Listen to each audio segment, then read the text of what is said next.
Re-Zero, Side Story, The Golden Lion and the Sword Saint, Riot in Flanders, Chapter 1.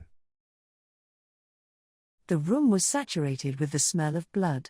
To be precise, rather than the thick stench of fresh blood, it was more that of the stain it left behind, a lingering smell that could never be washed away. Without exception, every single person gathered in this room had lived a life bathed in the blood of their victims. Consequently, the smell of it was ingrained into their very beings, and its persistent presence dominated the atmosphere.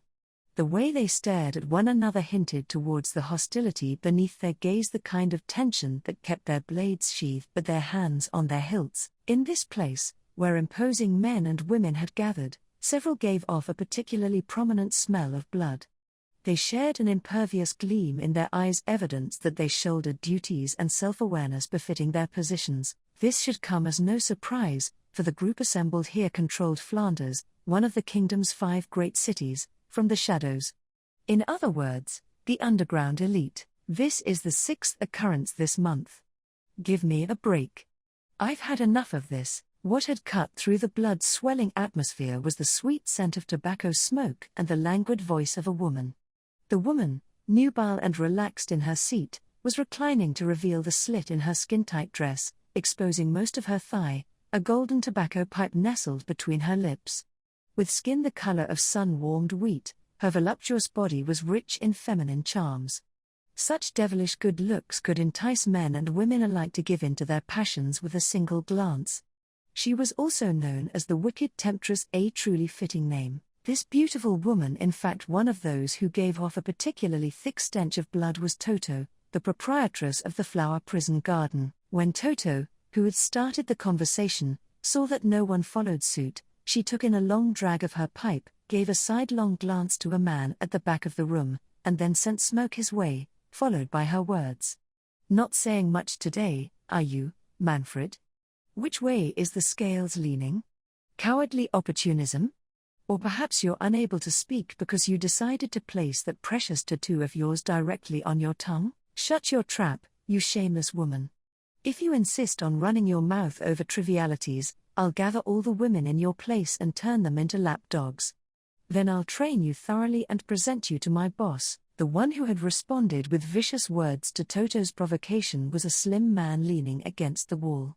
He was tall, bald, and wore long robes, but the skin exposed on his head, neck, and even his face was densely packed with tattoos of balanced scale motifs. It was likely that they extended even underneath his robes. It was one of the scales' rules that every member had to be tattooed with balanced scales where they were visible, and he had more such tattoos than any other. This was an obvious sign of loyalty in the eyes of the organization. Therefore, he won their favor, and they gave him an executive position in the organization in Flanders.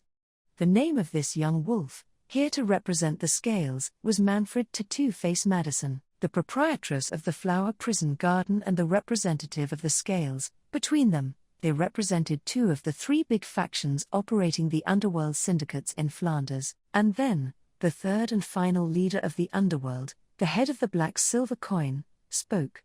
"Did you gather here just to have a childish dispute? Know your place, you pigs." A deep, solemn voice reverberated throughout the room, and the 2 who had been bickering shut their mouths instantly. What the owner of that voice inspired was not fear. Rather, it was a subtle kind of awe. Fully aware of that, discontented expressions were etched onto the faces of Toto and Manfred. Despite having the power to silence the 2 powerful syndicate leaders, the speaker merely sat in a cramped chair in the rear of the room, impassive. "What, no witty retort? Not even you are the one who's a pig?" the large man said as he shrugged his large shoulders, sounding bored. "Good luck to you, if you're willing to risk your life to joke around the Pig King," said Manfred. "As for me," added Toto, "I simply have no intention of going along with such an unamusing joke, Mr. Doltero." Having provided excuses for their silence at Doltero's interjection, Toto and Manfred appeared mollified. At their rebuttal, the giant man clasped his wide fingers together above the table. "Good luck to those who crack jokes, huh? Well said. It sounds like you're referencing something specific. Something you'd like to share?" Despite his grumbling, the large man only frowned in silence at Manfred's provocation. He approached 2 meters in height, his thick and mighty width a good match for his height. His limbs were as large and tough as tree trunks, and his physique was like that of a great tree in comparison to Manfred's, which was like one that had withered away. In contrast to his powerful body, he had blonde hair that was combed back and azure eyes that anyone would find attractive, giving off a certain distinctiveness within the pig race that was known for its ugly appearances. He was the Pig King, Doltero Amul, leader of the Black Silver Coin, the largest faction of the underworld syndicates of Flanders and the most feared man in the city. Even the wicked temptress and Tattoo Face would not lightly go up against the Pig King. This was a reflection of just how long-lived and influential Doltero's power over the city truly was. The representatives of the 3 major criminal syndicates of Flanders chose a basement tavern on neutral ground in order to meet face to face. One couldn't wish for a more suitable place for holding secret meetings, and they had made ample use of this venue to hold these regular meetings. The purpose of these regular meetings, centered around the Big Three and attended by the entire underworld society, was to reaffirm precarious peace treaties as well as re-establish the balance of power.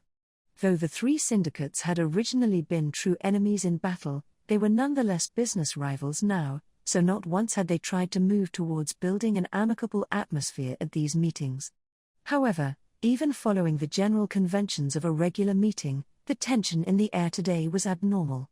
The reason for that was, stop dilly-dallying. Have you figured out the identity of the criminal, of that scum? Doltero fired off that question, bringing up the source of this meeting's bloodthirsty atmosphere. In the last couple of months, there had been a number of injuries and deaths in Flanders, none of which were unusual if looked at individually. Though unfortunate, incidents that resulted in casualties seemed to be a rather commonplace thing. However, for the people present who understood the connection, this wasn't something they could ignore. If all the victims are related to us, the situation is quite serious. Who is attacking us? Doltero asked. Who knows? Toto replied. I was certain, for my part, that we had been invited to gather here in order to make that clear. Perhaps to receive a formal declaration of hostilities. Right, Manfred. In general, I never trust the word of a harlot, but in this case I think so too, concurred Manfred. I was expecting something similar. That's why I can put up with the feminine stench in here, which stinks more than usual. After exchanging murderous glares, Manfred and Toto settled back into an uneasy, silent war. Among the Big Three, they were the only 2 who had actually crossed blades with intent to kill, so there was certainly no love lost between them. Unfortunately, when the leaders of 2 vicious, rival syndicates got heated, it made sense that their subordinates would take that as a sign to be ready for anything. The fighters from the scales began shifting restlessly, and the flowers from the flower prison garden eyed them with penetrating glares. Before they thoughtlessly went at it, however, Doltero crushed the armrest of his chair. The iron armrest was deformed, as if it were being molded like candy, before being twisted off the chair. Then, without the slightest sign of distress, Doltero flung the detached armrest to the floor. If you want to end up like this armrest, then by all means, keep dithering. Time is short for the elderly. Don't waste it, even though you were just as on edge as the rest of us? Toto retorted. What an insufferable man, trying to pretend to be the only mature adult in the room. Don't you think so as well, Miss Golden Beetle? Having smiled sweetly in the face of Doltero's warning, Toto tried to draw the third party out, the golden pipe still nestled between her lips. Oh? You want me to take sides? I wouldn't be much of a peacekeeper if I did that. More of a firestarter. The one who'd frowned at being called upon was a petite woman who hadn't spoken once until now. She sat at the corner of the table, skillfully avoiding detection since the start of the meeting, wearing a well-made black suit. Along with her black suit, she had been thorough enough to wear a black tie, gloves, socks, and shoes. She also had green hair of a shade so dark that it looked black depending on the light.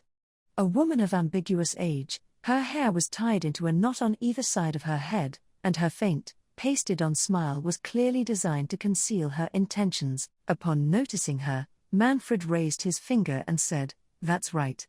Why the hell's Helene the Golden Pest even participating in this meeting, huh? This woman shouldn't even have the qualifications to participate in the regular meetings. At the matching hostility from both Manfred and Toto, neither of whom bothered to hide their feelings, the woman in the suit Helene scratched her cheek absently. This lowly one surely cannot fault your logic. Ah, and the name is Golden Beetle, not Golden Pest, Mr. Manfred. The one who had extended a helping hand to Helene was none other than Toto, who was still mildly puffing out tobacco smoke. As if trying to emphasize her voluptuous breasts, she crossed her arms. Giving Helene a sidelong glance, she addressed the room.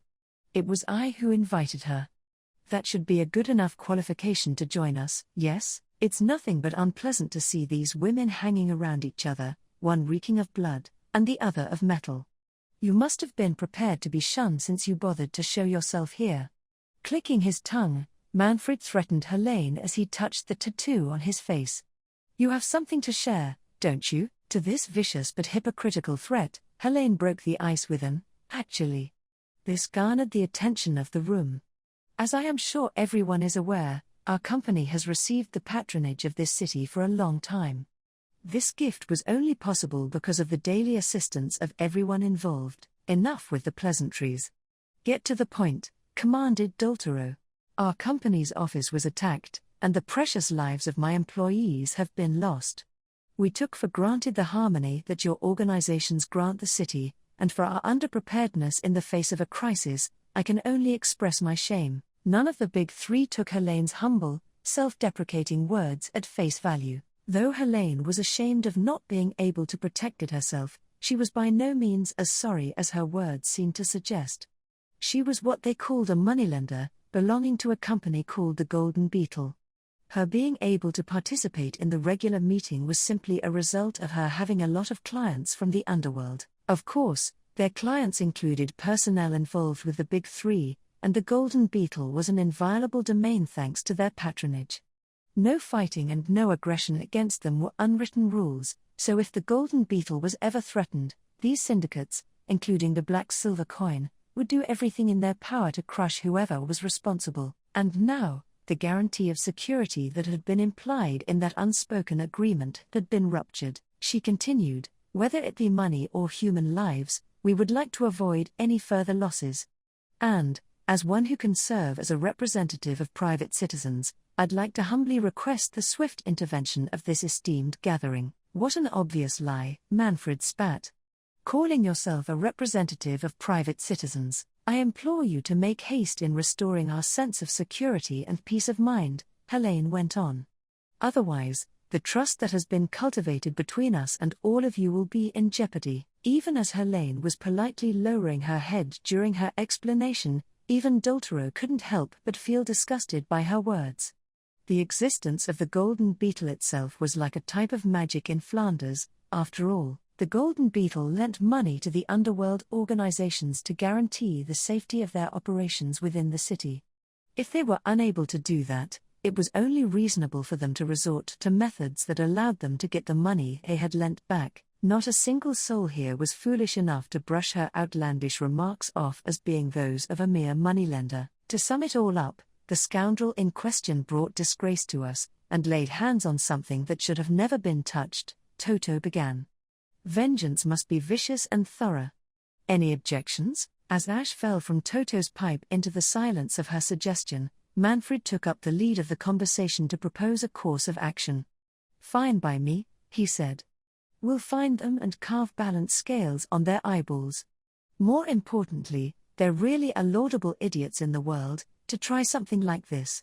On our turf, in the Pig King's territory, no less. When he'd finished speaking, Tattoo Face sent a meaningful look Doltero's way. What? Nothing.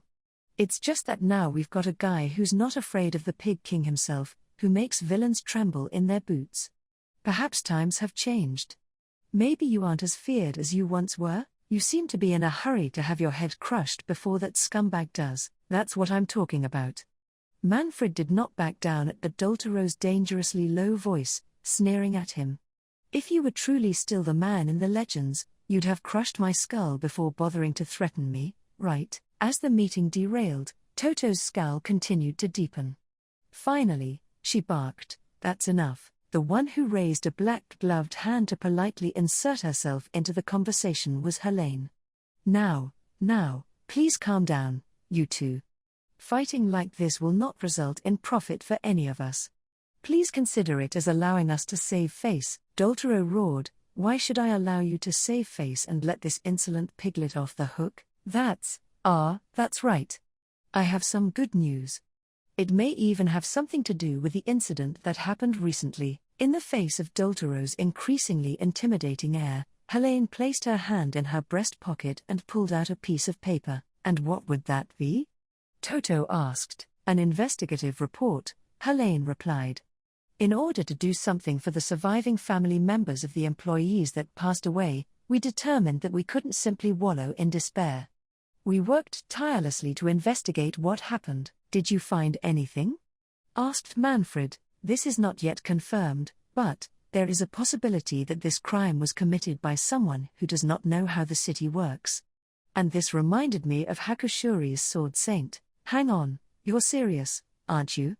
Manfred muttered. The second those words had left Helene's mouth, chaos began to roil among those present.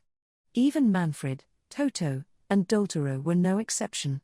However, although it seemed that no one noticed this, Doltero's surprise had a distinctly different air to the rest of those in the room. Hakushuri's sword saint was a disaster that even the people from the underworld trembled to mention. Seeing that there was a possibility that this criminal had a part in it, everyone went into an uproar, prompting Helene to quickly wave her hands. Oh, please do not misunderstand me. We need not concern ourselves with the sword saint himself, but rather the young lady he brought home with him. Young lady. So, that royal selection candidate, then? Toto inquired. The selection battle for the throne. You mean that young chit who's just there to make up the numbers? Realizing that the disaster wasn't at the center of what was going on, Toto and Manfred seemed happy enough to throw themselves back into the conversation. The royal selection was currently the biggest matter of interest for the people of the kingdom of Lagunica.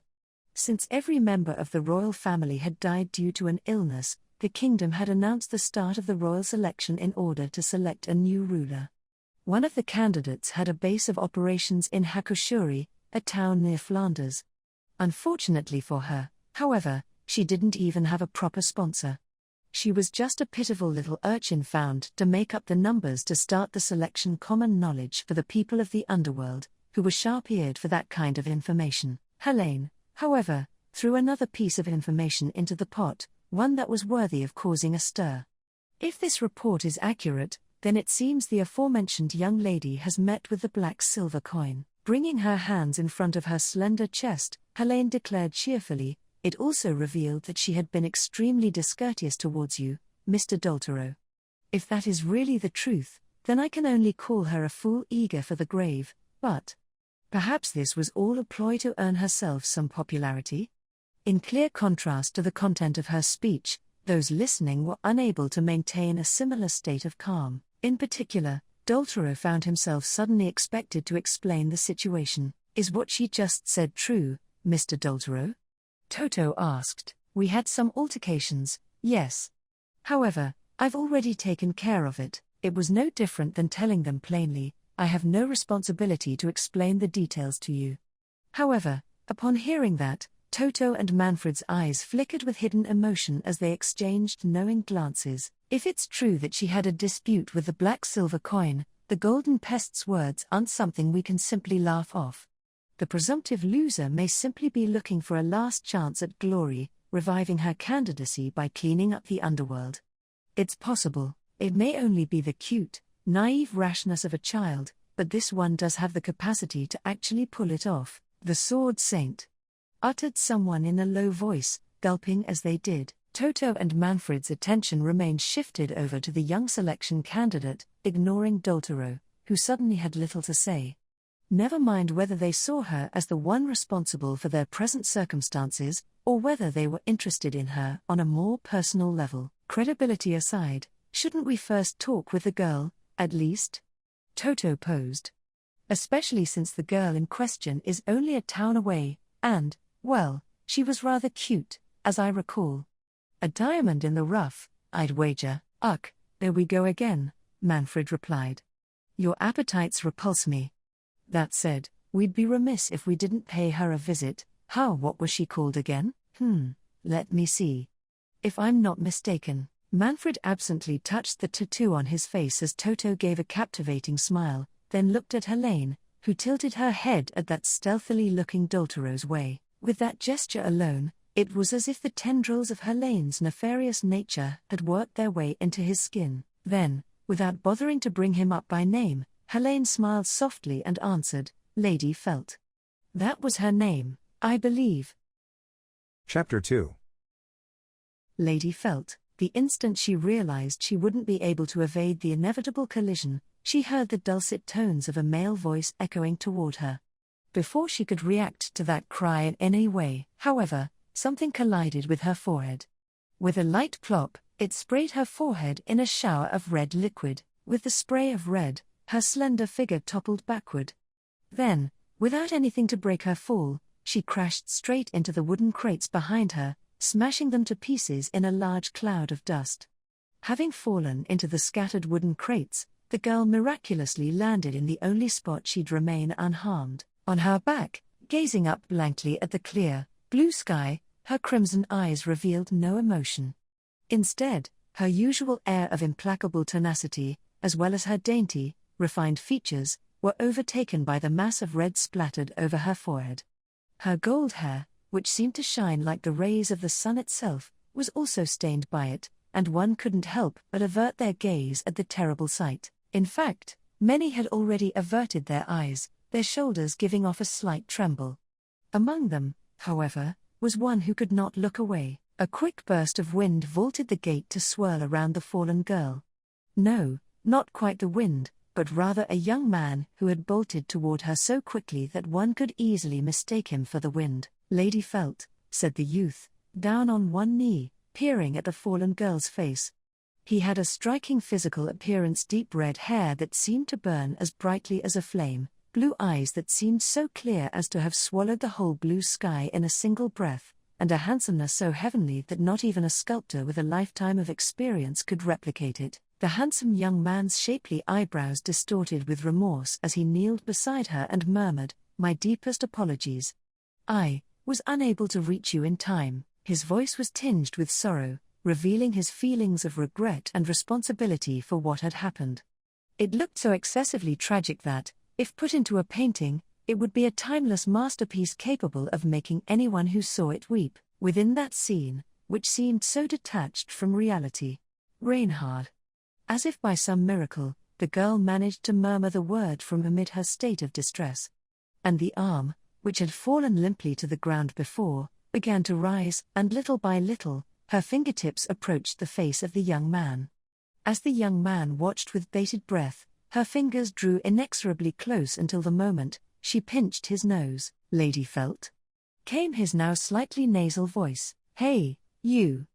Haven't I told you to stop doing stuff like that? It totally puts me off my groove," replied the irritated girl as she continued to pinch his nose. From that position, she stretched out her legs, brought them up, and then swung them down with enough momentum to bring herself upright. After that, she wiped off the red stuff that had stained her face with her hand. "Whoa, it's sweet. Now that's pretty cool. Didn't expect that at all. I am not sure if it is sanitary to lick the stuff on your face, my lady." "The hell you say?" she replied. "Are you implying that my face is dirty? I'm gonna kick your ass for that." "No, my lady's countenance is extremely lovely. Though loveliness and hygiene are not exactly the same." "Ugh, enough, said the girl rudely, covering her ears. The girl felt and sprang to her feet, brushed the dirt off her clothes, and hummed in thought as she looked around. "So? I gather the reason you barged in like that wasn't just because you're a total airhead." "That is correct, my lady. Though it pains me to say it, your team has lost." Propping a hand on her hip, Felt smacked her lips, accepting her defeat. "Humph. Can't be helped." The young man Reinhard gave a wry smile at the sportsmanlike behavior, then passed her a cloth to wipe her face with before stepping into the middle of the square. He then announced in a sonorous voice, "The winner of the Harvest Festival game this year is the team from the West District!" After a heavy moment of silence to take in this announcement, the crowd burst into an explosion of cheers. The town of Hakushuri wasn't all that large, but it was still amazing to see nearly every resident gathered in the town square. While wiping her head, Felt's expression relaxed at the sight of everyone embracing each other and cheering. "Ah, I lost, damn it." And then, after a pause, said, "And some of you guys still have the nerve to turn your faces away." Felt scowled in the direction of the spectators, sharply thrusting her finger at them. Everyone she was pointing at had turned away, their shoulders trembling. When she'd taken her fall, Felt suddenly narrowed her crimson eyes at them. "Don't bother holding back your laughter. Look at me. I look ridiculous, right?" she admitted, proudly showcasing her Tome 2 covered self, and with that, a roar of laughter seemed to envelop the town square, reverberating without reserve throughout the town. Chapter 3. To the southeast of the kingdom of Lagunica lay Hakushuri, a town governed by House Astria. House Astria was famous for having produced a great number of sword saints, but in contrast to the sword saints' clear value to the kingdom, their house received very little in the way of rewards from the royal family. The situation was related to the governing style of each generation's head, as well as whoever bore the mighty title of Sword Saint. In brief, as a sign of their allegiance to the kingdom, House Astria would not use its might for anything other than serving the kingdom in times of peril and would never gain more power than was necessary to do so. And so, although they were a vital martial force for the kingdom, as far as being nobility, the territory they governed was rather unremarkable. Hakushuri was an ordinary town without any particularly striking characteristics. Its primary industries were agriculture and animal husbandry, and it relied on earth dragon-related jobs, which were in great demand in the nearby city of Flanders. On this day, in the unremarkable town of Hakushuri, as a part of celebrating their successful harvest, the traditional annual Tome 2 festival was held. During the Tome 2 festival, the town split into 4 teams: East, West, South, and North. They would then grab tometos from the baskets placed in the center of the town and throw them at each other. Those who got hit were out, and the game continued until only one team was left standing. In other words, this was the source of Felt's unfortunate Tome 2 splattered face, and so Felt, playing for the Eastern team, had been defeated in a final decisive battle with the player on the Western team, concluding the Tome 2 festival with the Western team being declared the victor. Felt, as the last one left standing on her team, could not help but feel frustrated. "Well, it's not just because I'm annoyed by my loss, but what do you think secured your victory today?" asked the mayor. Daily training and strict adherence to a healthy life of service, came the small voice of one of the Western team's winners. "Meanwhile, you stayed up all night, Lady Felt," Reinhard lamented softly. "Oh, shut up," she retorted. "It was the night before the festival, there was no way I could sleep." "So what?" Standing up on the winner's podium, receiving the Tome 2 medal from the town's mayor, were the twin girls who'd led the Western team to victory with Felt's crushing defeat. They had pink hair, their bodies even more childlike than Felt's own small frame. The 2 girls, still in their early teens, were called Flam and Grasses chamberlains of House Astria, who had taken the pissed-off Felt in. To make a long story short, it was a case of subordinates overthrowing their masters. Felt had been on track to win the Tome 2 festival at the end by utilizing her talents, but had suffered defeat at the last moment thanks to the twins' killer technique. "What the heck was that last move?" Felt demanded. "Are there 3 of you?" "Certainly not, my lady.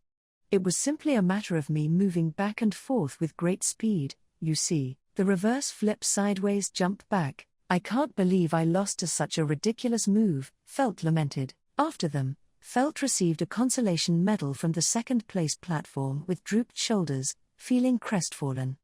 Though she was feeling a sense of defeat right now, it would be fair to say that the Tome 2 festival itself had been a great success. She got a sense of accomplishment from looking down at the townspeople from her high vantage point on the podium. The success of the town's small festival was truly a cause for joy. At first, there had been a lot of controversy about whether members of House Astria, including Felt, would participate. For over 10 years, the town's ruler, House Astria, had seemingly distanced itself from it, foregoing any participation in any of its festivities. And yet, just as it seemed to be business as usual this time around, what's wrong with that? It sounds fun. Why don't we do it? Felt succinctly said when it was explained to her. And so, after an absence of 10 years, House Astria decided to join in the festivities once again. The festival didn't really have any strict rules originally, but because Felt and company were participating this time, they had to make some changes. In particular was the division of teams. Typically, participants broke up into 4 groups based roughly on where they lived on the town map. However, since House Astria didn't really fall into any of them, organizers weren't sure where to place them. So, they eventually decided to divide the members of House Astria among each of the 4 teams, Felt in the east, Flam and Grasses in the west, Old Man Rom and Rachins in the north, and Gaston and Camberley in the south, making it a fair enough division to start the festival. Well, the condition was that Reinhard couldn't participate. If he did, no one would have stood a chance. Which makes sense, considering what he did last year. The Sword Saint, with his overwhelming power, would have annihilated anyone in his way at the Tome 2 festival. With him in the mix, the city's inhabitants would have quickly been covered in tometos, bringing the festival to a swift end. That would have been a major deviation from the festival's main purpose, for people to relax and have a good time. Anyway, after all the fuss about participating or not, it's a good thing we did, right? Asked Felt, glancing to the side with a wry smile, simultaneously wiping away her sense of defeat along with the tome too. Reinhard nodded in agreement to the girl with the prominent fang at his side. I was honestly worried it would make things awkward and cause needless problems for everyone. You were worried over nothing, chided Felt. Listen to me more carefully next time. Yes. But next time, no, never mind. Reinhard stopped mid-sentence, as if reconsidering what he was about to say. Perturbed, Felt glared at the tall man. What were you trying to say? She pressed. If you have something to say, just say it. It feels gross when you keep it to yourself. I'd appreciate it if we held the next one in a format where I can also take part. Just watching makes me feel a little lonely. Felt supplied the answer casually, but Reinhard's eyes remained downcast. Her eyes widened as she took in his words. It was surprising because it was him who had said it. Even if he was kept out of the loop, he would have just watched with a smile, she thought, reproaching herself for having had such a selfish impression. However, as if to directly contradict Felt's reflections, Reinhard shook his head and said, "No, I'm just not the type of person who can be content just watching.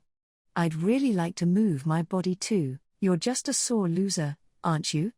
You were the one who suggested that you shouldn't take part.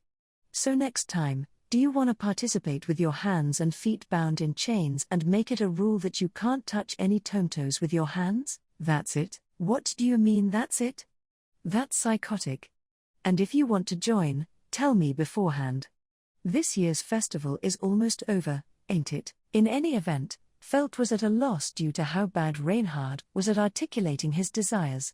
When it came to snide remarks about her daily attitude, he had no problem doling them out one after another. Oh! Amid her foul mood, Felt raised her eyebrows at something she saw in the corner of her eye. At the back of the crowd of city dwellers surrounding the podium, there was a familiar mother and daughter. The mother, beautiful and young, was holding a baby with golden curls. The two were Khalifa and Ilya, whom Felt's party had met 2 months ago because of a certain incident. The mother and daughter had moved to Hakushuri to escape a difficult situation, and Felt had arranged for them to live and work at a ranch there. From the looks of it, it seemed that they had not taken part in throwing tometos, but their expressions suggested that they were enjoying the festival nonetheless. However, what caught Felt's eye wasn't that heartwarming sight. It was that Gaston.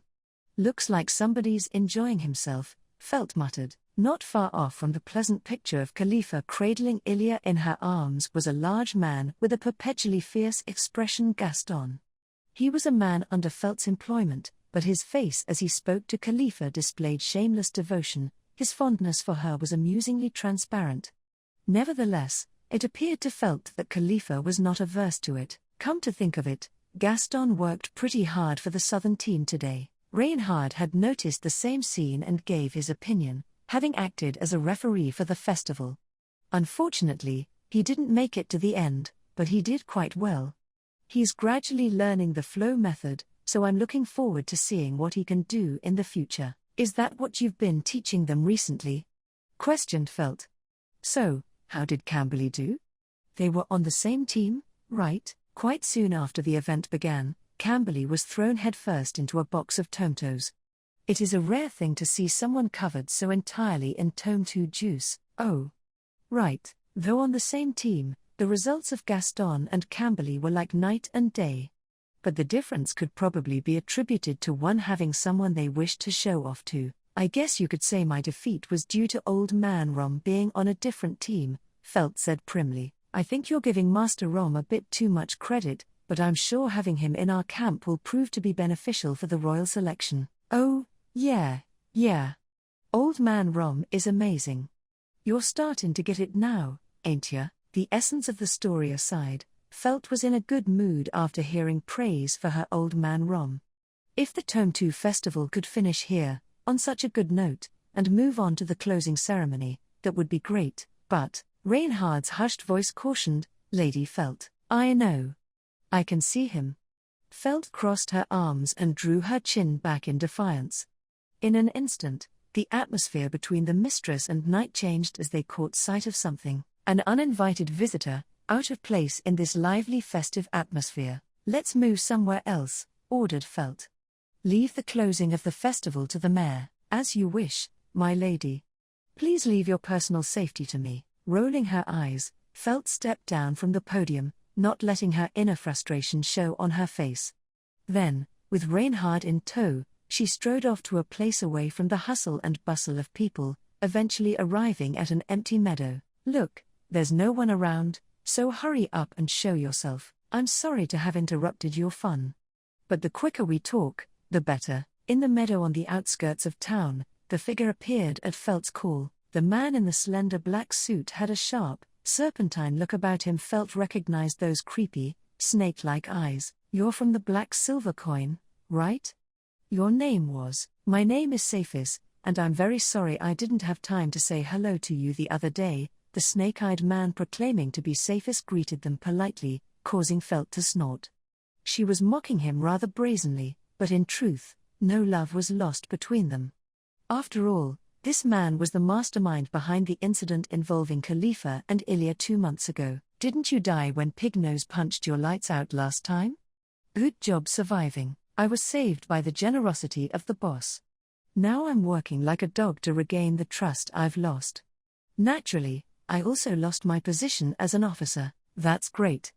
It would have been even better if you had lost your head too, Felt barked without remorse. That's going too far, my lady.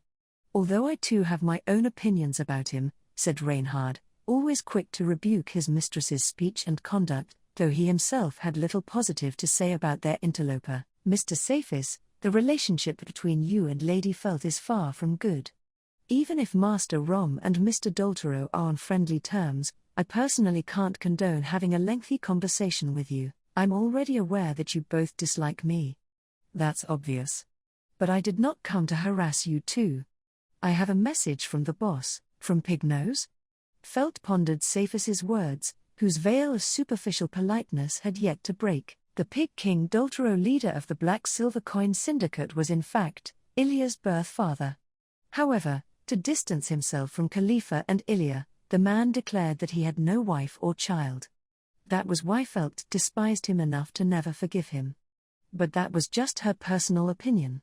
If he had something to tell them, she had no right to stop him. I'm sorry to disappoint you, but this message has nothing to do with a certain mother and child. Disappointed and irritated on their behalf, Felt snapped, TCH. Then what is it? I have nothing left to say to you. Saphis seemed unconcerned by her anger and merely continued, Now, don't say that.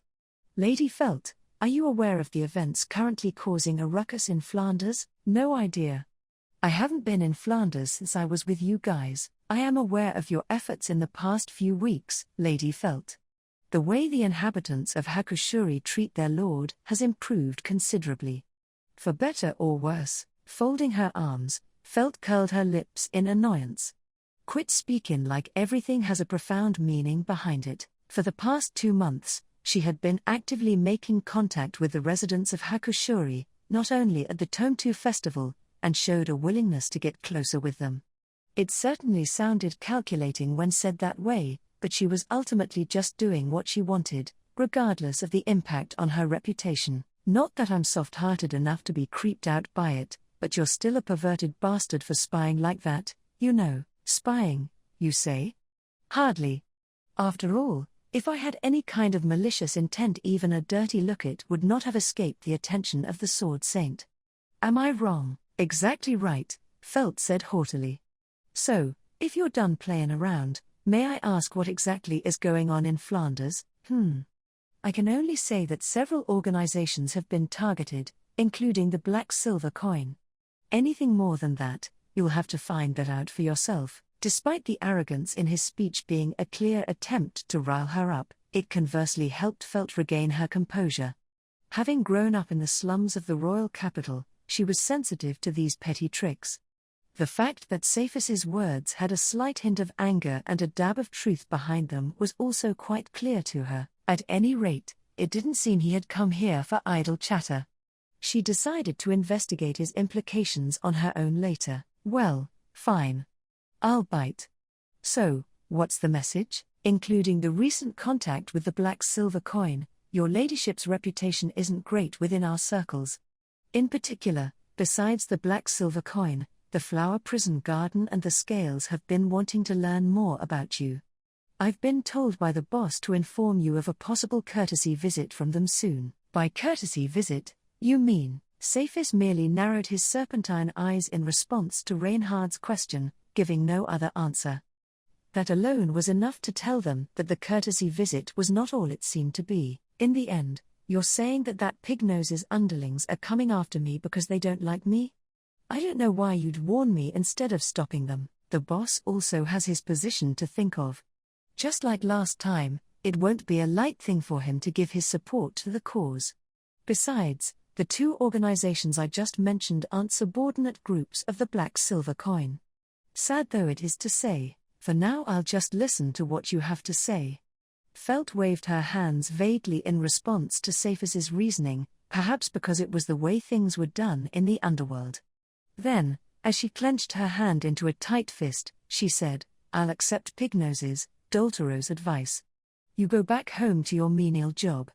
If some douchebag comes to say hello, then bring it on. I'll protect Lady Felt, no matter what tricks they throw at us, Reinhard boldly announced by Felt's side. In response to these words, Felt straightened, suddenly an imposing figure in her own right, even as she made no move to deny Reinhard's vow. Despite having the strongest sword saint at her side, her stance did not indicate the slightest trace of dependence on the martial prowess he possessed. I see. The number of chinks in your armor has certainly decreased. It seems that the boss was right, said the man, who stared at the 2 figures while licking his lips with his long, slender tongue. Chapter 4. Oh, you wanna know what's happening in Flanders? Everybody knows that.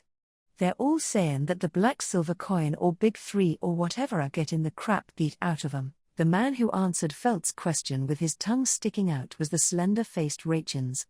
Like Gaston, Rachins was under Felt's employment. Considering the competition, he could be considered quite clever, but only when compared to Gaston and Camberley. This exchange between Rachins and Felt took place at Astria Manor after they had retired from the Tomtu festival.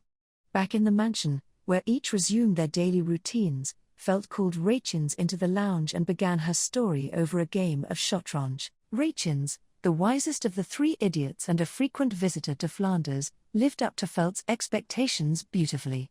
Satisfied with his response, she moved a piece on the board and urged him to continue his story. What are the details? She asked. Well, for the past month or so, big shots from those syndicates that run Flanders on the down low have been offed one after the other. Nobody knows who did it or why, but the word is that when the culprits are caught, they'll be hell to pay. Hard to believe there's someone crazy enough to stir up that viper's nest. So that's what you mean when you say they're getting beat. But I don't understand why the black silver coin warned me regarding the incident. The black silver coin warned you. Rachins repeated with a heavy dose of skepticism. Move your pieces, and try to steal your opponent's pieces. Win by invading the opponent's camp and toppling their king. These were the basic rules of Shatranj. As they talked, Felt fiddled with the pieces she had taken with her fingertips, while Rachins contemplated something at length. It most likely had nothing to do with his next move in Shatranj, but rather careful deliberation over the content of their conversation. Sitting cross-legged on her chair, Felt patiently waited for an answer. Then, after a few minutes, Rachins dropped the hand he had been holding to his chin and said, "Hey, boss lady. You've got yourself a big old problem." "A problem? If you're not careful, they'll suspect you of having tried to set 'em up the last time. You've had tussles with the black coins before. They'll be liable to think that you're out to get 'em, huh? What's with that accusation? That was all about Ilya before, wasn't it?" "Yeah, and Doltaro probably knows that, but it's not something he can make public. That's why he's trying to be smart about it by giving you a heads up. Dragging us into it isn't being smart about it." Scratching her gold hair nervously, Felt had a sudden awareness of the awful situation she had been put in. Rachins raised his eyebrows in surprise. "What?" asked Felt. "Oh, nothing. Just thinking you actually believed me. You do understand that all of that was just guessing on my part, right? I was the one who asked you. If I asked your opinion and then gave you shit about it, it would mean that I have a really bad personality. Anyway, it makes sense, doesn't it? I'd be more surprised if you were just making this up as you go. If he can make up such a convincing story on the fly like that, he should just use his talent to write a book." But looking at him leaning back in his chair and resting his cheek on his hand, it seemed safe to believe that he wasn't making it all up. "So what are you gonna do? How is our royal selection candidate going to explain it to these guys? Why do I have to be the one to make excuses? In the first place, I don't have anything to make excuses about. I also can't talk about Ilya and her mother. That's why they warned you to find a way somehow." Felt pursed her lips and made the most unpleasant face she could muster. Seeing this, Rachins puffed out his cheeks and moved a piece on the board. "There you go, checkmate." "Ah.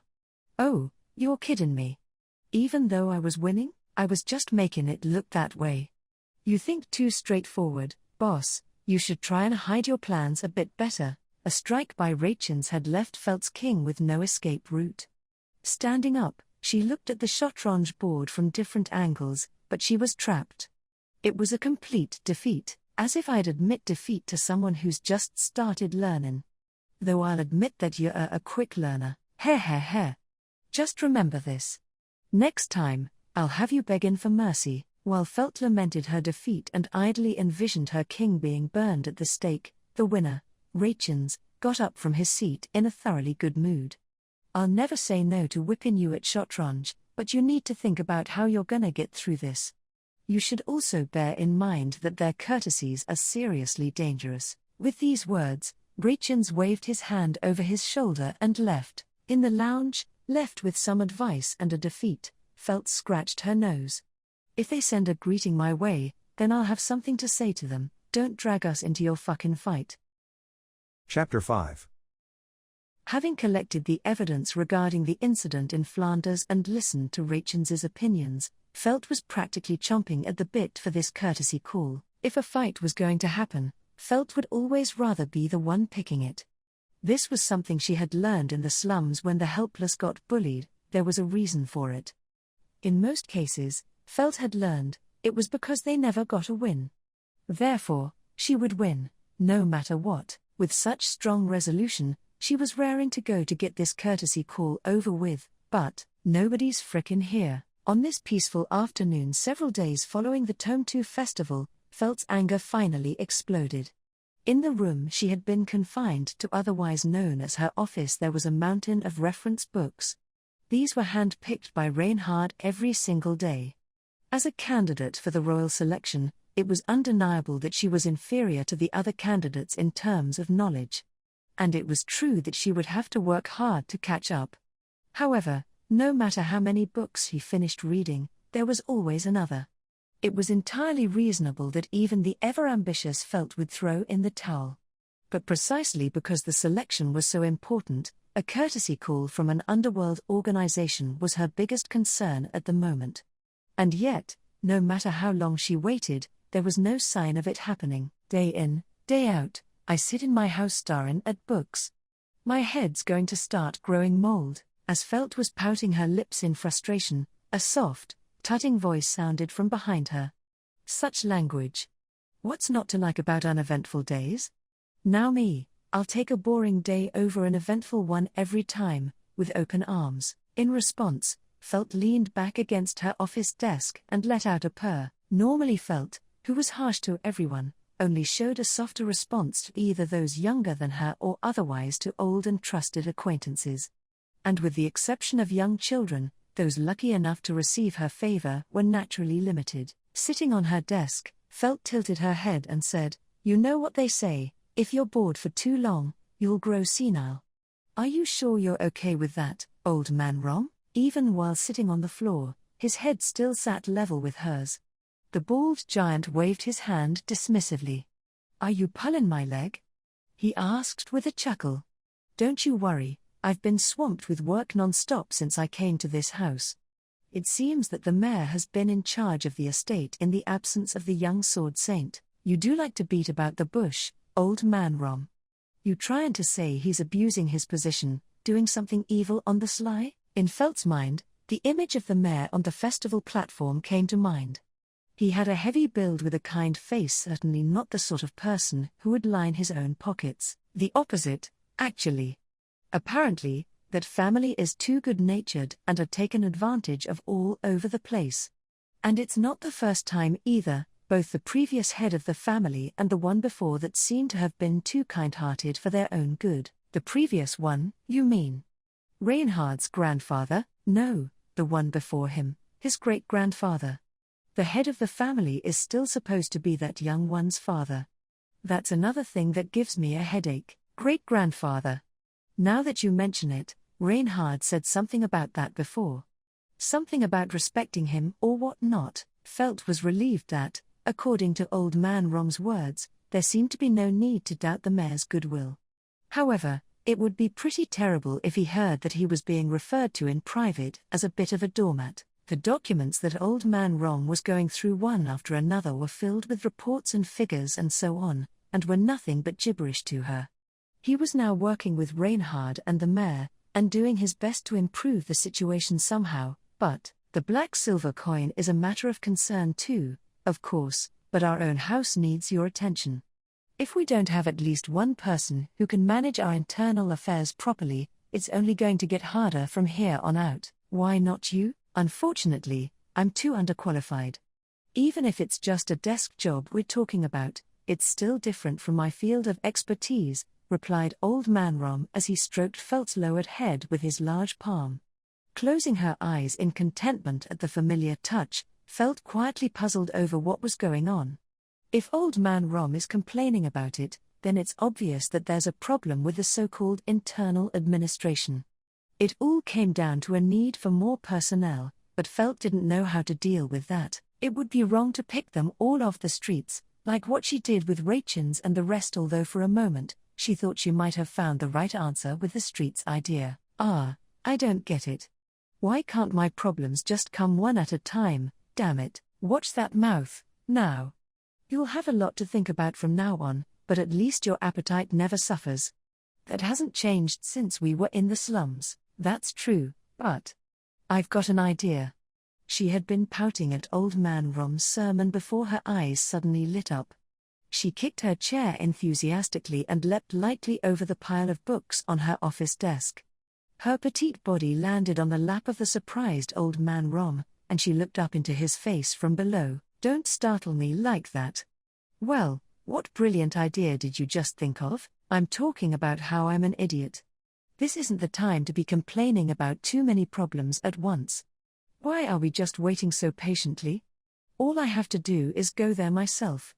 Pressing the back of her head against old man Rom's chest, Felt laughed at her bright idea. She assumed that she had to wait because she was told in advance that there would be a courtesy call, but that was her first mistake. Why should I wait patiently at someone else's convenience? She thought.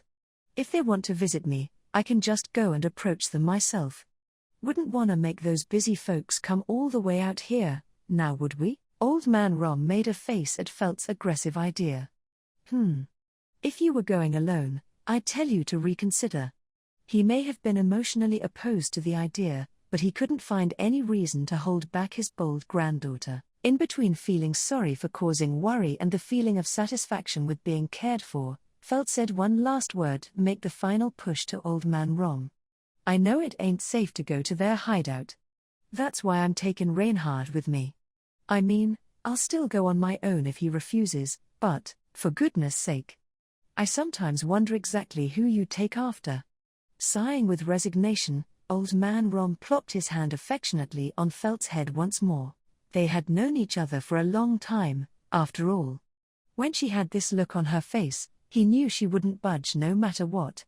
When that happened, the most Old Man Rom could do was to help pave the way for her. In this case, it was to persuade a certain someone to keep her out of harm's way. As if to express just exactly how much he opposed the idea, Old Man Rom's sigh was long and deep. Chapter 6. Try to avoid doing anything dangerous. Do not leave my side unless absolutely necessary. I got it, geez.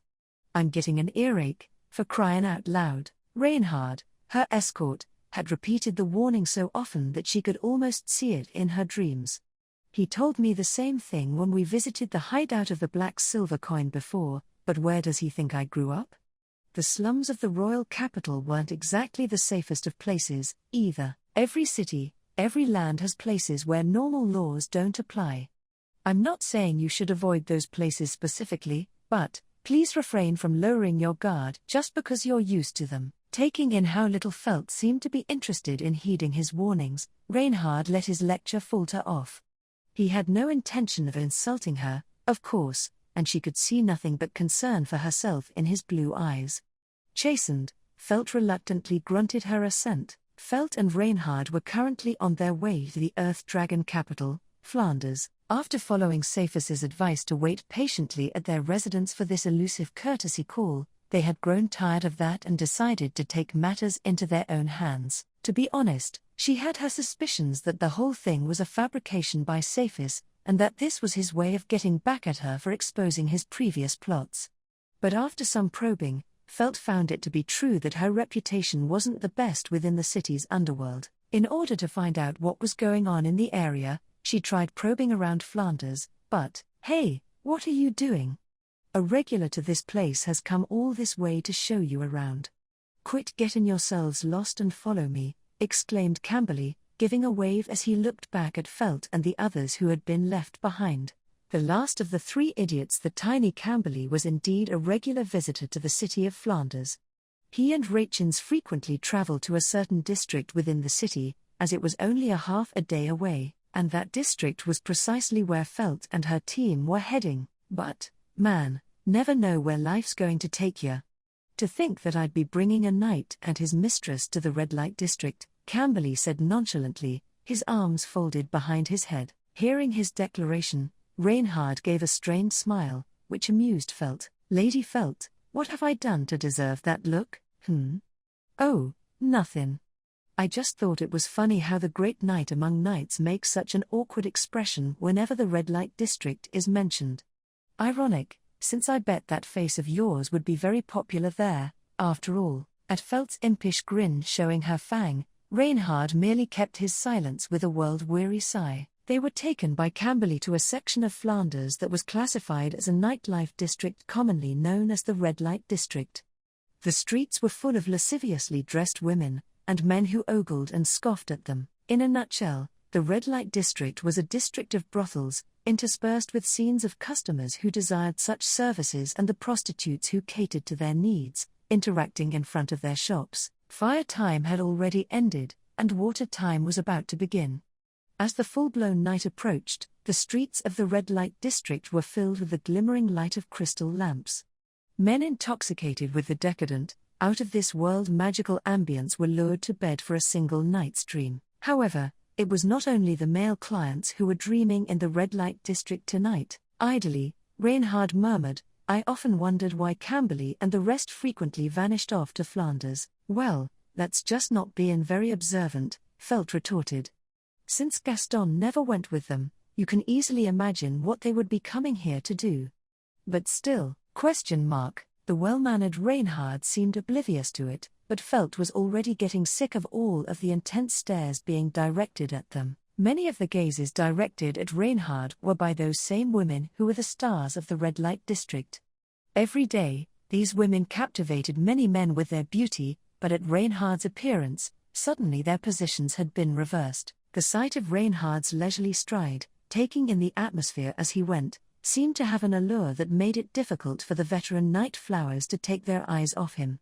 And because he was standing beside Felt with even greater vigilance than usual, the reproachful glances directed at her were also quite intense. On rare occasions, Felt also seemed to catch the eye of men who had come to find a lover. For this, however, she had a simple response. She growled. When she poured her disgust and enmity into her glares, that was enough to scare most of them away. But as there was no real harm beyond making Reinhard a little uncomfortable, he had no choice but to put up with it. With Reinhard in such a complicated state, Felt left Camberley to lead the way and headed towards the interior of the red light district. After all, they hadn't come to this street for fun. But is the leader of an organization like the Black Silver Coin really in the red light district? Camberley scoffed. You don't get it, do you, miss? In any town, it's a given that the big movers in the underworld take charge of the upkeep of the brothels. The Flower Prison Garden is just the one in charge of this red light district, that's all. And this Flower Prison Garden that Camberley talks about is one of the big three, just like the Black Silver Coin. Although she was still a bit incredulous at this explanation, Felt had no choice but to follow the guidance of Camberley for now. After all, he was a frequent visitor and knew his way around. In fact, his boasts about being a regular here were seemingly not lies, as he was often approached by prostitutes on the street. You're a dwarf, aren't you? No offense, but can you even satisfy a partner? Of course. It all depends on your technique. They don't call me the playboy of the red light district for nothing, and, you want them to call you that? Felt was taken aback when the boastful Camberley responded in such a way, his small nose raised with pride. Reinhard, meanwhile, remained silent with a difficult expression on his face. You sure know a lot, Lady Felt. In the slums, did you? Even in the royal capital, brothels exist. When I was a kid, the prostitutes used to give me food and their kindness. Though, it got harder to stay close with them as I grew older. Even if the women in the brothel had no intention of doing so, the shop owners carried suspicious glints in their eyes for fresh meat. If the prostitutes who had treated her well there had not secretly told her of the unspoken danger she faced, she might have been forced to join their ranks. In that sense, the red light district of Flanders was much more well-ordered. In the royal capital, perhaps precisely because the leadership was too concerned with appearances to ever get their hands dirty, they kept turning a blind eye to it, and lawlessness was allowed to reign there. I see. If so, I am glad to hear it, Reinhard replied, appearing relieved at her response. What the hell was he thinking to make him feel relieved? Thought Felt. We're here, Camberley said after coming to a stop, before any further conclusions could be drawn. This is where the proprietress of the Flower Prison Garden sets up shop. The site that greeted Felt and her friends was the most luxurious brothel at the far end of the red light district. Even from the shop's interior, you could tell that it was of a different class from the other brothels from the stately arrangement of its alluring exterior. Although the woman in question could not be seen from the outside, it was possible to perceive the presence of the kind of wicked charm that could easily seduce and beguile. A strong man stood guard in front of the shop, on the lookout for tactless people who might be drawn to it. Right. This is actually pretty impressive, commented Felt. Shall we just go straight on in? We are uninvited guests, replied Reinhard cautiously, apparently hoping to dull Felt's enthusiasm. Since we are unlikely to receive a warm welcome, we should be careful. But their conversation was interrupted in the next moment by a voice that came between them. WH what? Why you are? How can you be here? The cracked voice was trembling with surprise, anger, and inexplicably a certain degree of joy as well. It was high-pitched, partly because it had cracked, but that slight heaviness of the voice was certainly that of a man. While a man's voice ringing out in the street wasn't exactly welcomed in the red light district, what was even more undesirable was the action that immediately followed it. At his sudden shout, Felt turned to see the man, or rather, dwarf, who had appeared at the entrance to the brothel. The figure was roughly the same height as Camberley, with a sharp countenance and an outstretched finger thrust in their direction. Felt saw a faint light concentrate on his outstretched fingertips, distorting the air around them. It was at that moment that she realized he was using magic. "Lady Felt," cried Reinhard from her side, moving quickly to place himself between her and the threat. Then, just as the dwarf man was blocked from Felt's view, a light exploded, and with that, the air of the red light district of Flanders rang out with a cacophony of panicked screams and shouts of rage. Chapter 7. The moment the light exploded, Felt's eardrums were assaulted by screams and hollers from all around. Still crouched where she had ducked to avoid the blast, she clicked her tongue in irritation. What the hell just happened? Straining her eyes in the twinkling white light, all she could see was an array of confused, fleeing figures with their heads in their hands, all men who had come to the red light district to buy a dream for a night. In the confusion that erupted from the sudden burst of light, sending men scattering in the illuminated streets, the prostitutes who resided here remained unfazed. These were women for whom sensual pleasures were tools of the trade, and trouble was common. None of them even batted an eye. Some dropped down on all fours, some ran into the shop, and some skillfully used nearby men as shields. In this respect, Felt saw obvious differences between the sexes in their ability to comprehend and react to sudden dangerous situations. In fact, Felt would also like to praise herself for handling the situation much more admirably than her companion Camberley, who simply stood stock-still as if waiting to be bowled over. However, her achievements faded when compared to Reinhard, who had the source of light grasped in the palm of his hand, shielding her from possible danger. "Are you all right, my lady?" Felt looked up at the red-haired knight standing before her. "Yeah, I'm fine. Seems like you've learned your lesson from the Tome 2 festival," she said with a smirk, referring to the way he'd overreacted at the harmless Tome 2 in the past. Reinhard let out a wry smile, but despite his apparent humility, that movement was by far the fastest Felt had ever seen him perform. That scene must have been that shocking to him. "Excuse me, my lady, please wait here for a moment," he said, and upon confirming Felt's safety, his figure instantly blurred. In the blink of an eye, the knight appeared 10 meters away and leapt at the dwarf at the entrance to the brothel, the culprit behind the magical attack. The small man balked at his frightening speed. "Why, what? Wait. I haven't done anything. I'm sorry, but you made the first move. So I'm going to have to take you down," Reinhard informed him in a cold voice he had never used with Felt. "Gunu. That's true, but... Then at least." Seeing Reinhard's indifference to his pleas, the small man's face reddened and he thrust both hands out toward Reinhard. A moment later, powerful mana swirled around his hands, attempting to warp the natural order of the world. "Huh? Wait, what the? My mana's formation is unraveling." With the desired effect not taking place, Reinhard knocked the bewildered man to the ground. As he was even shorter than Felt, it looked to all the world like an adult bullying a child. Even so, Reinhard mercilessly twisted the small man's arm further. "Ouch. Ouch, ouch, ouch. Wait, it'll break. It's going to break. In that case, I would rather you stopped your vain attempts at resistance. The fact that you attempted harm upon my esteemed lady will not change, but I still have no desire to hurt you. You think I'm going to believe you when you've got me pinned by the elbow, neck and wrist? In the first place, what just happened with my mana? I see. You have an inborn ability to circulate excess mana?" Reinhard was taken aback by the odd, complex terminology coming from the small man while his arms were locked. Taking note of his reaction, Felt butted in. "Hey, let's hear him out," she said. "Just keep him restrained for now, Reinhard. He didn't actually hurt anyone, right?" "True, and I'm sure things will settle down momentarily as his spell was just a cheap parlor trick. This earned a slightly bitter scowl from Felt. Coming from you, I'm sure it was just a parlor trick, but let's not say that right to his face, huh? From Reinhard's perspective, it was true that anyone with less mana or strength than him may look like vermin, but even vermin had their own pride. But at Felt's rebuke, he shook his head. Excuse me, my lady, but I did mean parlor trick in the sense that it is a common tactic designed to confuse and deceive. There was no killing intent behind that spell just now. You mean that glowing light was just a scare tactic? Yes, my lady.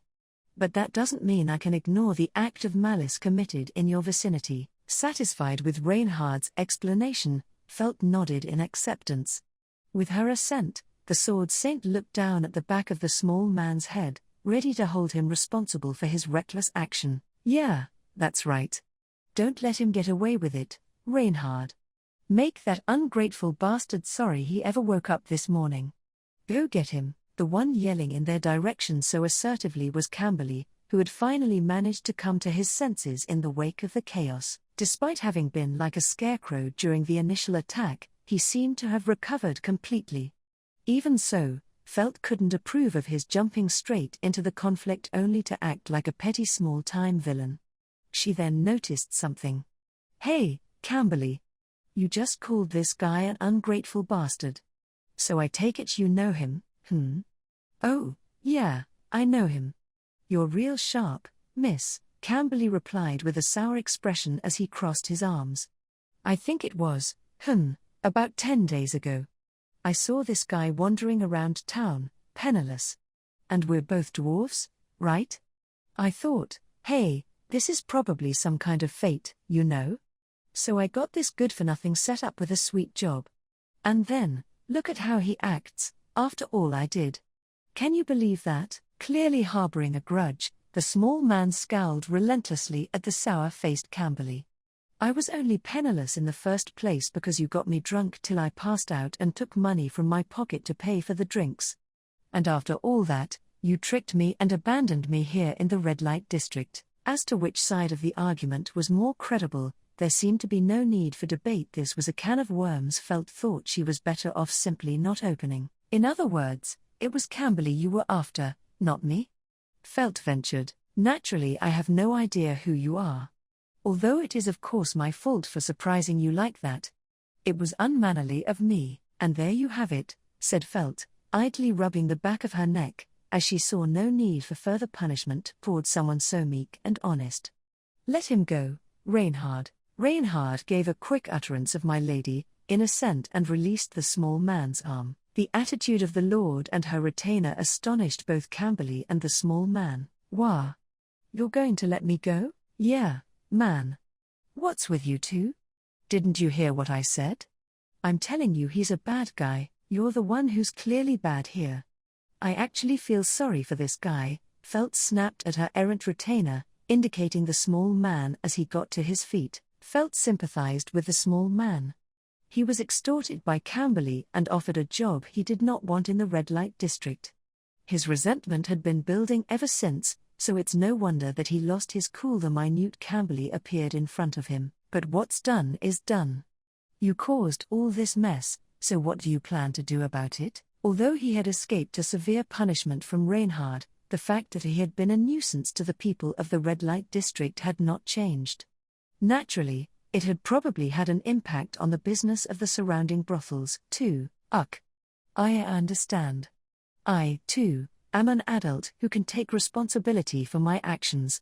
I'll fix the mess I've caused here somehow and return the town to its usual atmosphere of deplorable hedonistic lust and depravity. Would you mind your tongue? What a rude person you are, came a lilting voice from within the brothel. Wah! The boisterous enthusiasm of the small man was snuffed out in an instant. It was the sight of the figure standing in the entrance to the brothel, the owner of such a sweet voice, that stopped him in his tracks. Wow! When Felt turned around and saw the person, she couldn't help but let out an unconscious murmur of stunned appreciation. The character that had appeared was a stunning young woman, suffused in a sinfully enticing aura and possessed of an unparalleled beauty. She wore with utter confidence in her lush, alluring body, a dress that boldly exposed her shoulders, chest, and back. The combination of smells that wafted from the smoking pipe in her mouth and the perfume she wore felt like poison to Felt, with her good sense of smell. She felt that smelling it for too long would make her brain melt. Indifferent to Felt's reaction, the beautiful woman gently placed her hand on the petrified small man's shoulder and said, "Mimosa came to me with tears in her eyes, saying that her teacher had caused a commotion on the street. I'm sorry. I have no excuse. I apologize." How obedient, she cooed, tilting her head flirtatiously. The beautiful woman raised a shapely eyebrow at the small, meek man. Then, inhaling deep from her pipe, she blew a puff of purple smoke into the near evening sky and said, "Girls, I will buy you 2 candles. Go ahead and call all your guests to your bedchambers." Although she did not raise her voice at all and gave off an air of nonchalance, the reaction from the prostitutes standing nearby was dramatic. One by one, they got hold of the men who had been so shamelessly fleeing a moment before. Each of the prostitutes used the means at her disposal, whether a skillful play of words or the equally skillful application of feminine wiles, to coax each man back into the brothel, encountering minimal resistance along the way. In a matter of seconds, every male customer involved in the commotion had been sucked into the brothel. Being too eager to get a sale will get you hated, at least, from what I've heard, commented Felt. Surely, that applies to flowers only capable of providing wilted dreams. Unfortunately, I've made it a rule in my garden to pluck off any such flowers of such low quality. Is that so? Said Felt with a begrudging smirk at the deftness with which this impressive person had nipped the commotion in the bud. Well, I shouldn't be surprised that the woman managing a place like the Flower Prison Garden would be so well spoken. At these words, her red lips relaxed, and she gave a respectful bow. The feeling is mutual. Then, with a magical smile that even the same sex would be charmed by. "It is an honor to meet you, Lady Felt. It is truly a privilege to meet one of the 5 who are now in the most exalted positions in the kingdom of Lagunica." By exchanging their identities this way, they had each played their first card. Chapter 8. After being guided into a VIP room at the back of the brothel, Felt's eyes widened at the softness of the sofa. She had been steadily acclimating to the disparity in living standards since her time in the slums, first at the Astria's mansion in the capital, and then at the one in Hakushuri. But now all her hard work had been undone. The sensation of her hips sinking, her back supported, and the back of her head enveloped. This is the devil's chair. If it were to become Felt's office chair, there would be no chance of her ever being able to read or study again. This is definitely the type of sofa that can corrupt people, she thought. As expected, there's no expenses spared when it comes to the VIP room of a high-class brothel. "Lady Felt, please don't accidentally fall asleep. This is the building of the Flower Prison Garden, and we are here to give our greetings." "I know. I came a bit close, but I'm not going to fall asleep." With a sour expression on her face, Felt defended herself against Reinhard's nagging. Unfortunately, the man waiting beside her had no notion of the sofa's power of corrupting people. Nevertheless, Felt pulled herself together, understanding how problematic it could be to be too relaxed in semi-hostile territory. The VIP room not only had the sofa but was filled with a large number of high-end looking furnishings. It might be beneficial for them to be lectured on the principles of frugality, but then again, it was nothing compared to the somewhat poverty-stricken House Astria. While looking around such a splendidly decorated room, Felt, who had sunk deep into the sofa, turned the conversation to the small man standing in the entrance to the room. "So, are you going to keep me company in my spare time until the proprietress comes back?" Upon closer look, he was a rather neat-looking figure. As a dwarf, he was half a head shorter than Felt, but his short limbs made him well-proportioned. Many of the dwarves looked young, and so with no way of knowing their actual age he gave off an air of an intelligent, handsome youth. His hair was greyish-brown and neck-length, and he stood out with his rather pretentious dress code and oversized cloak. Having already introduced themselves to each other on entering the brothel, they already knew his name. "Mr. Ezo Kadna, was it? Please excuse me earlier." No, I was at fault for that. Considering the position of the woman accompanying you, I'd say your attitude was justified. You have nothing to apologize for." Reinhard apologized to him for bending his back and locking his arm, But Ezo felt nothing but shame. Placing a hand to his chin, he said, "Nevertheless, I didn't think I would get acquainted with a candidate for the royal selection like this. It annoys me, but I guess what that man said wasn't entirely untrue. I'm kind of scared to ask this, but what exactly did he say?" In short, all he said was that he was working for a great person. He didn't give me any specifics, but when I heard that someone like that was offering me a job, I was. Seriously, Camberley is always troubling me. Felt and Reinhard sighed in unison at the violently trembling Ezo's testimony. Camberley was not present on this occasion. Taking advantage of the proprietress' kindness, he had cunningly slipped into another brothel after the mess at the brothel's entrance had been cleared up. Although he had fulfilled his duty when he led Felt to the brothel, he clearly had more energy to spare. However, it was interesting to note that the prostitutes' delight at being chosen by him was different from that of those they had chosen themselves for business. Perhaps his nickname as the Red Light District's playboy was not as ridiculous as one might think. "So you got led around by Camberley's words and that's how you ended up working in the Red Light District. But if you're going in and out of the brothel owner's room, then she must be relying on you a lot. It's the result of a shortage in manpower and education. To begin with, being a guard in a brothel is not something that should be done using the noble power of magic.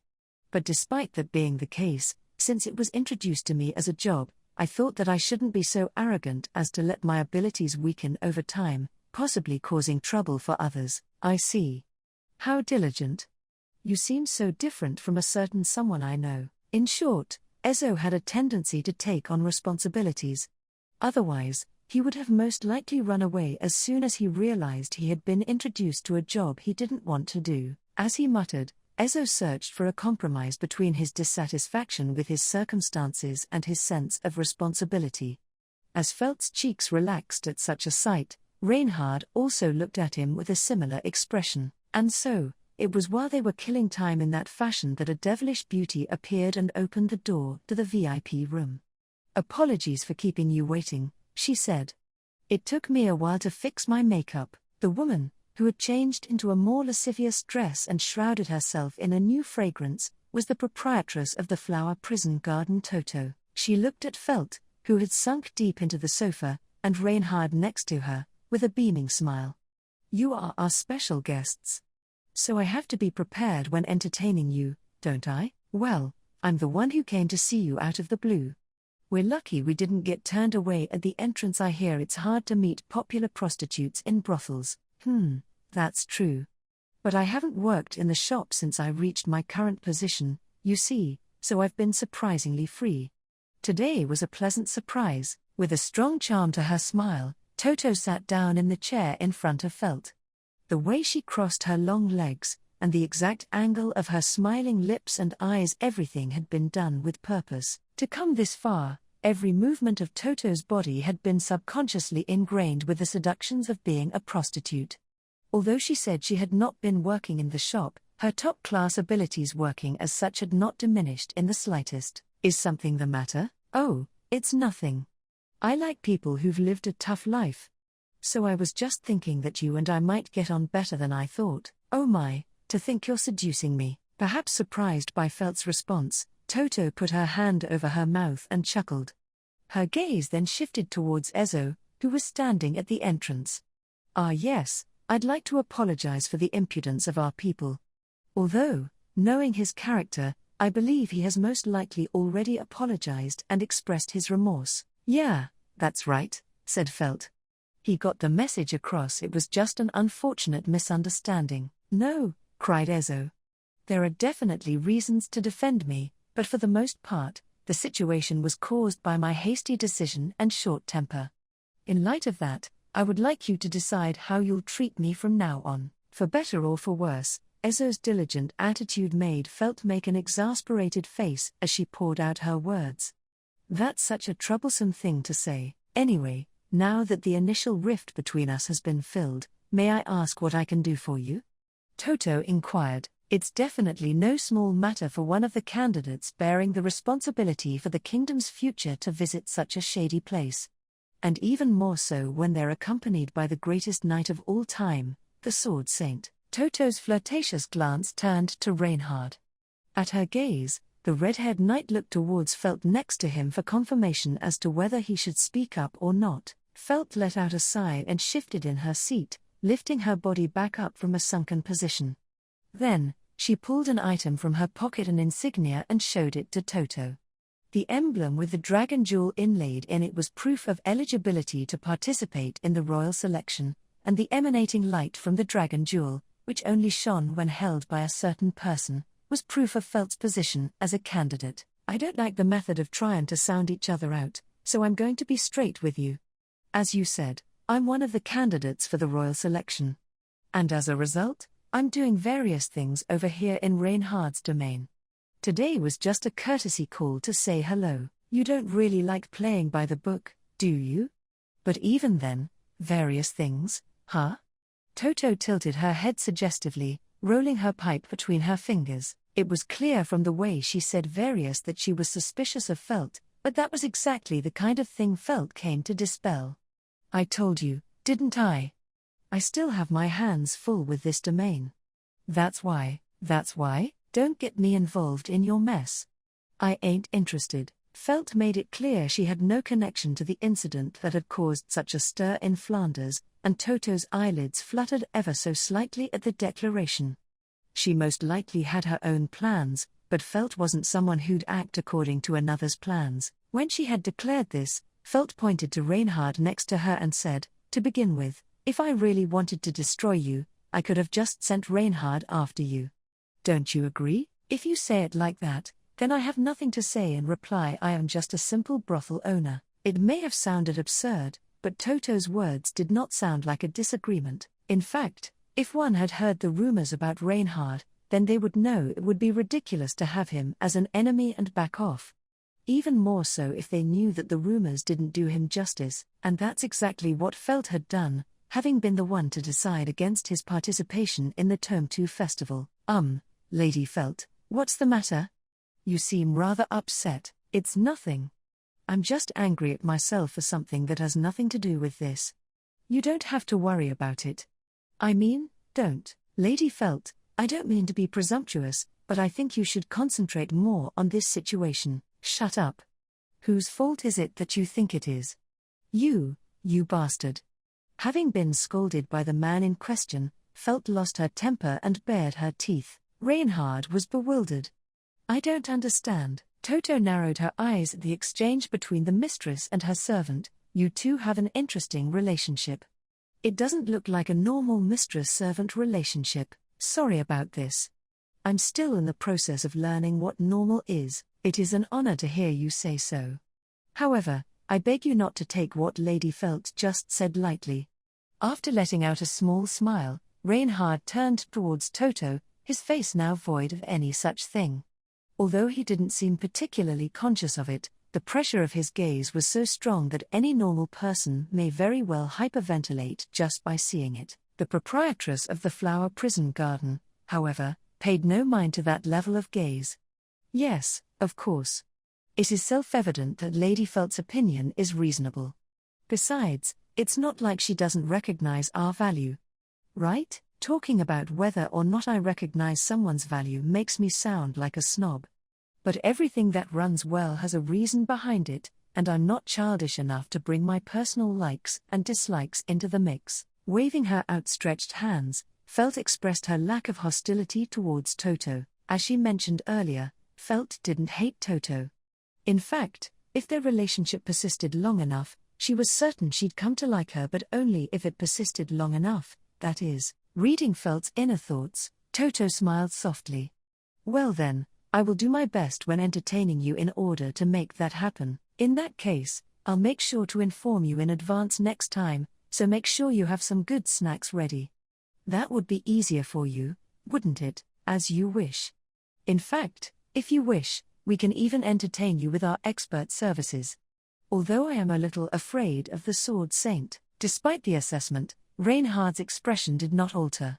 He was probably used to being described as scary. Toto exhaled a cloud of purple smoke.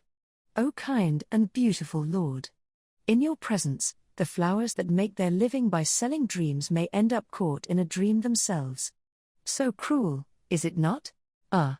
Struck so unexpectedly, Reinhard choked on his words and turned his blue eyes, filled with bewilderment, towards Felt.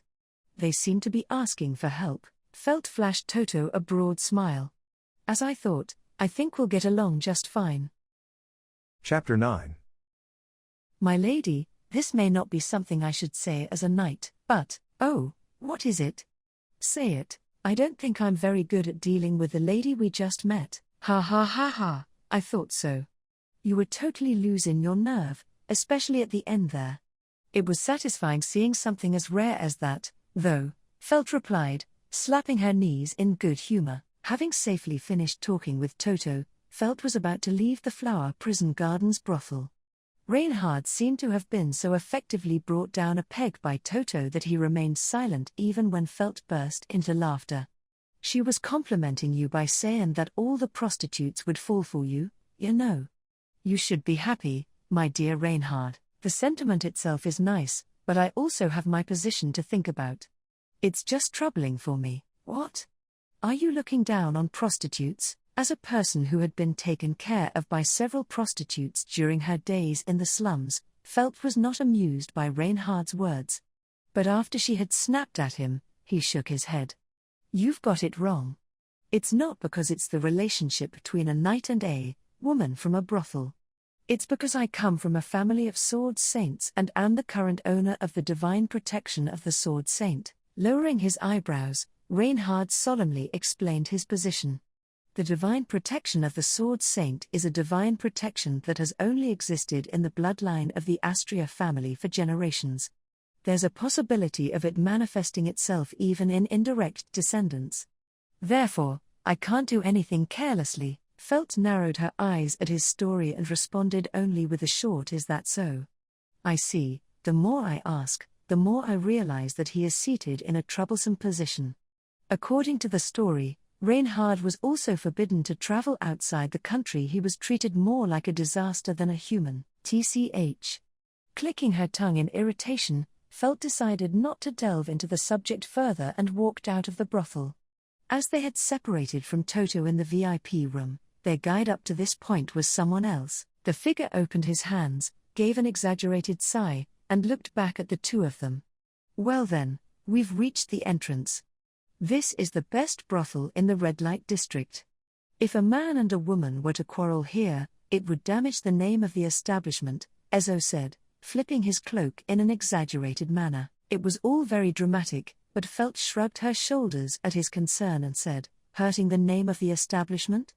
Are those words really coming from a man who cast magic on the street? Uck. Well.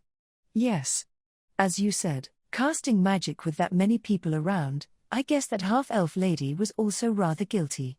Folding her arms in front of the mumbling Ezo, Felt recalled an event from a few months ago. That half-elf Emilia's sure done some pretty reckless things while pursuing me after I stole her royal insignia, Felt thought to herself.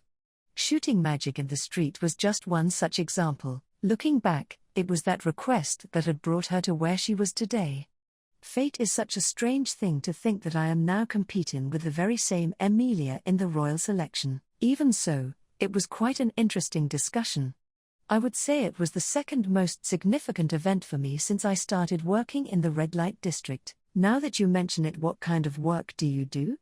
Are you really a guard? Felt compared Ezo with a strong-built gatekeeper standing at the gate in her head. Of course, Ezo's specialty was probably not in hand-to-hand combat, so his appearance may not be a correct gauge of his ability. There are definitely those who judge people by their appearance. Even I can recall meeting some. Of course, there is no end to such shallow people. But they soon realized that I was a man who should not be messed with. Ha ha ha, ha ha ha ha. Ezo was smiling broadly, puffing up his small body to its fullest, as though he was very confident in his magic skills. It was great that he did not mull over his defeat against Reinhard. As proof of that, he pointed a finger at him and said, "You, too, mustn't get carried away by a single victory. Let me make this clear, I wasn't serious and I still have a lot of room to grow.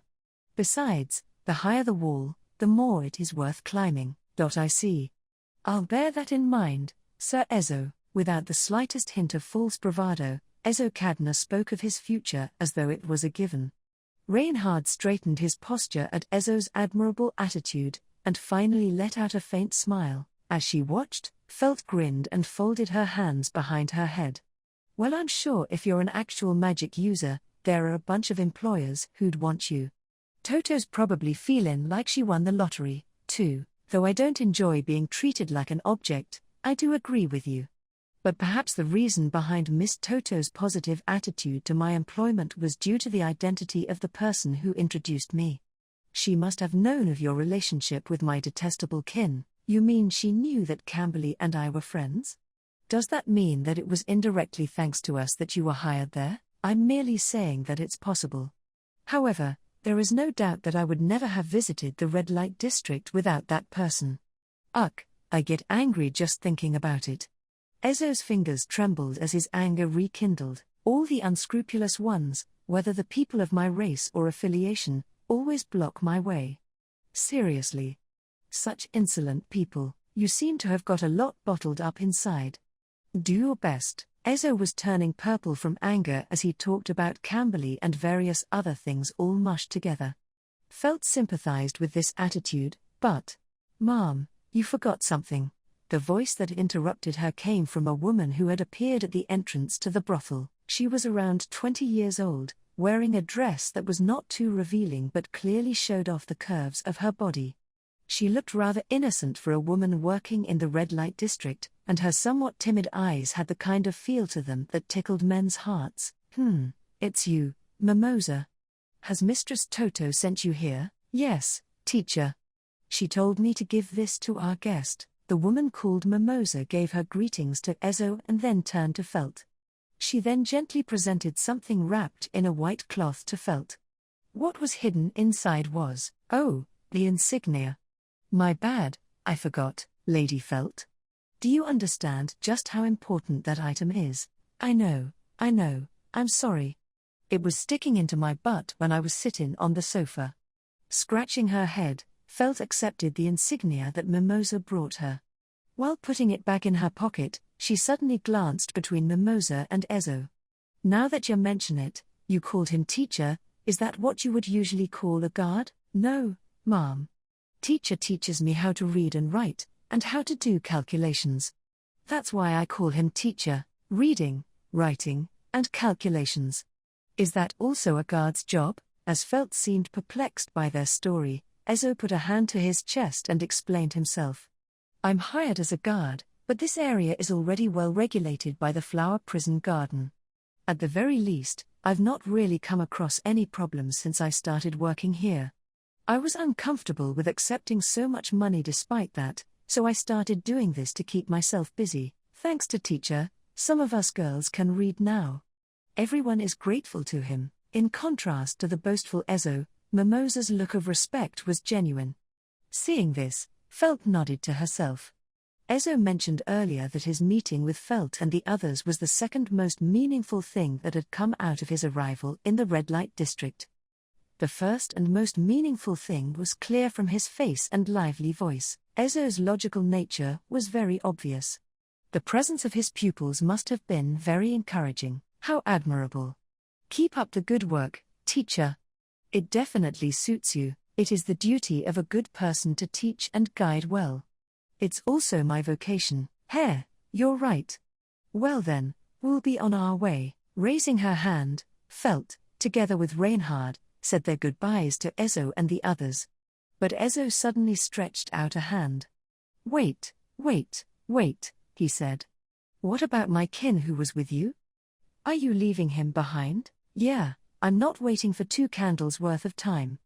I've done my job and he'll probably go back on his own even if I leave him be. Toto offered 2 candles for the disturbance caused by Ezo. A candle in the red light district was a sign that a customer had bought the time to be spent with a prostitute.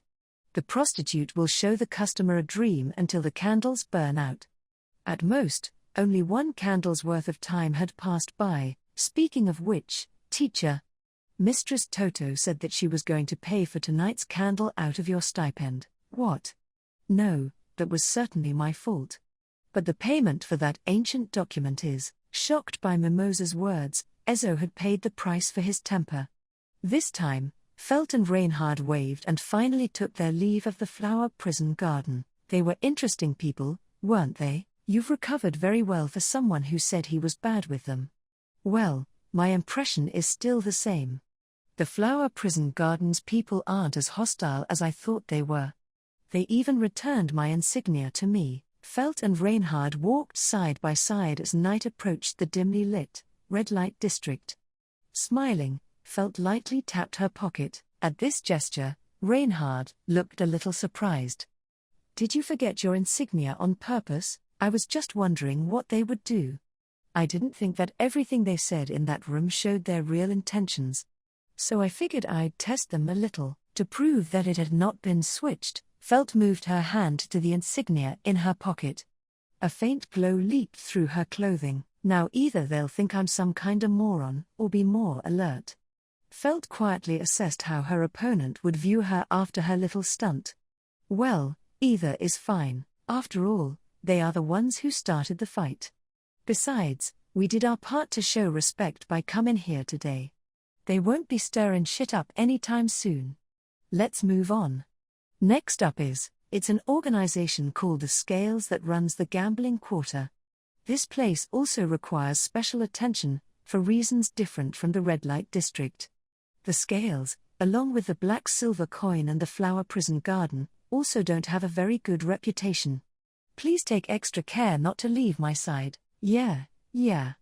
As Sir Reinhard commands. Felt responded in a light tone, but Reinhard's eyes were full of worry.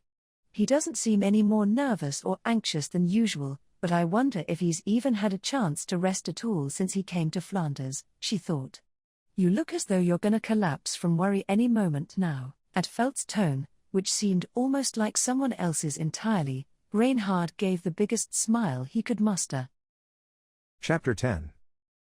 The gambling quarter was another name for the eastern part of the city of Flanders, a section of the city where gambling activities were permitted. In the first place, there were no strict laws on gambling in the Kingdom of Lagunica, but such activities were often associated with crime and violence. Before legalizing it became possible, the problem lay with improving the environment it was in. As a result, such problems were addressed by an organizational deterrent that outweighed violence committed by individuals and organization to operate the gambling dens. Licenses for gambling activities were not issued by the kingdom, but by the organizations in charge of the gambling dens in each city. And in the 5 great cities of the Kingdom of Lagunica, it was always the Scales in charge of managing these gambling establishments no matter the size or form these places manifested. In this city, too, the Scales controlled the gambling quarter. Together with the flower prison garden, which controlled the red light district, and the black silver coin, which controlled the rest, they made up the big 3. Felt had decided to go and give her greetings to the representative of the Scales. Unfortunately, the boss says he won't see anyone without an appointment. The large man had a face like a crushed frog and gave a bow to Felt as he spoke. The place was a large 1-story building known as the Grand Casino in the gambling quarter. Despite it being the time of day when night began to draw in and the temperature began to cool, the atmosphere in the area was getting rather heated. With its business hours reaching peak times, the traffic coming in and out of the gambling den had increased enormously. Similar to the red light district, the places that came alive at night were packed with people, who could be seen cheering and screaming here and there as they played various games. In the midst of all this, Felt and her companion walked proudly through this gambling frenzy to visit the leader of the Scales, without any prior appointment. So, it was no wonder that they stuck out like a sore thumb. Slowly, a group of men with a solemn presence surrounded Felt and Reinhard. A man in front of them, who introduced himself as Moselite, was silent, waiting for them to speak first, so Felt scratched her gold hair roughly. I know. You don't have to be so tense. I'm not gonna do anything. Although, Felt was about to add I'd welcome a fight if you're gonna turn me away, but Reinhard cut her off as he took up position in front of her. He stared Moselite down, with a somewhat puzzled Felt behind him. I understand that this is an abrupt visit. But if you have a representative present, could they please make some time for us? This person here is a royal selection candidate. The boss knows that, too. He still refuses to see you. Interrupting Reinhard's words, Moselite refused to yield. Being aware of Felt's identity, he must also know that the one in front of him was the Sword Saint. He certainly had some nerve. Looking at Moselite's expressionless face, a tattoo of scales could be seen on his eyeballs. Rumor had it that all members of the Scales were required to have a tattoo of scales on a visible part of their bodies. In fact, they could see tattoos on every single one of the men surrounding them, whether it was on their arms, necks, or other parts of their bodies. It did seem to be a special exception to have them on their eyeballs, however, for better or for worse. That alone just goes to show Moselite's loyalty to the organization. Reinhard, stop it. You're the one who said we won't be welcomed here because we didn't make any appointments beforehand. That's true, but is that fine with you, my lady? We came to say hello. While we've been turned away, the fact that I've come by has already been noted. So, it's not that bad of a deal.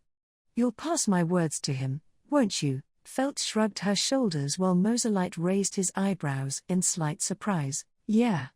Your message has been delivered, together with the fact that you greeted the red light district's proprietress before the boss. Don't tell me that's the reason he's being difficult.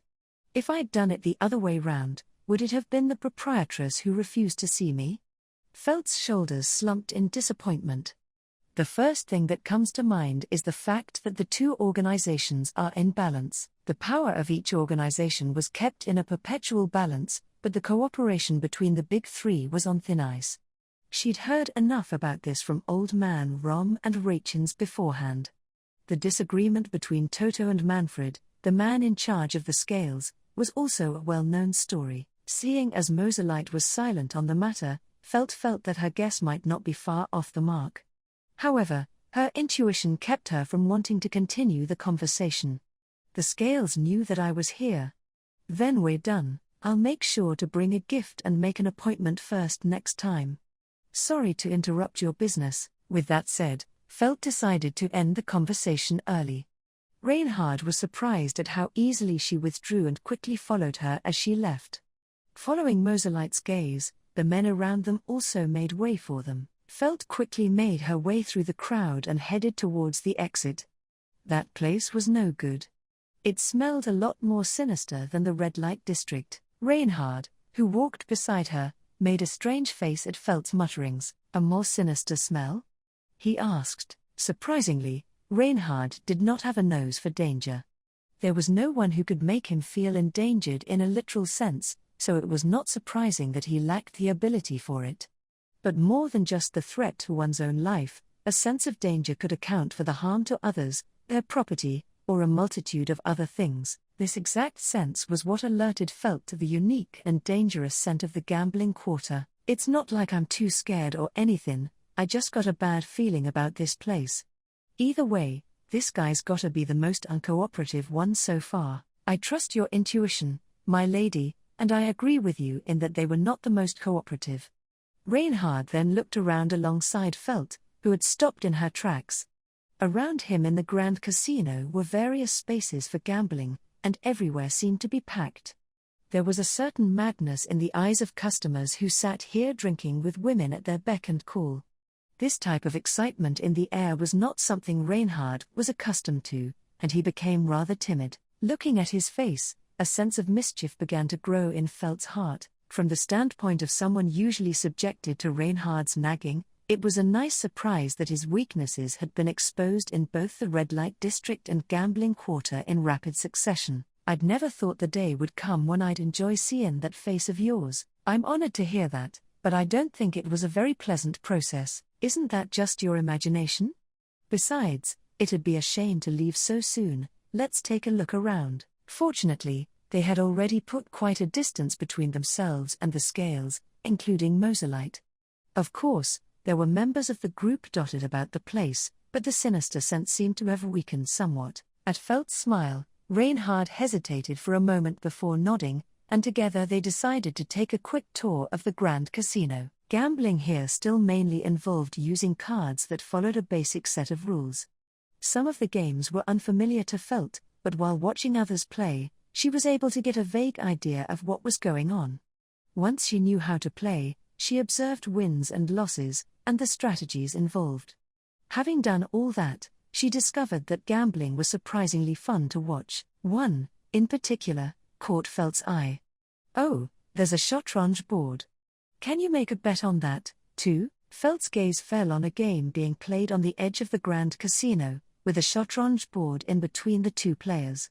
From the looks of it, there was no difference from the shotrange board she knew, and compared to the other gambling games, it seemed far quieter and more modest. However, there was definitely a kind of quiet intensity there. The two men locked in battle at this board wore serious expressions filled with a sense of urgency, each looking as though they were about to reach out and cut each other. The spectators surrounding the two also exuded a different sort of atmosphere compared to the rest of the crowds there. "I guess that means there are one-on-one bets like that too. Your ladyship also studied shotrange, did you not? What do you think of those two?" It's impossible for me. I'm no match for them. The way they use their heads is very different from how I use mine. The me right now wouldn't be able to do anything. I'm certain I'd lose." Shrugging her shoulders, Felt honestly raised a white flag. Hearing such a blunt declaration of defeat, Reinhard let out a small chuckle. "What are you chuckling about over there? You aren't supposed to be happy if I lose, right?" "That's true," Reinhard said. "I was surprised when you declared there will be times we will lose, after meeting with Mr. Doltero. But just as I am capable of gaining new perspectives, I am also capable of noticing things about others." "Like what?" "Your ladyship said the me right now. That's good enough for me." At Reinhard's cheerful words, Felt pursed her lips and fell silent. Even though she was amused by his unusual weakness, she was not amused by the unexpected counterattack. With such feelings, Felt looked away. "AAA, damn, I'm done with the tour. Come on, let's head back to, As she turned around and was about to head for the exit, she felt a hard sensation on the sole of her shoe. When she lifted her foot, she realized what she stepped on was a coin. A fake coin. A coin used in this gambling den? Felt muttered with some disappointment at the fake coin, which, for a moment, could be mistaken for a gold coin. "Well, would you look at that? It's your lucky day, lil missy. Why not try your luck at a game, huh?" The person who approached Felt with the object she found was one of the owners in charge of the gambling business. He was a tall, thin man with an unhealthy, sickly complexion. The game he was in charge of was a famous betting game called Ochre, in which players guessed numbers. There is a disc with holes and numbers on it that spins, before the owner throws a small ball, about the size of a fingertip, into the disc. The game is as simple as guessing which whole number on the disc the ball will fall into. On a separate table from the discs was a table with numbers on which participants placed their bets. There was no upper limit to the number of participants, and the most interesting part about Ochre was that it pits the owner against a large number of other participants. With so many customers already at the table, there was no reason for them to bother bringing in Felt, who only had one coin. Felt's cheeks curved upwards at the pretense. "Ha! A weird game with a lost coin. How fun.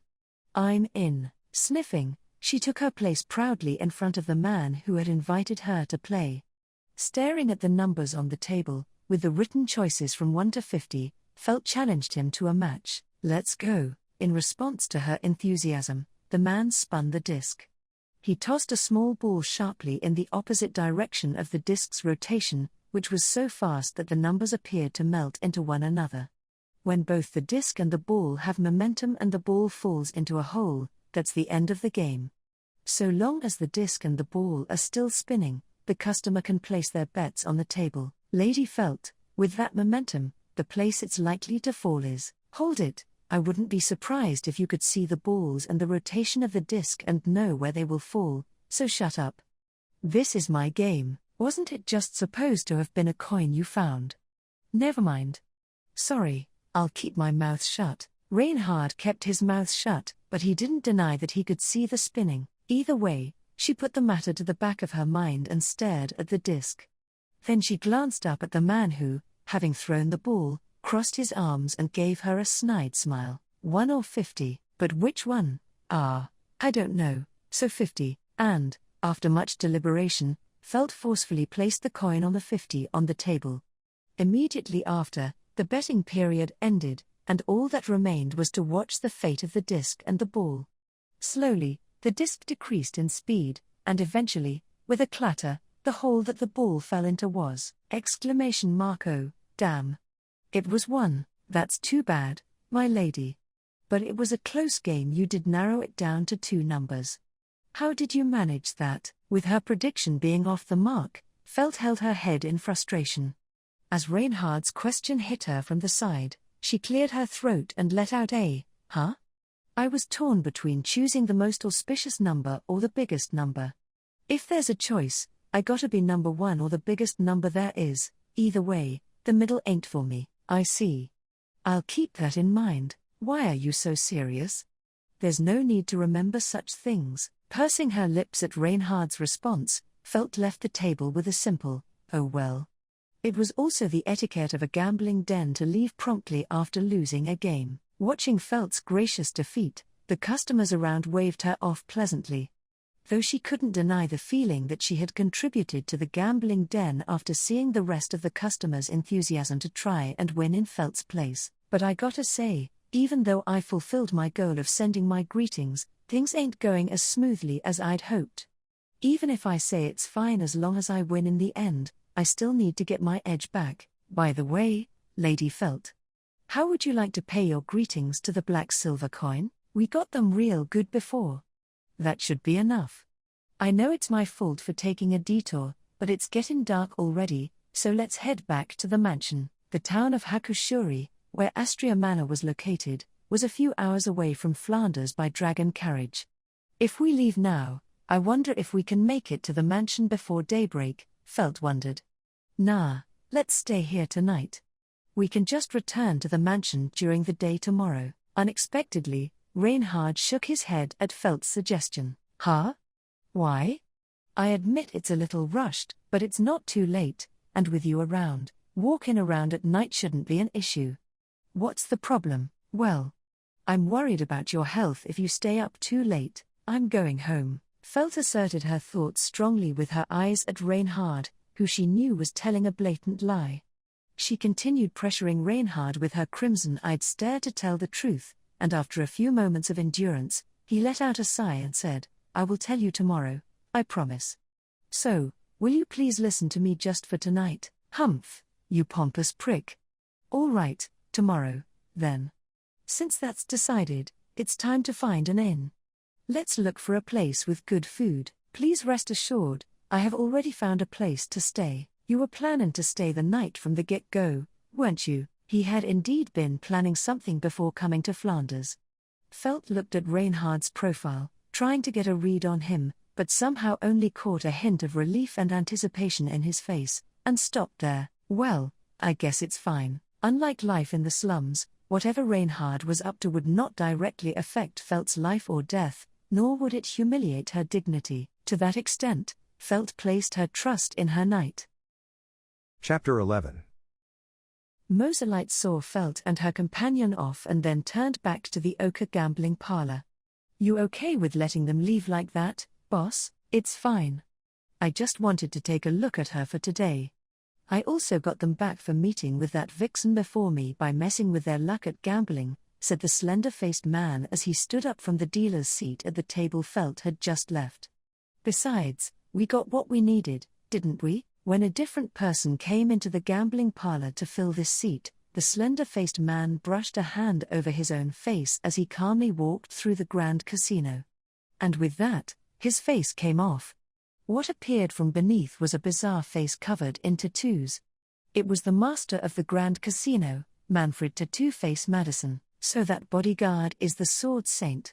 He isn't as great as the rumors suggest. He is oblivious to things other than pure animosity. It shouldn't be difficult to fool him with a bit of trickery. Moselite, his right-hand man, followed him without saying a word. He wasn't looking for an answer or any sort of reaction. The young wolf's monologue was directed at himself. But the candidate girl has a better hunch. On top of that, she was able to correctly narrow the choices down to 2. Are you saying that if she had 2 coins then she would have won by fluke? No. If that girl had 2 coins, she would have placed them on the same spot both times. Money isn't her concern, it's about the way she conducts herself. Manfred's murmur had a hint of joy and expectation. It was like a child getting a new toy or like a predator finding easy prey. His voice was practically seeping with bloodlust. Seems like you're in a good mood, boss. Yeah, I don't feel bad for a change. Don't let them out of your sight, Moselite, ordered Manfred, a menacing grin on his face. Yes, sir, replied Moselite with a low voice, bowing his head. Held within the hand of the large, bowing man was a coin. Looking at that out of the corner of his eye, Manfred licked his lips. All right, show me what you got, royal selection candidate. Whether you end up as a mere insect in a bog, or you become something more, it will be worth watching. Chapter 12. As the sun rose, bringing forth a new day, Reinhard led Felt to a certain place. Having stayed the night in Flanders because of her knight's stubborn request, Felt enjoyed the food served at the inn and slept in a soft bed. Early the next morning, she was woken up by Reinhard and drifted between being in a really good mood and a really bad mood. Nonetheless, she went with him without resistance, but, your ass is mine if this ends up being a waste of time. Very well. If that comes to be, then you may berate me to your heart's content. It would be a failure on my part, after all. Reinhard's attitude while replying to Felt was somewhat strong, which Felt found suspicious, but they soon reached their destination. And, what awaited Felt there was, it's the Earth Dragon I told you about before. It belongs to the brilliant Diana species. Whoa, whoa, whoa, Felt's eyes sparkled in excitement at the sight of the bright red Earth Dragon standing on the other side of the wooden fence. The place Reinhard took her to was a ranch situated south of the city of Flanders, a place with a lot of Earth Dragons that roamed around freely in the grasslands within the vicinity. Reinhard had arranged for the rancher to bring one particular crimson Earth Dragon, which was now subjected to Felt's admiring gaze as its gallant form rose to stand before her. Earth Dragons from the Diana species are rare. They are a toughened Earth Dragon species that can give their fullest, no matter the landscape or climate. As it is a gift for your ladyship, I took my time, but, amazing. It's big, cool. Is it fine for me to have it? Though Reinhard politely explained, Felt was crowing like a rooster without hearing any of it. Reinhard smiled and nodded. Yes, he said. I have arranged it for you, Lady Felt. Please, accept it. I don't like it when it's your shitty plans that make me happy, but, well, that doesn't really matter.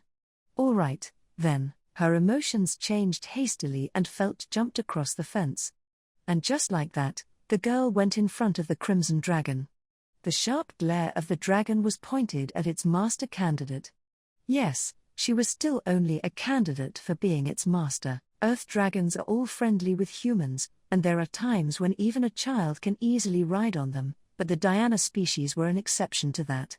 Along with their superior ability, their pride and obstinance is great, rarely accepting others as their master. The one Reinhard had arranged for Felt was especially hard to please. The rancher panicked at the sight of Felt facing the Earth Dragon and tried saying something, but Reinhard gestured with his hand to stop, nodding to reassure him that he'd intervene if necessary. As Felt got closer to the Earth Dragon, they watched with bated breath.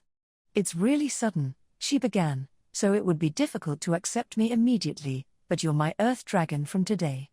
Let's get along. As Felt spoke and reached her hand out towards it, the Earth Dragon lowered its long neck and started to sniff around as if to tickle her.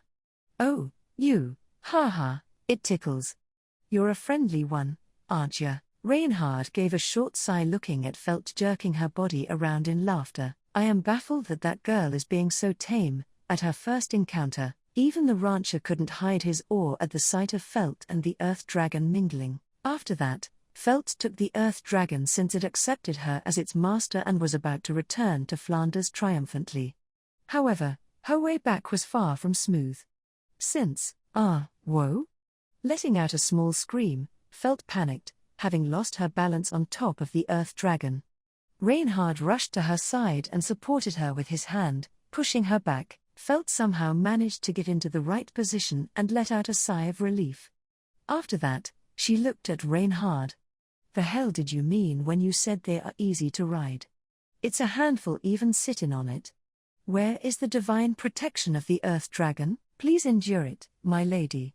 While it's true that the Earth Dragon's divine protection of wind evasion is excellent, you'll lose control once the protection expires. Arg, you may have a point, but I think you will be able to ride immediately if you learn the ropes. But until then, stopping Reinhard in his tracks before he could say something like practice makes perfect, Felt cried out in excitement as if to say it was a brilliant idea.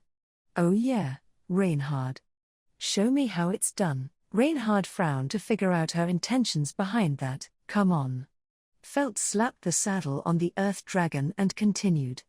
Riding alone is dangerous, and there ain't no way I can learn the ropes like that, right?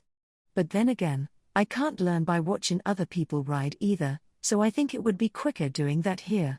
I see, you have a point, right? So hurry up and get your ass over here. Reinhard respectfully followed the instructions of Felt, who had jerked her chin up at him.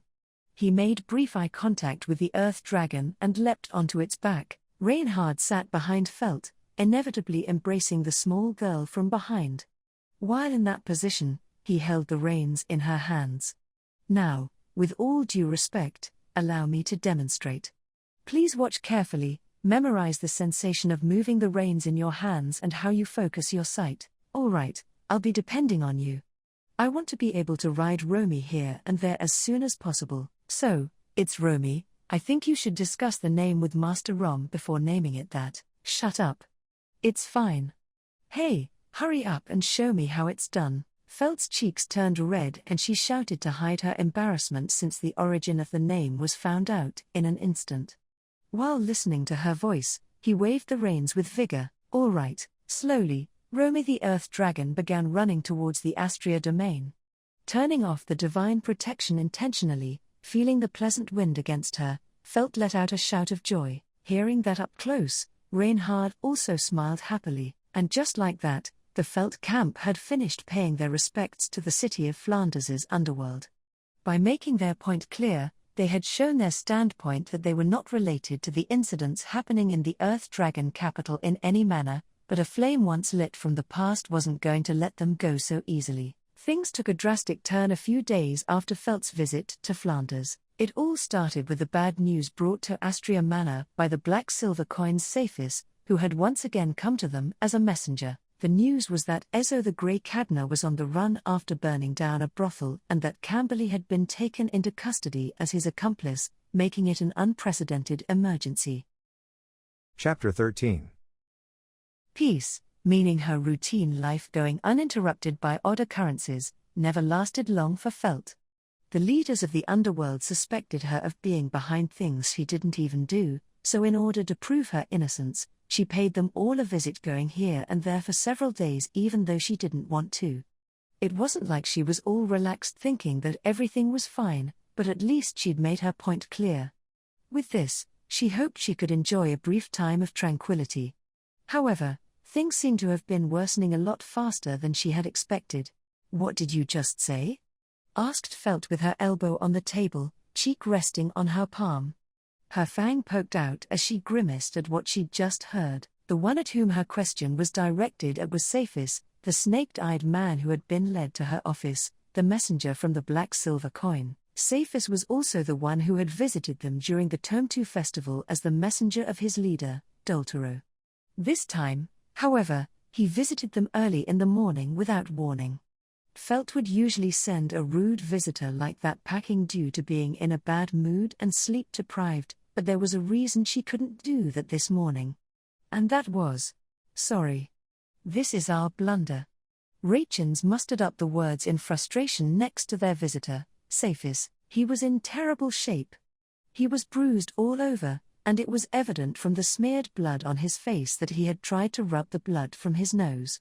His clothes were covered in blood and dirt, looking as if he'd been beaten to a pulp. No, it wasn't as if he had. This was definitely the appearance of a guy who had been punched and kicked by a mob. Leaving Rachins next to him, Cephas bowed respectfully.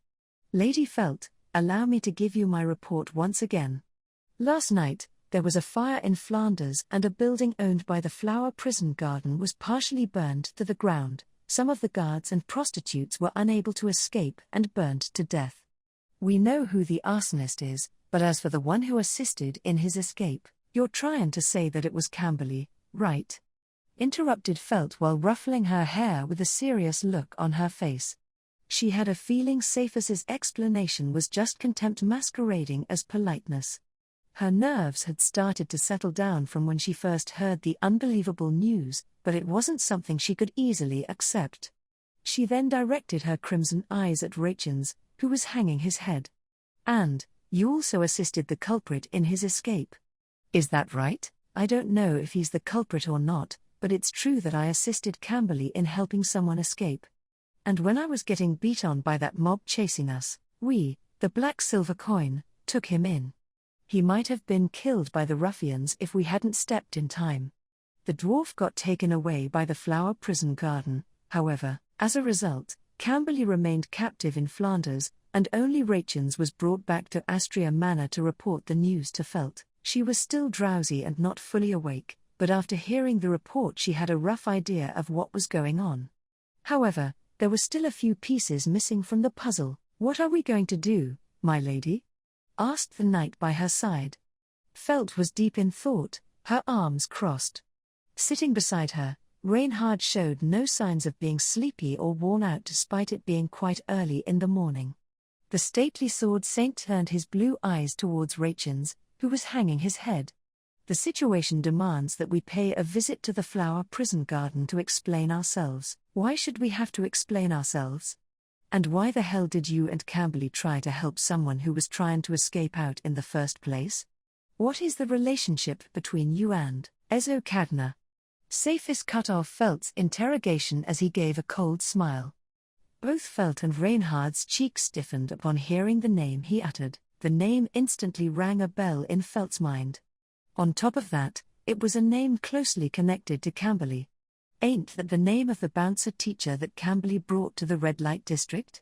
she asked. "And if that's the person who committed arson in the Flower Prison Garden's domain, then it is understandable that Camberley would be caught up in the incident," Reinhard added. The dwarf magic user's earnest-looking face came to Felt's mind. He was robbed of all his belongings by Camberley and fell to the position of bouncer in the red light district, but if he's being suspected as an arsonist, Felt thought, there must be some complicated issue at play here. "Is Camberley safe?" she asked. "Even we aren't sure how the Flower Prison Garden is treating him," Cephas answered. "But that proprietress of the red light district isn't a short-sighted person. It's hard to imagine she would do anything that would cause her to lose the only lead she has connecting to the culprit. You still believe there's a possibility of her doing that, it's just that you think she won't." Cephas smiled gently at Felt, who was complicating things. But she could infer how bad of a situation Camberley was in from that attitude of his. Being Camberley's patron, she couldn't just ignore the dangerous predicament he'd gotten into. "Of course, we at the Black Silver Coin believe your ladyship has no connection to this. But it won't be so easy to calm the other two organizations down, especially the Flower Prison Garden, whose reputation took a hit." Felt swung her legs up and down and leapt out of her chair, then glared at Cephas at the other side of the desk. The snake-like man living in the underworld showed his long tongue in response to her glare. "Worry not. I'm sure their demand is simple," he said with a provoking smile, as if he was enjoying the sight of them being cornered. Chapter 14. "My demand is simple, Lady Felt. You just need to hand over the arsonist your subordinate help to escape." "I thought so."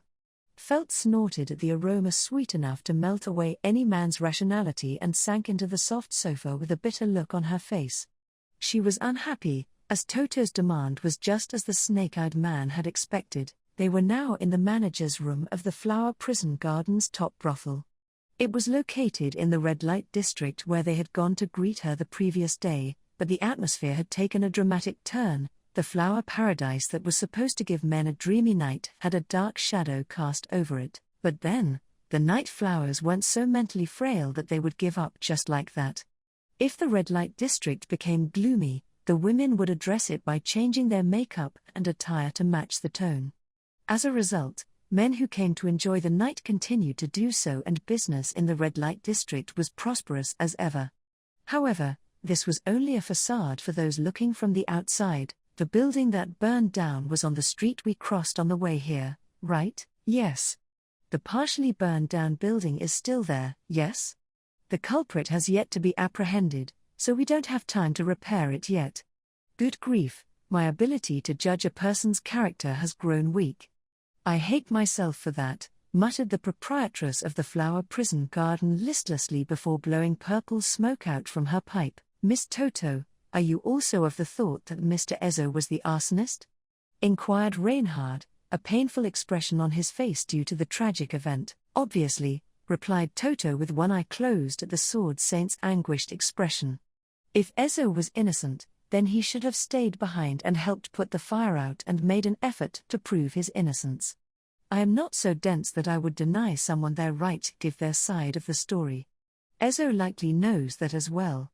Nonetheless, he fled the scene, which is why you believe that Ezo is the one responsible for burning the building down and causing many people to lose their lives? Yes, that's right.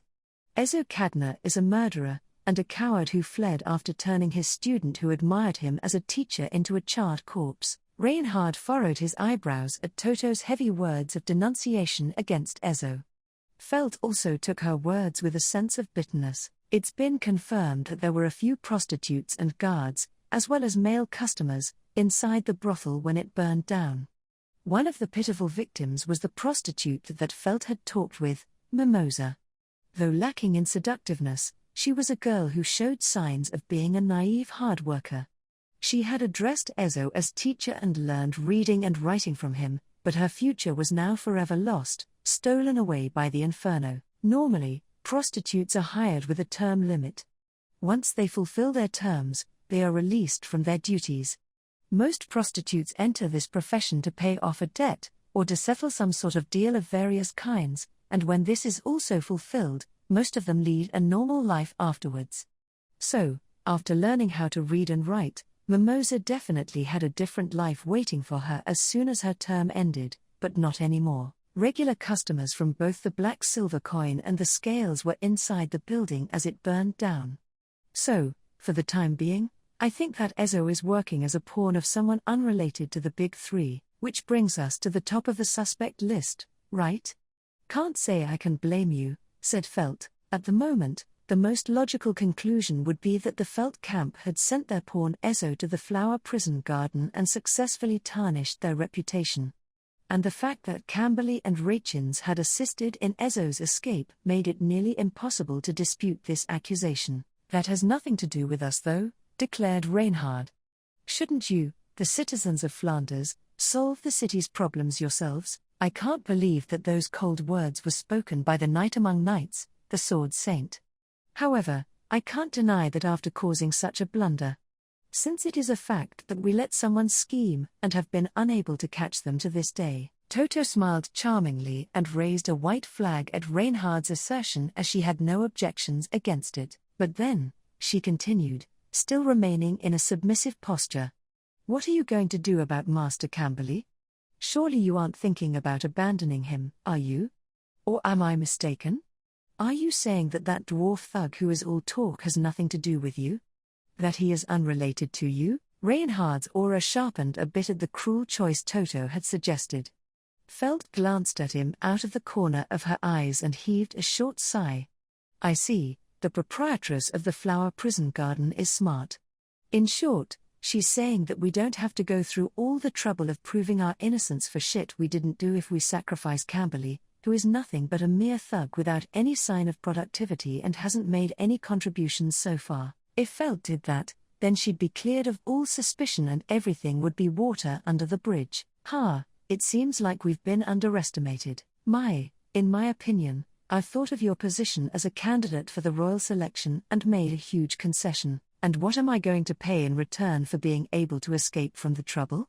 Becoming indebted to you, being looked down on by my knight, spat at by my stupid companion I abandoned, and worse, turning into a coward, the very thing hated by my family that I respect. Don't mess around with me. Felt stood up from the sofa she was sinking into and looked down at Toto, who was elegantly crossing her legs. Toto's eyes widened slightly under her long lashes after seeing those crimson eyes peer into her. "Remember this." She pointed her finger at Toto's well-defined nose and declared, "Camberley belongs to me. I am his mistress. His liabilities are half mine too. And I am my own master. I don't intend on being bossed around by anyone. In addition, I am his mistress too. He's ready to bite anyone if something happens," Felt said with vigor while pointing at Reinhard, who was standing right behind her. Reinhard deeply bowed after hearing her words and said, "Yes," before nodding. "If it's by Lady Felt's order, then I am always ready to bite into the throat of her choosing. I was thinking of an ear or finger." "You're really scary, saying throat, my lady." Reinhard dropped his shoulders as if he had just been betrayed. Toto went silent for a moment at their exchange and then placed her hand over her mouth. It was a graceful gesture, moving in such a way so that she wouldn't get any lipstick stains on her hand, but it was definitely a movement following the urge to smile. Foo. "Oh my, how boorish of me, and to call myself the proprietress of the red light district. My apologies, Lady Felt. It appears I've underestimated you." "Yeah, and don't you forget it," Felt said, proudly puffing out her chest. Toto nodded while still smiling. "Understood." Then, shaking the pipe between her fingers, she let the purple smoke flutter in the room. "If that is your ladyship's resolve, then I have nothing to say. Though we have the dwarf who assisted Ezo Cadna in his escape in our custody, you aren't gonna let us meet him easily, will you? At least not until we get him to start talking." "We are quite desperate," replied Toto with an expression showing no signs of being desperate. Camberley was alive, at least if her words were to be believed, but it was clear that there wasn't much time left. The terms for his release had already been made clear and tensions were high. "If we find out who burned down your brothel, will you hear us out?" "Yes, of course, as I believe that culprit would be the same one behind these many incidents occurring over the past few months. It would be a great help to me as one of the representatives of this metropolis to settle this situation." "Don't say something you don't mean." Felt ruffled her hair after listening to Toto's words and smiled. "I can't wait to see how you're gonna thank me after we solve this whole situation," she declared with a fierce smile, without the slightest hint of fear. Chapter 15. "We weren't able to meet Camberley, so what are you going to do now? I guess we could roam around the city or something, but what good would that do?" After ending the talks with Toto in the flower prison garden, Felt pondered while walking around the city with Reinhard. "To convince Toto and make her release Camberley, we need to capture the arsonist. For now, Ezo is the prime suspect and the big three are desperately searching for him. I can't imagine that we, as outsiders, will be able to get to him before they can, though. Do you have a divine protection that helps you find someone you're looking for? If you do, spit it out right now. I truly want to be of assistance to you, my lady, but I can't claim to have a divine protection that doesn't exist. Nonetheless, if your ladyship orders me to search around the city without anything to go on, I will have no other choice but to obey. That would be a waste of your existence. Seems like we alone can't come up with a solution." Disappointed and somewhat relieved to learn Reinhard was not almighty, Felt swiftly crossed the street and walked towards the rendezvous point. Only she and Reinhard were allowed into the flower prison garden to meet with Toto. The rest of her companions who couldn't join them at the brothel were waiting at the charred remains of a building, the scene of the crime in question. "Lady Felt, young master, we've been waiting." The one who had rushed across the street to greet them was a timid-looking pink-haired young girl, Flam, one of the twin chamberlains at Astria Manor. She usually moved around with her other half, Grasses, but the sisters were acting separately today for a certain reason. Which was, "So, how'd it go? Were you able to meet Camberley in the brothel?" said the person leaning forward and inquiring about the outcome, a suspicious-looking man covering his head with a scarf and his mouth with a piece of cloth. "Calm down." Felt waved her hand at the hasty query of the suspicious man. "Stop being so loud. You're gonna blow your cover. You promised you weren't gonna cause me any trouble, remember?" Yeah, but how'd ya expect me to stay calm?" The man Rachin spat, stomping on the ground out of frustration, before looking up at the sky. He was in disguise, hiding his identity because he was also suspected of attacking the Big Three alongside Ezo and Camberley. He had helped Ezo escape and was nearly beaten to death by ruffians. So, whether to take Rachens to Flanders or not was a subject of much debate in the mansion. In fact, Old Man Rom and Reinhard were against him accompanying Felt. Nonetheless, Rachens insisted that he be allowed to join them and would not back down in the slightest. Felt couldn't help but respect this tenacity and commitment to see his friend. As a result, Rachens accompanied Felt to Flanders, but she made him follow a few conditions. The first condition was that he keep his identity hidden in disguise. Additionally, he must always remain with a guard since he could not fight very well on his own. That guard was Flam, who remained by his side. All things considered, Mr. Rachens, aren't you ashamed of being protected by a young girl like this? Flam asked with a shrug. Shut up. I had no choice, you know. I wasn't allowed to be here without you, Rachens cried angrily at her. Either way, she was stronger than him, so his angry shout didn't really pack much of a punch. As expected from someone serving the Astria family, Flam and Grass's fighting abilities were extraordinary despite the way they looked. Even Felt would be no match against the twins in a serious bout. Felt interrupted them. Well, we can leave that aside. As for everything we've learned, Reinhard, I'll leave that to you, as you wish. Flam, Rachens, I want you to calm down and listen. Like that, Felt tossed aside the long explanation and Reinhard thoroughly informed them both of the things discussed in the flower prison garden. Hearing that, Rachens narrowed his Sanpaku eyes annoyingly and said, So I have to catch the guy I helped escape. Reinhard nodded. Camberley's safety won't be guaranteed if we don't do that. But it isn't a good idea to search around the city blindly. Does anything come to mind? You guys know the city better than we do. What's that supposed to mean? Nah, I guess you weren't trying to start nothing.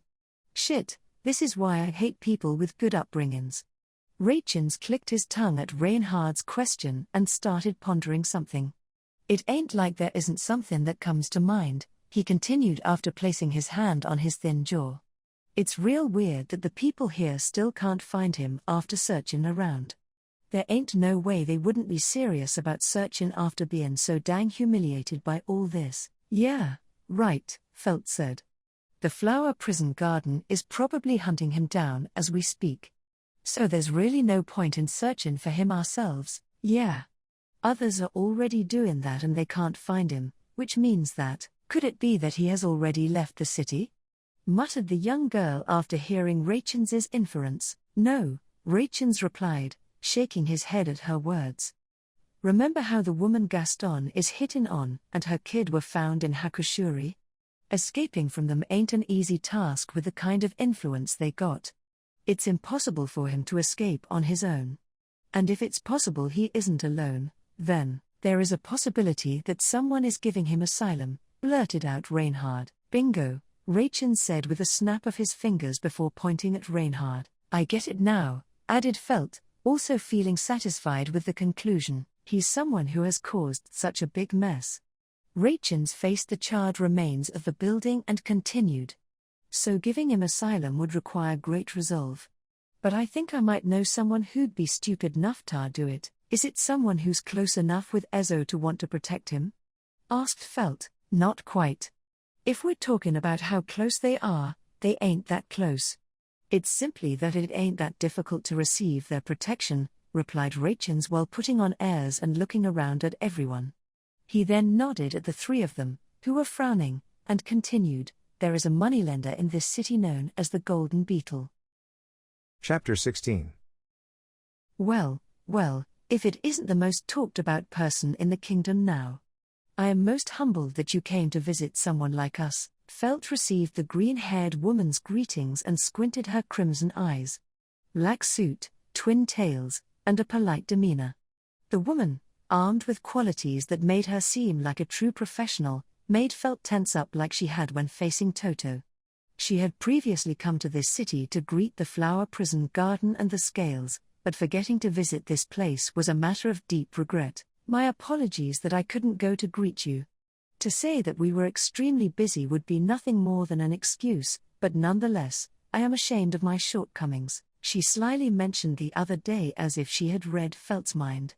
A bitter taste arose in Felt's mouth at the mention of this, and she shook her head. Ah, enough with the pleasantries. My name is Lady Felt, correct? We are the Golden Beetle. I am Helene, the one in charge of the office in Flanders.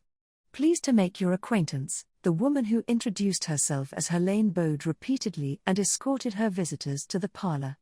According to Reinhard, the Golden Beetle is the biggest loan shark in Flanders, in addition to being active throughout the entire kingdom. In this city, they've been able to run smoothly and maliciously under the protection of the Big Three. Protection or not, the Golden Beetle had also been a target during the past months. One sales office, separate from the one Felt and her group were visiting, had been attacked just the other day. With all of these disturbances, they were certainly in a position to want this solved quickly as well. Felt took a lesson from Cephas this time and paid a visit to Helene without any prior appointment. However, her response was quick and flexible, almost as if she'd expected them to visit. Flam spoke up suddenly. Young master, there seems to be a problem. I know, Reinhard said. We're in the dark here with no idea what this woman may be planning. We must be ready for anything. It's not that. The cost of this cup of tea is equal to the cost of an entire month's worth of our tea back at the mansion. Flam, I'm glad you're enjoying these luxuries, but please be on your guard. While listening to the leisurely conversation between the two standing behind her in the parlor, Felt glared at Helene sitting in front of her. Helene shrugged her petite shoulders after being exposed to Felt's glare. So, what brings you here? Considering we're a mere nobody around here, I don't know how we could ever meet a royal selection candidate's expectations. Lady Felt, are you hiding a guy named Ezo Cadna? Felt asked. Sorry about that. I ain't that good at negotiating. Helene went quiet at this blunt question. The faint smile she'd worn since the beginning was now cast in a slight shadow. While normally concealing her intentions, Felt caught a glimpse of Helene's true nature beneath that smile. My, what a strange thing to ask. If I'm not mistaken, that's the name of the dangerous criminal who's been ravaging the streets in our fine metropolis.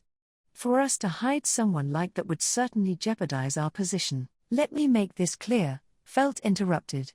We ain't here to snitch on you. And, the guy, Ezo, may not even be the culprit behind any of this, so your ladyship believes the reality of the incident to be different? Helene asked. Nah, I'm not saying that I know what really happened, but the person who got caught after it all happened is from my camp. So that's something I can't just ignore. I see. So your driving force lies in your captured subordinate. Helene stopped there and rubbed her chin with her black gloved hand. Speaking of which, she looked behind Felt. The person over there has been staring daggers at me for a while. Do you know why he is doing so? Her query was directed at Reinhard, who was standing next to Reinhard and Flam. His gaze was sharper than usual, not able to conceal his animosity at all. Felt waved her hand between Reinhard and Helene as if to block his gaze. It's nothing. He's just being grumpy, so don't worry about him. But if you want, I can make him wait outside. No, it's fine. I was just worried if there had been any discourtesy on our end. As long as that's not the case, there's no problem. Seems like you're used to being glared at, huh? Helene nodded. Yes, since our reputation is immensely bad among people who are prudent and aren't in dire financial crisis. More than mere moneylenders, they were loan sharks with deep ties to the underworld. Violence and excessive interest rates were standard in their line of work. Felt, however, had no intention of criticizing their business. More often than not, the ones borrowing money are the ones at fault, she thought. Felt continued. So, I haven't gotten your answer yet. Where's Ezo Cadna? Haven't I given you an answer? Helene retorted. The person at the center of this is said to have opposed the Big Three.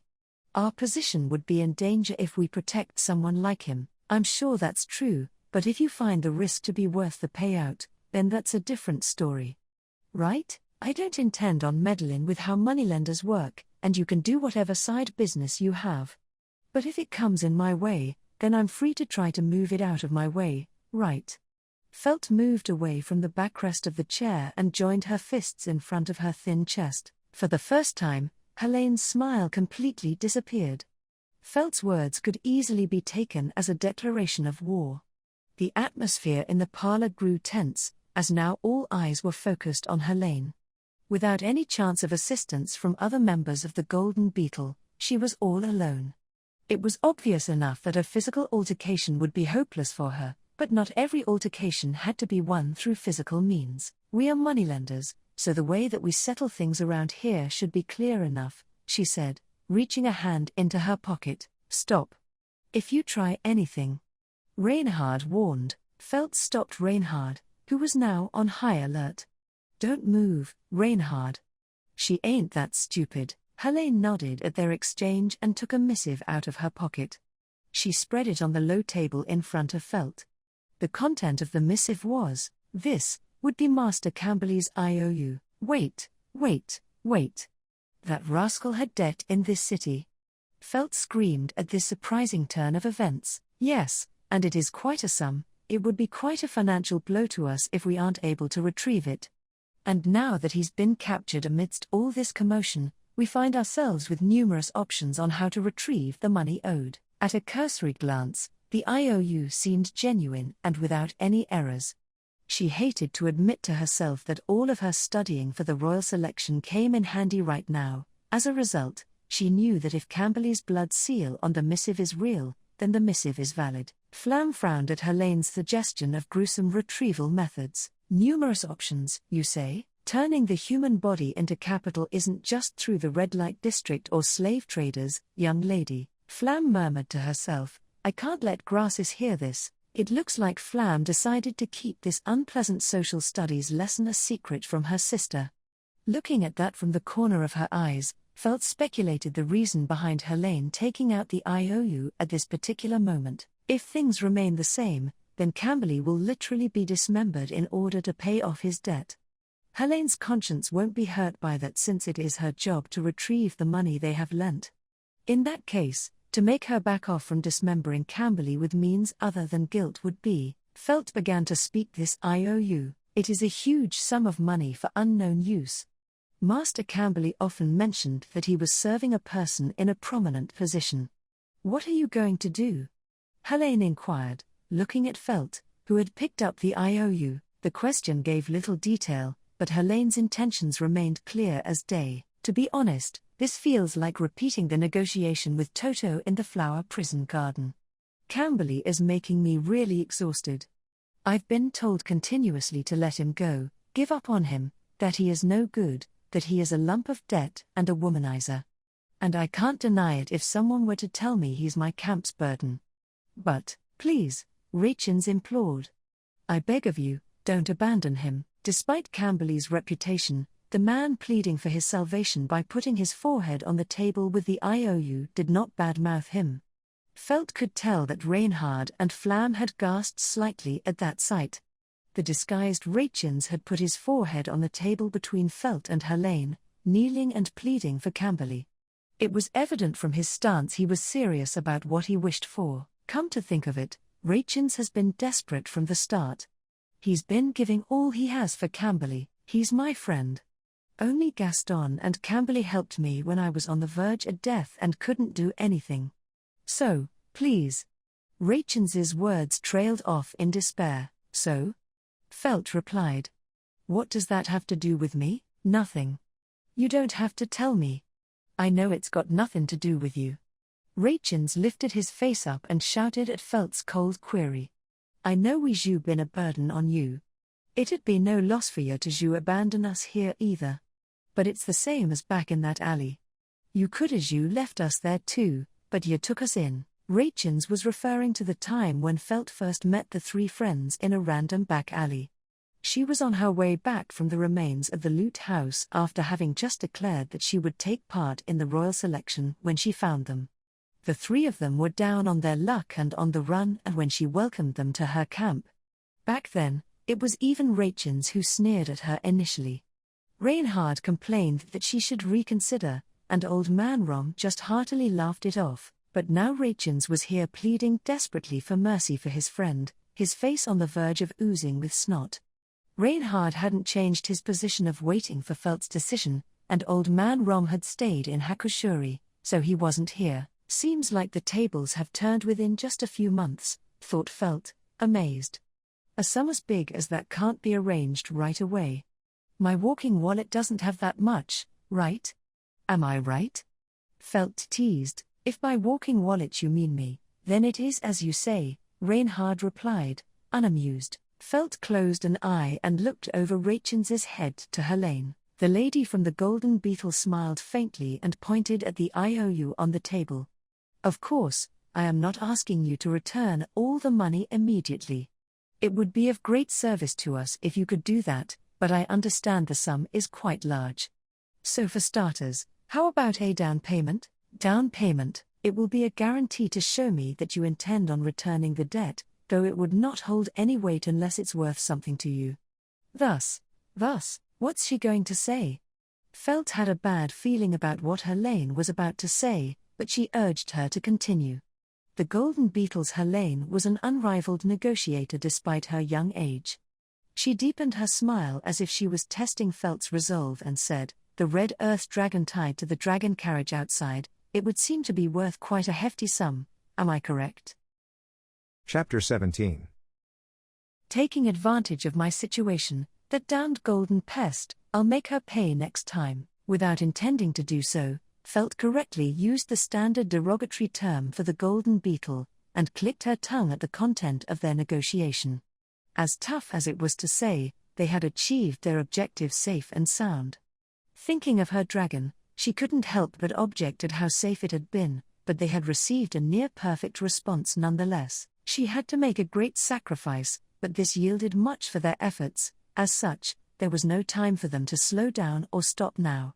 However, what are you so giddy about? Felt spat over her shoulder. You're as deep in this shit as I am. Get your act together. Confused and startled, Rachens meekly replied, oh, yeah, I know that, but Rachens had been acting like this since the negotiations with the Golden Beetle. It wasn't like they couldn't understand Rachens's confusion. Excuse me. Seeing as Rachens had trouble putting it into words, Flam interjected to speak on his behalf. She then stood up straight, and looked back at the Golden Beetle's office. Are you really okay with that?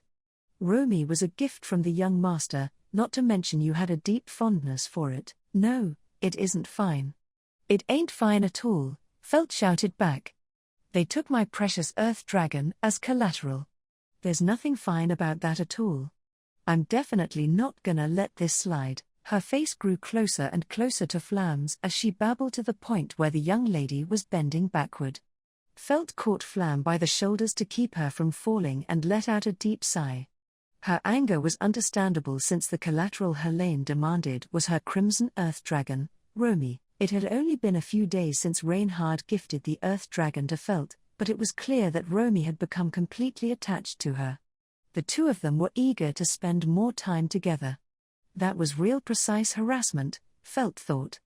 I could have rejected the offer, saying the conditions weren't something I could agree with, but she wouldn't be nice enough to let us off any easier. If I said no, she'd probably be a lot more unreasonable, too, so what we got is the best we'll ever get. Reinhard nodded. But you will definitely get it back. That's what I'll believe, my lady, obviously.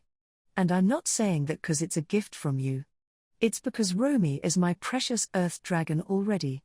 I don't intend to rest my ass anywhere other than Romy's back, Felt declared. Reinhard gave a deep, trusting smile and nodded. He probably didn't object to her decision because he truly trusted her. After all, the only person who did not object to Felt immediately accepting Helene's condition wasn't Flam or Rachens, but Reinhard. He continued, it really was quite unexpected that she's been hiding Mr. Ezo, Felt agreed. I thought she just might know where he was hiding, but I got a bit spooked by just how involved she was. Rachens was right for saying that we should go to her first. Reinhard nodded in agreement. Being given Romy as collateral without any resistance appeared to deeply satisfy Helene's code of honor as a moneylender. She confessed everything, leaving aside whether it being true or not, but she gave so much information to Felt and the rest that they felt like she'd shared everything she knew. She explicitly detailed where to find Ezo Cadna, who'd been hiding out since last night after burning down the brothel. "We are acting together with the big three of Flanders, but we aren't their complete ally. Our profits are of utmost priority." That was what Helene had to say, and they did not intend on telling it to anyone. Why is Helene going on such a dangerous path? Felt wondered. She just cares about reaching her end goal, no matter what. She looked at Rachen's. Her end goal? The Golden Beetle's public stance is that they're nobody's ally. So if you look at it from a different perspective, then it means they wanna put on a good face for everyone. You being a candidate is included in that everyone. Rachen's hadn't fully snapped out of the mood he was in, but his explanation here showed he was getting back to normal. After hearing that, Felt came to a late realization that Helene had considered her position as a candidate. In short, she wanted to have something on the candidate for the royal selection, so she collected information on Camberley and Ezo just in case. The reason behind that was, Felt was confused. Are they suspecting us of planning to eliminate the people of the underworld? No idea. But their doubts are growing, I suppose. We didn't even visit them last time we came here, so they couldn't know what we were up to unless someone talked. Ah, shit, what a drag. Felt was fed up with all of the unwarranted suspicion directed at her and the barrage of consideration she didn't ask for. It had been 2 months since she decided to take part in the royal selection. When facing the desk in her study, she felt like she's learned a lot since then, but in reality, she lacked experience in the practical application of her newfound knowledge. She was irritated at her complicated position. What should I do with this irritation now? With all due respect, it would be nice if you would find some comfort with me on the task, Reinhard joked with Felt, whose grumpy face wouldn't let up. The slender figure leading them had stopped, which meant that they had reached their destination. Ahead of them was an old Western-style house on the outskirts of Flanders. According to Helene, the building was confiscated as collateral for another man's debt. She hadn't heard what happened to him after his mansion got confiscated, but she wasn't that interested in that, either. There was only one thing she was interested in at the moment. Reinhard stepped forward.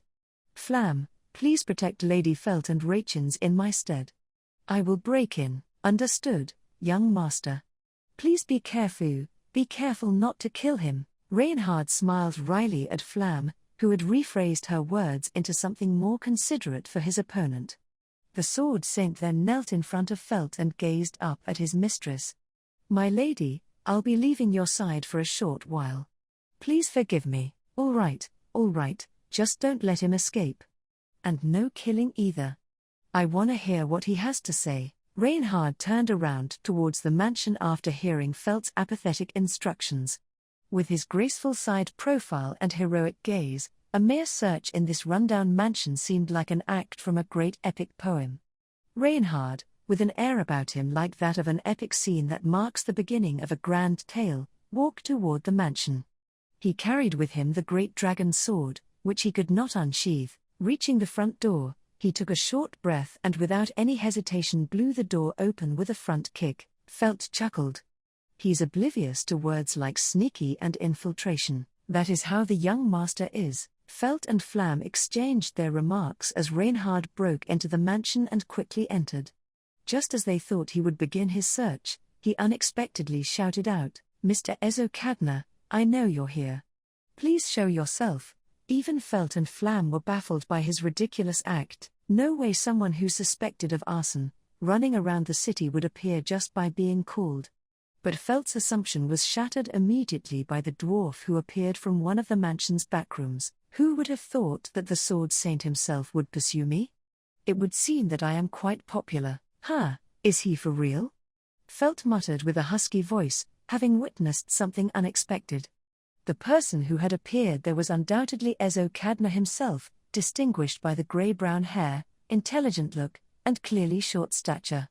His appearance was a bit of a mess due to being on the run, but the fire in his eyes hadn't faded one bit. Reinhard looked at Ezo's appearance and then pointed an empty palm at him. "Mr. Ezo, I would suggest that you surrender for your own good.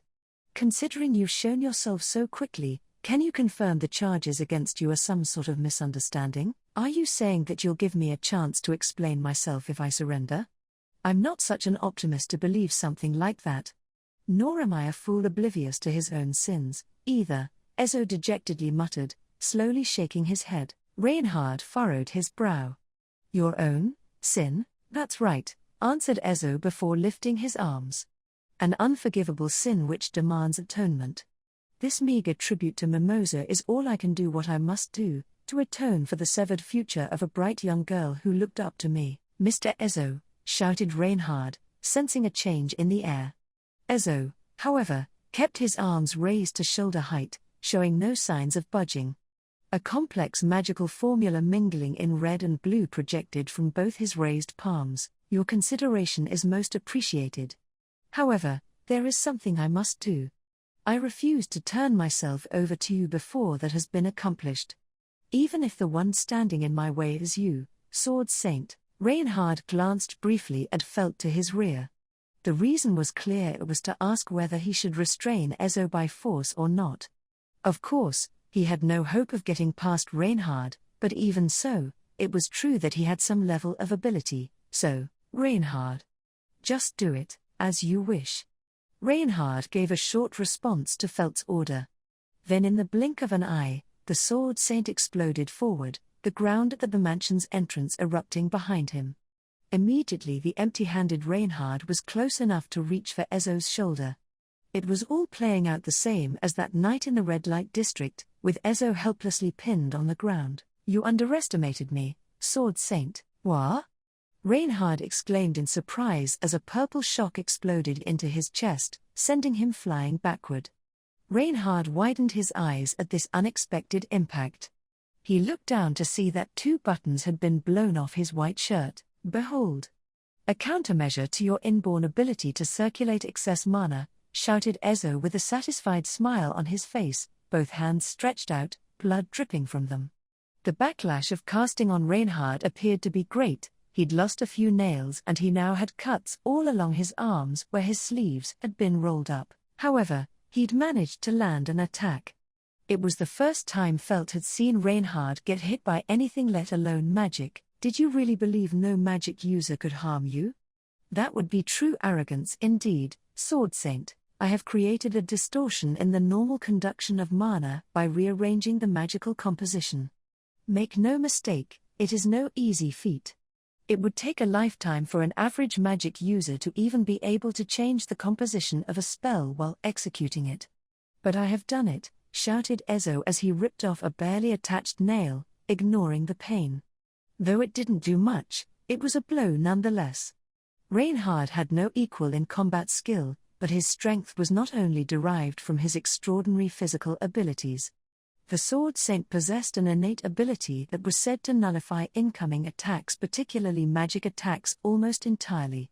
This had just been proven wrong. Let me thank you, Sword Saint Reinhard van Astria. Thanks to you, I've proven that my hard work can overcome even an inborn ability to circulate excess mana such as yours. Now all that is left is practice. Ezo's bleeding hadn't stopped yet, and neither had his elemental assault. Bursting from his outstretched hands came a stormy gust and a torrent of gushing water, clashing into a muddy stream right before Reinhard's eyes. The area was then blanketed in a heavy fog. Providing this cover for himself, Ezo chose to flee. Making a preemptive strike, preventing his opponent from making a move, then fleeing was the best possible move for anyone in his situation. Unfortunately for him, this opponent couldn't be stopped so easily. Reinhard stepped forward. The shockwave from this simple motion instantly cleared the fog with such force that water droplets bore holes into the mansion walls. He lunged forward and immediately caught up to Ezo, giving him no chance to flee. Reinhard had already underestimated this dwarf once. There wouldn't be a second time. Gah-ah! He grabbed Ezo by the nape and smashed him on the wet floor using a combination of power and skill. The force knocked the wind out of him and broke his focus, stopping him from composing another formula immediately. It is over now. Continuing would be, no. We aren't done yet. Ezo screamed. He refused to admit defeat even in this position. He glanced at his pinned right shoulder and a quick, sharp gust cut straight into it, causing blood to splatter and gush out. Reinhard was speechless, taken aback by the gruesome scene. Taking advantage of this surprise, Ezo was able to squirm away and put some distance between them, his arm barely hanging from his shoulder. The arm would have been detached entirely if Reinhard hadn't let go immediately. "You're soft, sword saint. I highly doubt that you would be able to protect your noble lady like that." Stunned, Reinhard uttered, "That wound needs immediate treatment." "Why do something so reckless? I told you." "It's for my atonement." Ezo grit his teeth, clutching what remained of his shoulder with his remaining hand. Blood flowed from his wound, undeterred by his tiny palm. Due to their small stature, it's clear that dwarves don't have much blood to begin with. His blood loss was fatal. Ezo roared at them without care for the danger he was in, his face pale. "You people have plans of your own. I know that. But there is something I need to do." His voice trembled in rage, pain, and sorrow. "I must avenge my student and answer for her stolen future." This wasn't adding up for Felt. This dwarf's tragic cries were inconsistent with the confession of a sin. What it meant was, Mimosa was not a smart girl. She was not literate, had poor manners, and wasn't a fast learner, either. But she was earnest. She may have been slow, but that did not detract from the noble will to learn. And she didn't have a choice, her parents sold her to the red light district. After all that, she wrote her very first letter to me with words she'd just learned. She asked me if it was weird for a girl who sold flowers at night to dream of being a florist. That's the kind of girl she was. His words became staggered, and the passion in his voice grew listless. He suddenly dropped to one knee, the wound taking its toll as he shook his head back and forth. "No one can laugh at Mimosa's dream. I will not let anyone laugh. A prostitute in the corner of the red light district having a small dream for the future, what's so weird about that?" His once booming voice had now become a faint whisper, hardly audible to his audience. Ezo's heavy eyes were cast down, struggling to stay open as he lifted his head up. He saw the silhouette of a thin girl before him and looked deep into her eyes. "Mimosa," he muttered with a husky voice. "Nobody has the right to laugh at your dream. Neither the blood flowing through one's veins nor the place one grows up is relevant. I, the Grey, will prove that. So, someday, the day I get the titles, I'll pin a flower from your shop on my chest." His feeble voice drifted off as the strength left his body, falling limp in waiting arms. But it wasn't his dear Mimosa who held him gently, embracing his tired body, it was Felt. He lost consciousness. "He pushed himself too hard and lost too much blood," she said. Pursing her lips, she looked down at the unconscious Ezo. Blood continued to gush out from his wound. She ripped the cape from his back and tied it tightly to his shoulder to stop the bleeding. Flam walked up to the girl. "Lady Felt, there's blood on your clothes. I can always get new clothes, that's not important." "Flam, can you fix him up?" "Yes. As a chamberlain of House Astria, I have learned well from my grandmother." With that, Flam gently took Ezo from Felt and quickly began tending his wounds. Her movement and technique were brilliant, as expected from training with her grandmother Carol. "I guess there's no need to worry now that Flam is taking care of him.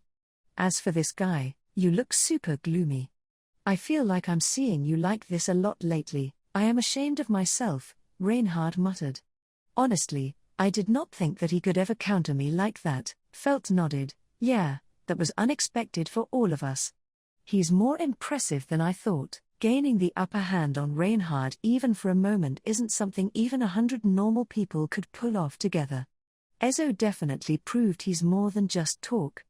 And that's not the only thing strange here. "Rachins, aren't you going to say, 'Let's turn him in'?"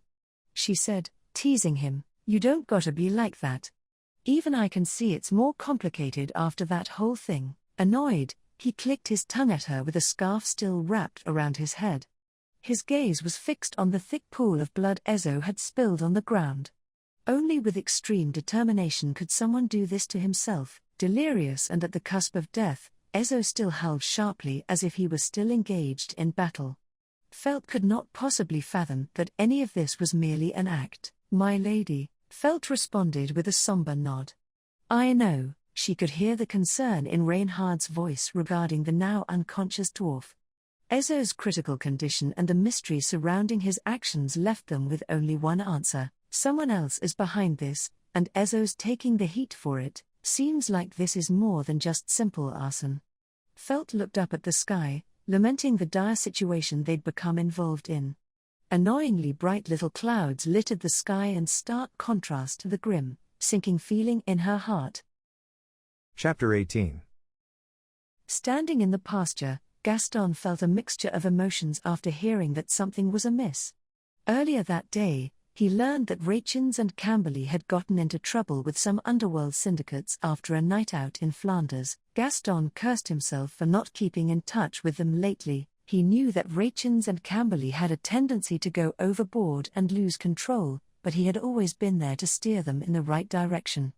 However, now that he had let his guard down, they had found themselves in a dangerous situation.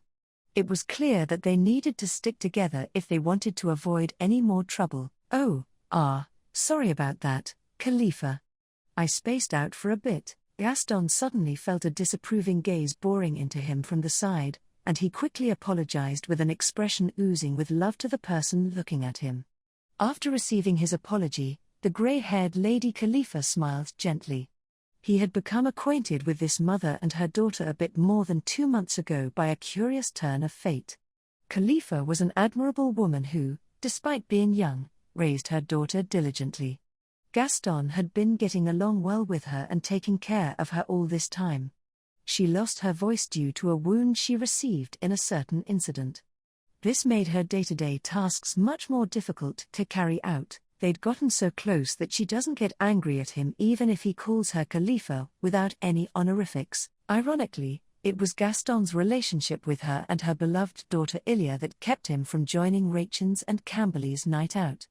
On top of that, their past relationship with the underworld stopped him from leaving their side, which furthered the irony. They might get dragged into the black silver coins mess.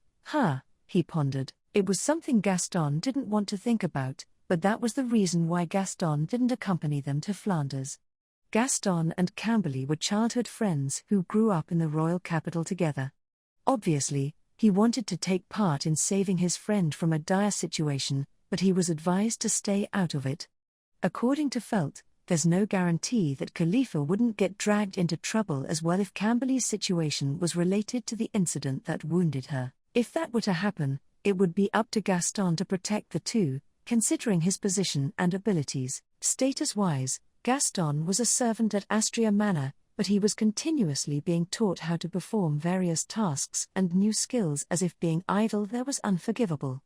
Among those, Gaston had quite the talent when it came to learning a systemized technique known as the flow method and was being trained rigorously under Reinhard. He used to give up quickly at the beginning, but things changed after he got to know Khalifa and found a reason for motivation. He could now take pride in himself that he had become somewhat better as a person. It's not like I really believe Felt when she says that bottom dwellers like us are going to turn the kingdom upside down, but Felt had boldly made that claim with a big smile the day she picked up Gaston and the other two as they were pursued for a huge blunder. They had the option to flee, sneering at her that it was a stupid ambition. But in the end, they didn't run away and found themselves gradually getting dragged in. Before he knew it, he had more reasons to stay than to leave. Khalifa suddenly pushed the baby in her arms into the pondering Gaston's thick chest. Whoa, is it all right for me to hold her? Are you going back to work? It had become his routine to have lunch with Khalifa, a live-in worker at the ranch in Hakushuri. After this, Gaston would normally take Ilya to the rancher while Khalifa took care of the grazing livestock and then leave after some small talk, but Felt had given him an order to lay low today, no matter how worried he was about Camberley, so he wanted to stick around here for a while. We'll stay here and watch you work. Ilya, you can cheer on your mommy as she works. You can do that, right? Gaston held Ilya's small hand and waved it at Khalifa, who burst into gentle laughter. He smiled sweetly at that and sighed. He was happy here with the two of them and wished these little moments wouldn't end. And then, it all changed. Khalifa, hold Ilya and step back. He noticed they were suddenly surrounded by suspicious men. Gaston clenched his big fists and held his ground, shielding the mother and daughter behind him. There were 11 men he could see, all with their identities concealed by cloth wrapped around their faces. But the air around them wasn't that of an amateur, and they didn't bother to make useless threats. These men knew exactly what they came here to do and weren't going to play any games. Gaston let out a deep sigh in concentration. He extended his consciousness to the corners of his body and envisioned complete control over himself. The basics of the flow method were first to completely control one's body. Despite what many believed, humans were terribly ineffective at controlling their own bodies. Understanding that limitation and breaking through it was the first challenge in acquiring the flow method. He had gone through hellish days of training full of indescribable pain and torture. But I'm glad that I was able to survive that hell. I'm glad that I'm able to stand firm here. If I was the same old wussy, half-assed coward, then I wouldn't have been able to fight for Khalifa and Ilya like this. So, I'm glad. All I have to do now is prove myself. I've stayed here while my buddies are in trouble, so I gotta make the ones who kept me around here believe they made the right choice. He thrust his tightly clenched fist forward and stepped toward the men. The sole of his shoe, infused with the flow method, carved the earth beneath him as the men tensed in anticipation. With tremendous force, Gaston struck his mighty fist before him. Rah! With Gaston's war cry, a man was punched into the sky. Chapter 19. So, why don't you tell me what happened? Maybe we can help, Felt said as she took a seat on the dusty staircase steps, her clothes still covered in blood. However, the small grey-brown-haired man to whom the question had been directed made a sour face. Thank you. I appreciate the sentiment, but. Felt tilted her head at the hesitant response. But, what? You got something you wanna say? Of course I do. I appreciate that you haven't reported me to anyone before giving me a chance to tell my side of the story, but what is it with this treatment? What did I do to deserve this? The small man exclaimed as he swung his legs around. He could swing his legs like this because they weren't actually touching the floor. They had bound and suspended him from the second floor of the mansion. Well, we still gotta be cautious. There's no telling what a magic user might try to pull if given the chance. But if you try something up there, you'll at least hit the floor first before you can do anything. That'll make it easier for us to deal with you. What do you have to worry about when you have the Sword Saint with you? You're just having fun hanging me. Yes. The name of the man responding to Felt's words was Ezo Cadna, a dwarf magic user and currently the most wanted man by 3 of the largest underground syndicates in the city of Flanders. His charges ranged from arson, murder, and various other offenses. I am aware that I'm a criminal awaiting judgment, but this treatment is too cruel. I demand immediate relayer. Mr. Ezo, please remain calm. We found the rope in this old mansion, which could snap at any moment, and you yourself are gravely injured. Turning his pale face up, Ezo glared at Reinhard, who held the rope. That's something you should be telling your mistress, Sir Sword Saint. Good point. The Sword Saint nodded. Lady Felt, I must agree, this treatment is a little uncalled for. I also don't feel comfortable treating a magic user as skilled as Mr. Ezo like this. If you are only fooling around, maybe it's time we stop. Don't say anything more, Reinhard. Felt ain't just foolin' around. Like you said, he's a skilled magic user, and since we can't cover his mouth, we gotta at least tie him up so he won't be able to move. Just 'cause you can take him on, don't mean you should underestimate your enemy. Rachins, the one who opposed Reinhard's request on behalf of Felt, was a delinquent-looking man. Rachins. He sucked his teeth at the sight of Ezo hanging below his feet. I went through hell 'cause of you. Camberley is going through it as we speak. You better start talking now, or I swear I'ma make you go through the same thing. Camberley. I see, my dwarven brother is. Ezo's vexation and exhaustion seemed to fade at hearing Rachins' spiteful words. His face regained some color and showed more composure as he let out a deep sigh. I understand. Though many parts of it may sound unbelievable, I will tell you everything I know. Why so cooperative all of a sudden? asked Felt. He's in danger as a consequence of helping me. If I don't do anything to return the favor, even a little, I wouldn't be able to live with myself. Felt narrowed her eyes at this dramatic statement, initially skeptical, but she could hear the earnestness in his tone. She then signaled Reinhard with her eyes, and with that, he lowered Ezo to the floor and unbound him. Finally free from his bindings, Ezo examined the wound on his right arm. Though there was gauze wrapped around it, he could see that his injury was dire nonetheless. This is a treatment done by a very skilled individual. Who did this? One of our twins. She went out to get me some new clothes, so she ain't here right now. If you wanna thank her, do so later yourself. New clothes. Right, that blood on you is mine. My apologies, don't worry about it, she said, brushing off his apology. You said you'll tell us everything you know, right? Ezo's face grew solemn as he continued. First, you may not believe me when I say this, but there's something I need you to know.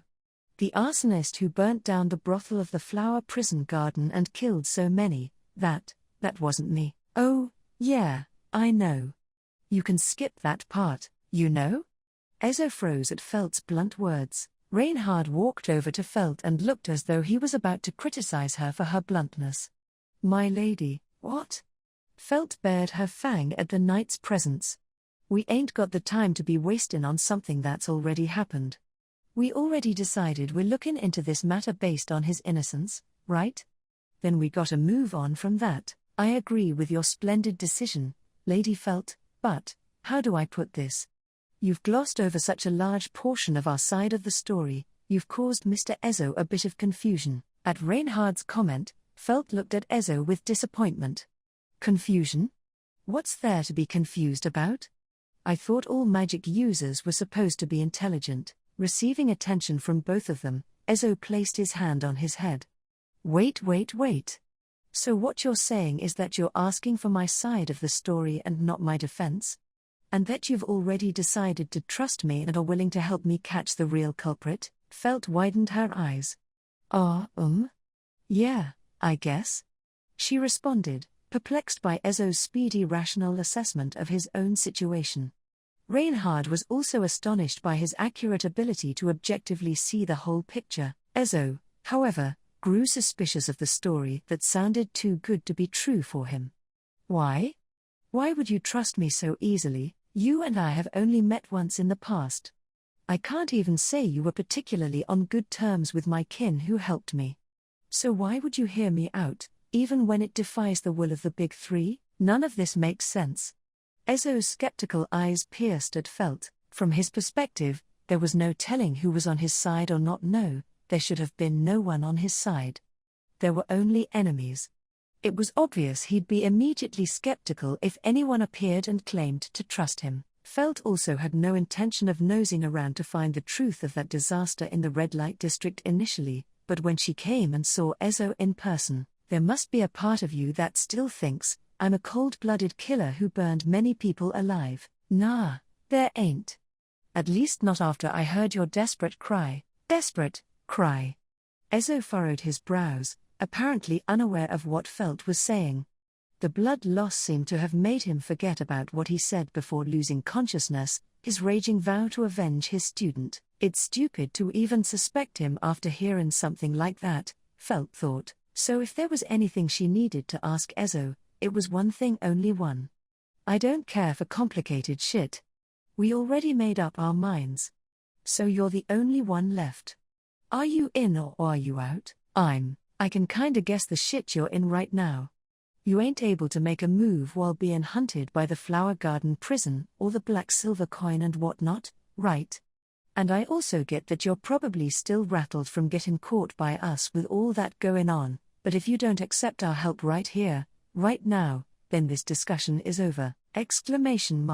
Just so you know, I don't care either way. Ezo's expression changed as though he was struck by lightning when he heard Felt's firm position on the matter. She had already made up her mind. With Camberley caught, Felt was driven to solve the case. All that was left was for Ezo to decide whether he would be there to witness her solve this case or not. Yet, if the anguished words he howled from a pool of his own blood were genuine, there could only be a single answer for Ezo. I kneel before you and ask for your strength, Miss Felt. I, the magic user Ezo the Grey Cadna, swear on my life that I will repay my gratitude. Ezo dropped to one knee before Felt at the base of the stairs.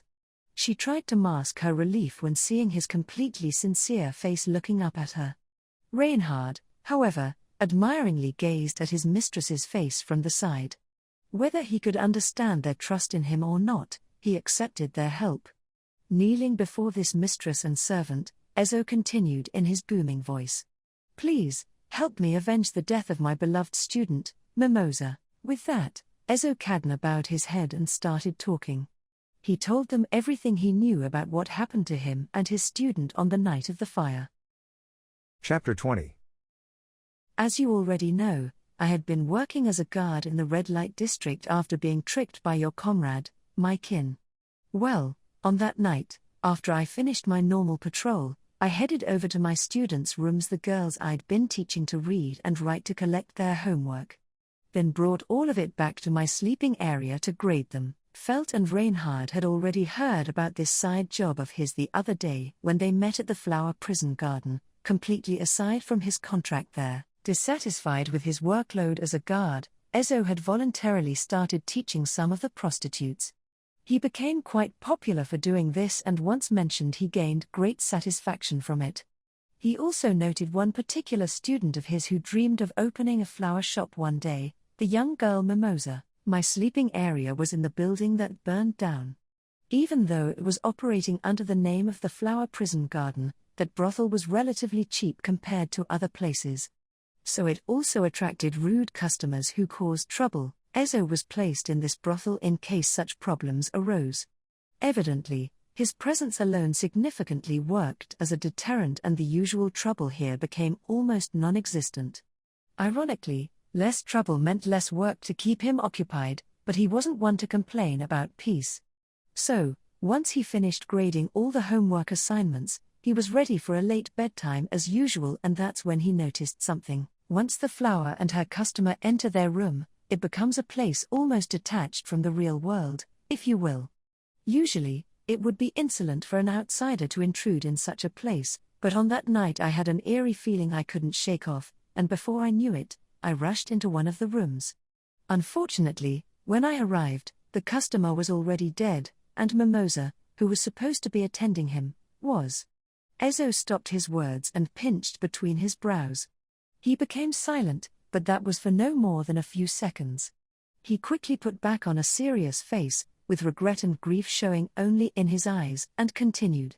Mimosa was lying on her side, gasping for air.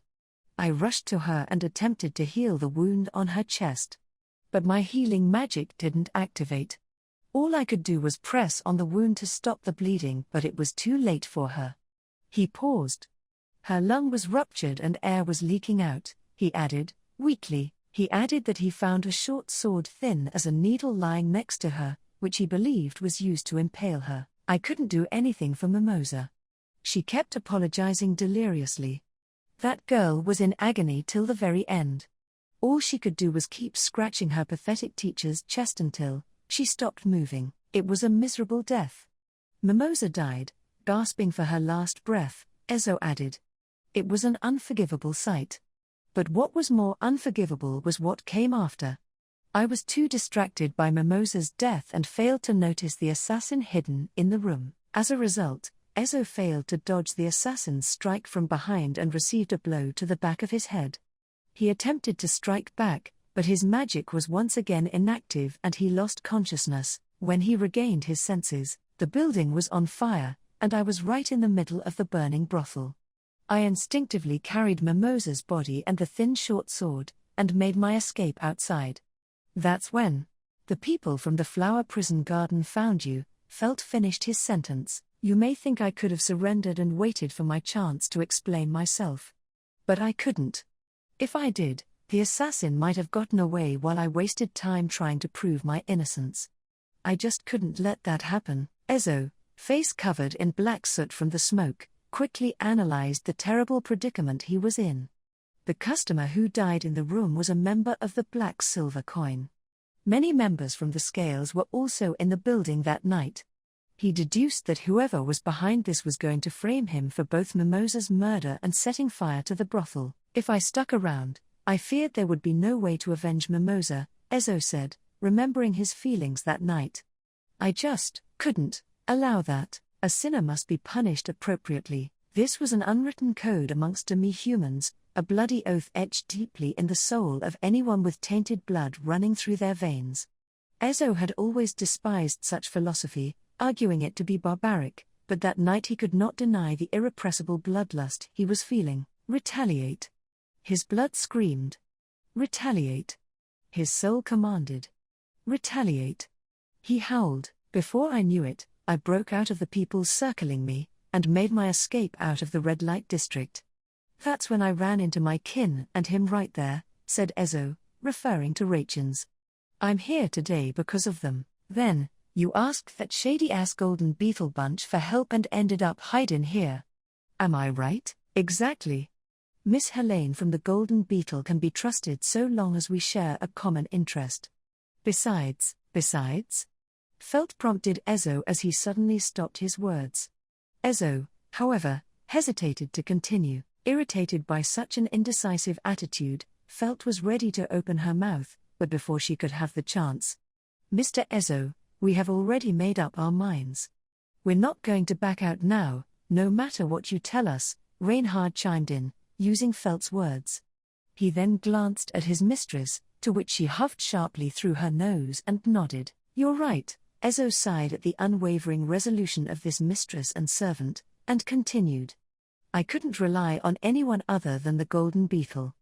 The assassin is someone from one of the big three. And they're also connected to the recent incidents happening in the city, ! You serious? This better not be a lie. Rachins's face twisted in shock as he processed what Ezo had just said. Rachins's reaction was natural for anyone. It was generally believed in the city of Flanders that the Big Three was being attacked by a third party.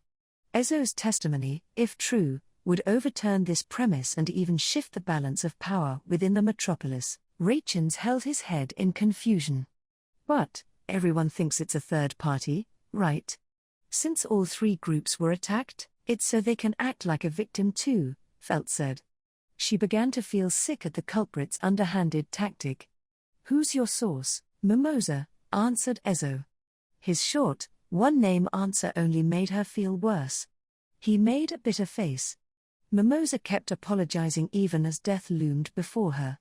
She said she lent a hand in a plan that could endanger me, her close colleagues, and even the city itself. Lending a hand in a plan. So you think they killed her to keep her from talking? Felt asked. She wasn't the deceitful type. I'd like to believe she was just being used without even knowing. Whatever it was, people died because of her, she retorted. It's way past the point of just being used, but how did a mere prostitute like Mimosa get such sensitive information like that? Her face soured at these newfound revelations. It's not like I'm gonna back out now after all this, but I really don't like that things are turning out exactly like that snake-eyed asshole Safis predicted. We're gonna end up going against the underworld for help in Ezo, right? I suppose there's no way around that, Reinhard agreed. However, if we are to take Mr. Doltero and Safis's warning into consideration, we can scratch off the black-silver coin from the list of suspects, Felt replied, finishing Reinhard's thought. I also want to scratch off the Flower Prison Garden's name too, since it was their building that burned down. I'm afraid that wouldn't be wise. The Flower Prison Garden would have had the most opportunity to use Mimosa and, as much as it hurts to say this, she was expendable, Reinhard said painfully. He looked distraught at the thought of treating human life as a mere tool. Felt and Rachins, on the other hand, were not so fazed by the whole ordeal. They understood better than Reinhard that Mimosa's death was perfect for the Flower Prison Garden to obtain victim status, and that a mere prostitute's life was only a toy to certain sinister people. Rachins appeared to finally process the situation. I get it now, he said as he turned to Ezo. But how can you avenge being cramped up in a dump like this? He then gestured at the mansion and narrowed his Sanpaku eyes. Hiding is fine and all, but how are you gonna look for anyone I asked the Golden Beetle's cooperation for that, as well, answered Ezo. The enemy has killed their confidant to keep their secret and found me to blame everything on. Their next move would most likely be to escape the city, so I asked them to notify me if they saw anyone from the Big Three try to leave the metropolis. That bitch didn't say anything about that to us. Felt seethed as Helene's condescending, fake smile popped up in her head. Helene from the Golden Beetle, huh? Rachins muttered to himself, looking like he was deep in thought. Glancing at him from the corner of her eye, Felt scratched her head in frustration. That's one more thing we gotta go and ask her. She'll probably demand an information fee when we do. Reinhard added, if she does, I'll just offer her a sword saint and get Romy back for the price difference. Reinhard let out hesitant laughter, unsure of whether Felt was joking or not. It was at that exact moment. Reinhard's expression completely changed. His piercing blue eyes focused on the main entrance to the mansion as if to look beyond the door. He narrowed his eyes and spoke in a low voice. Lady Felt, we're being surrounded. There's at least 100 of them. The door was closed and the outside was out of their view, but Felt widened her eyes at her knight's report. What? Rachin sucked his teeth and rushed to the window. Shit. He ain't lyin'. I can't tell the number, but they're members of the Big Three. Members from the Big Three? You mean, it's a group of members mixed together? Why are there so many people here? They must have found out that I was hidden here, Ezo muttered at Felt's question. Felt's mind wandered to Flam, who was out on an errand. Did something happen to her? Did she give this place up? Lady Felt, Flam is quite competent. As if to read her mind, Reinhard jumped to defend the young chamberlain. She would have never allowed us to be ambushed like this if she had known. I believe this is unrelated to her. Then who the hell did? As if struck by lightning, a thought jolted Felt before she could finish her question. The face of a sketchy woman in black clothes popped up in her head. That disloyal bitch, she was the type of woman who would sell anything for the right price.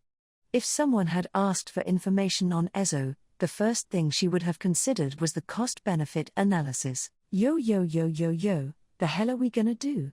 The Big Three are all out there. No way we could talk ourselves out of this if they find us. Rachin screamed in a panic. Felt began to brainstorm ways to escape. Irrelevant to Helene's intentions, the situation was unfavorable. Felt's party had no chance to persuade this entire squad from the underworld to back off, not once they were seen together with Ezo. They would be apprehended on the spot, and worst of all, the real culprit would escape out of the city while they try to prove their innocence, the fate Ezo had feared the most. Should we just go out before they come bargain in and try to negotiate with them? Felt considered a preemptive move. No, they wouldn't even consider a negotiation unless we threaten them with something equally or more damaging than letting us go, Lady Felt.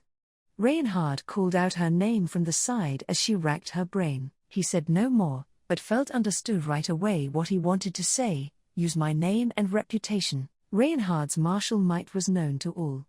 The only thing Felt needed to do was hide behind his status, and the people outside would be more than willing to negotiate. Simply put, Felt had always had the upper hand. A simple command from her and Reinhard would have dismantled the entire underworld in less than a day. His name was more than enough to force their way out of this situation, that is, if she was willing to take advantage of Reinhard's overwhelming power for her own agenda and walk the path of a tyrant.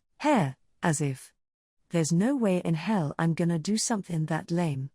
Felt stood up on the steps and looked down at Reinhard.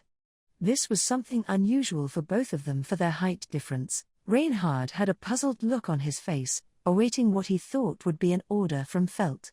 She secretly enjoyed this expression on him. We can't have them find us together with Ezo, right now. We gotta do something to get out of this mess, Felt declared. You say do something, but that's exactly the problem. The hell are we gonna do? They're professionals when it comes to cornering their target. Not a single cat can get away under their watch. Rachins is right. Lady Felt, please use my name this once, and I'm saying that I don't wanna do that. Wait, that's it. Felt snapped her fingers. It was true that if she used Reinhard's reputation, the people outside would have no choice but to falter. What she feared was if she allowed herself to resort to this method once, she would do it again and again until she saw this red-haired young man as nothing but a masthead. So, when she came up with an idea that would avoid using this method, she couldn't hide her excitement. "Yo, Grey. You're an advanced magic user, right?" Felt asked with a wide smile that showed her fang.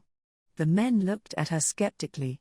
"Then can you make a mask strong enough that it won't break in a fight?" Her eyes were sparkling with enthusiasm. Chapter 21. This was the exact moment when death suddenly became all too real to the men surrounding the old mansion. Every one of the men there held a weapon and stood ready to attack and capture the wanted dwarf supposedly hiding in the building. More than 200 members had been gathered for this mission. That dwarf had tarnished the names and reputations of the big three that ran the city. Normally they would never stand side by side, but on this particular occasion, they stood together with one goal in mind. None of the 200 members expected the capture of a single dwarf to be a difficult task. The only thing they had in mind was who would be the one to capture the fugitive, and which syndicate would take the credit, but now they stood frozen in place, even forgetting to breathe. "I don't wish to hurt any. I don't want to hurt no one, but I have a favor. You better do what I tell you to do," said the young man who stood tall and proud at the entrance of the mansion. His voice resonated across the area to every gathered man. He neither wielded a weapon nor was heavily armored, wearing only light, white clothing that exhibited a slim, toned body. Were it not for the funny-looking mask tightly covering his face, there was nothing out of the ordinary about the young man. The young man's strange appearance and his awkward speech pattern would normally have been an invitation for the men to attack, but none of them dared to make a move. They lived in the world of violence long enough to know not to make an enemy out of the young man. One mistake, and we're dead. They instinctively understood the monstrous danger the young man posed. "This presence, and red hair? Are you?" One of the men spoke up in a shaking voice. The young man nodded to his question. "Allow me to introduce myself. My name is..." The men gulped, eager to hear his next words. "I'm the masked knight Veltol," proclaimed the young man, holding a hand to his mask. An overwhelming presence emanated from him as he spoke. "What?" One of the men voiced exactly how everyone was feeling. The men were all bewildered by the unexpected name they were given. With his presence and appearance, there was only one name they expected. Wait. Aren't you the Sword Saint?" "Nah, I'm the masked knight Veltol." "The masked knight? I have no idea what you folks are referring to. However, if you want to confirm my identity, come and try to unmask me." The men were stunned into silence.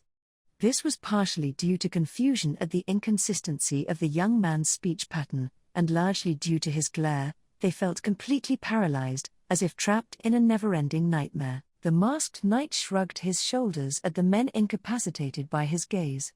"One more thing, though I feel bad about doing this, I'm going to have to knock each and every one of you out. Hope you understand." "The hell are you, say I?" As one of the men voiced his objection to the masked knight's absurd declaration, he suddenly felt as though he was losing consciousness. "What the?" Though the man managed to pull himself together before completely blacking out, the same could not be said about the person next to him who was on the ground with his eyes rolled back. In fact, he was not alone. One after another, men collapsed all around, with only a little more than half of the 200 men remaining standing by the end of it. "More than half of you remain. I'm impressed. You possess a much stronger core than I expected," muttered the masked knight to himself in surprise after knocking out nearly 100 people just by glaring as he looked around at the men still standing. You are." One of the men suddenly charged at the masked knight with his weapon raised. This last comment acted as the final nudge for him to lose his mind, along with several others who followed this insanity. "Guys, at least go in with a plan," cried out one of the members who managed to remain composed, but it was already too late. The man charging in front swung his broadsword down at the masked knight, only for it to be stopped with a bare hand. The men watching could not comprehend what they'd just witnessed. The rest of the men who charged followed suit and swung their weapons one after another. Echoes of clashing and shattering steel cut through the air as their weapons broke to pieces. Again, none of them were able to comprehend what had just happened. Humph. The masked knight exhaled sharply as he forcefully stepped on the ground. The shockwave from his step blasted his attackers away, knocking a dozen men out cold. The men on the sidelines looked at the masked knight who hadn't moved a step from where he started. They tried to process the idea that all he did so far was step on the ground with some force. The truth is, I have been feeling guilty, the masked knight suddenly muttered suggestively. Feeling guilty about what? The men wondered. About your absurdly broken, unfair strength? Or about using some ridiculous alias like masked knight? There've been many moments recently where my existence has caused my friends a great deal of trouble. I'm deeply embarrassed by my powerlessness to do anything about this. I must reflect on it accordingly. The men were dispirited to learn their speculation was far off the mark. His shame had nothing to do with them. More than anything, they were dispirited by the fact he called himself powerless in the wake of this domination. He stood among more than 100 men he'd knocked out while barely moving his body. Nothing made sense anymore. Yo, all of you, attack him on my cue, one of the members called on the others. There was no telling who was in which syndicate at this point, but none of that mattered anymore. They were all in this together. You serious? Isn't it better to look for an escape? Another member asked. However, the man who suggested an all-out attack made a bitter face. You really think we can run away from this monster? Impossible, another member answered. But it's not like we can do anything to that thing even if we all attacked together. Only the hardiest of members were left standing and they could accurately assess what was going on. They knew well enough it was time to leave their egos aside. This was a war between a group of rats and a monstrous tiger. Yeah. The first man nodded, well aware of the situation. But just imagine if we managed to land even a single cut on him and lived to tell the tale. That'll be a story to tell for the rest of our lives. Nice. I like it. I'm in, one of the members answered. All the men smiled vulgarly and nodded in agreement. A moment later, they all charged. You are. Countless attacks flashed towards the masked knight as he was quickly surrounded. He let out a faint smile at this and prepared himself for a counterattack. A few days later, one of the survivors spoke about the event in a bar.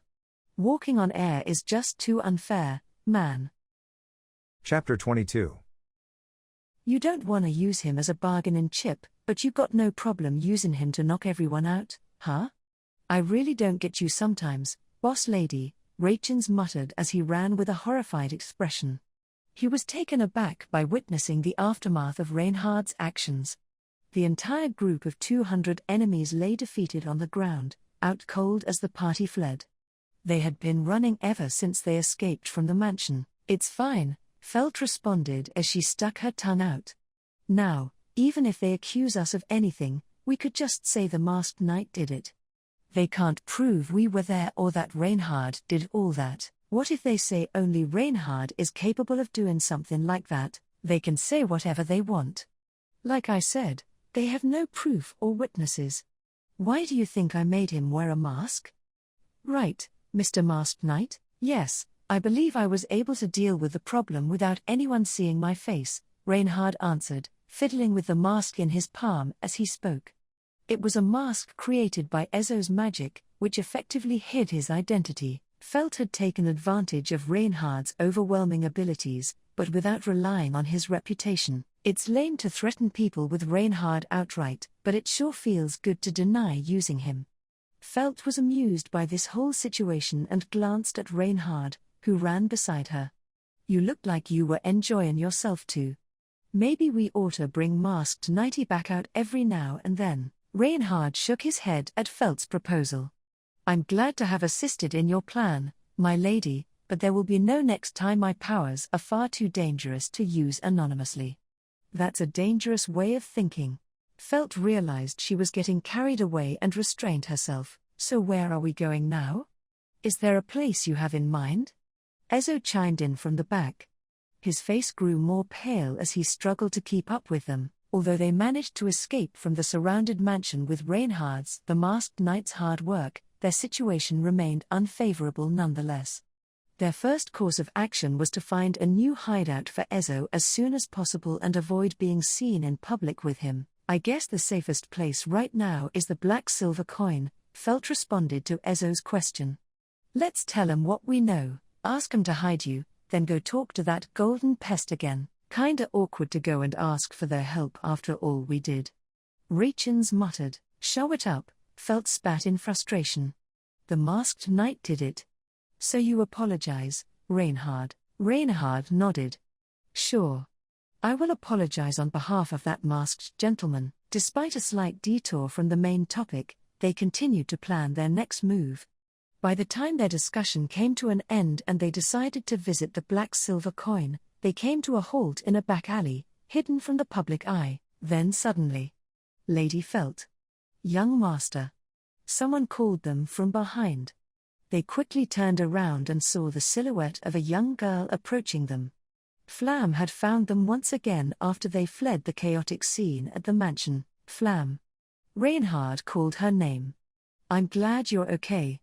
Are you unharmed? Yes, I'm glad to see you're all doing well too, young master. But there's urgent news you need to hear. She was clearly panicked and cut the greetings short. Felt was surprised to see her so flustered. Flam had always been so composed in every situation, despite her age. Reinhard placed his hand on her shoulders and lowered his eye level to hers. Flam, calm down. Just tell us what happened, okay? Flam slowed her breathing and collected herself in the wake of his words. As expected from someone who's known her for a long time, Reinhard knew exactly how to calm down this young chamberlain. As her breathing normalized, her expression grew solemn. I received a telepathic message from Grasses back at the mansion. She said Mr. Gaston and the rest were attacked by an unknown assailant, and Miss Khalifa was taken. Chapter 23. The divine protection of Mindspeak is the unique power the twin chamberlains of Astria Manor, Flam, and Grasses possess. This divine protection allows them to send a verbal message to each other once a day, unimpeded by the physical distance between them. Thus, the emergency at the mansion was relayed to Felt and the others. Felt grit her teeth at Flam's report.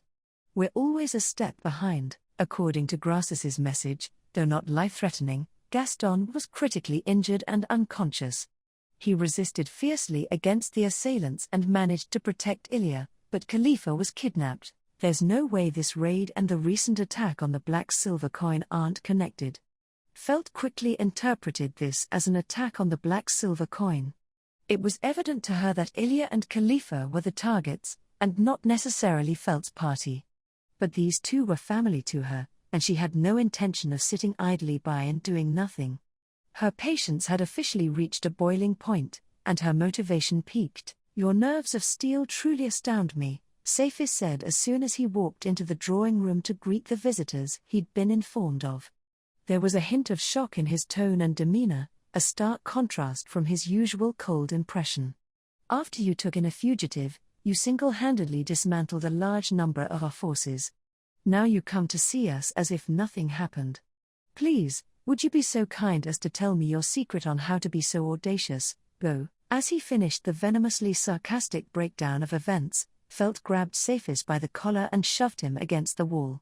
She was in no mood to humor his sharp tongue. What are you doing? I don't have time for your snarky bullshit right now.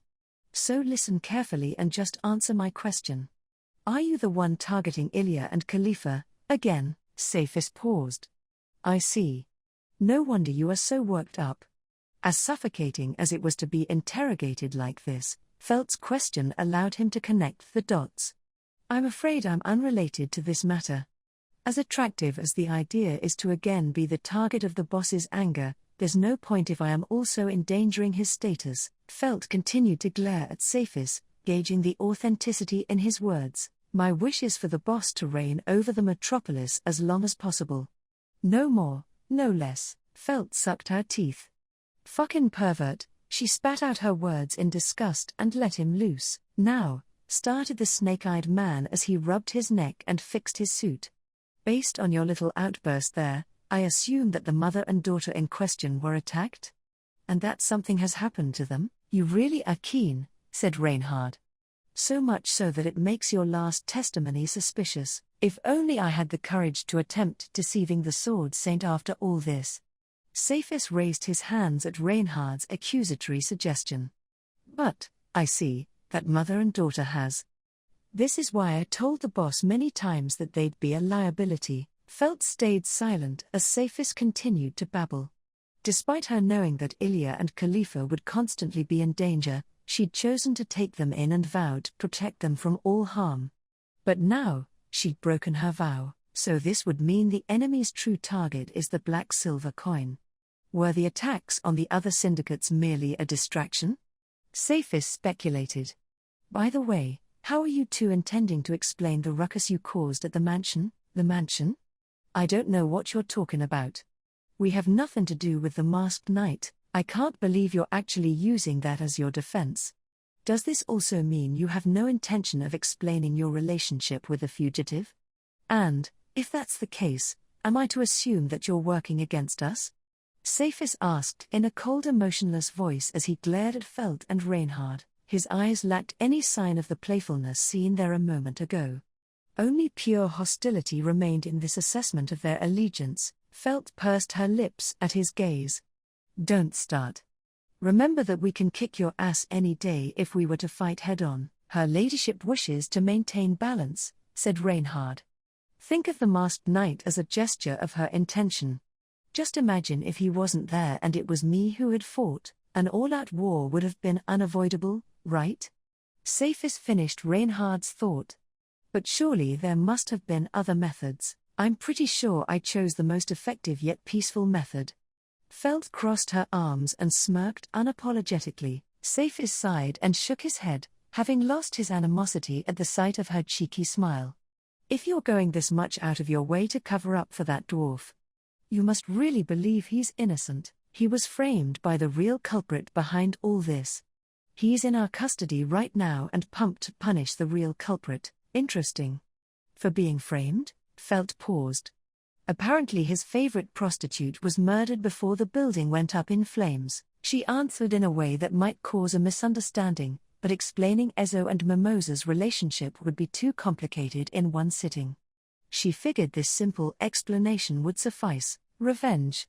Cephas let out an eerie smile.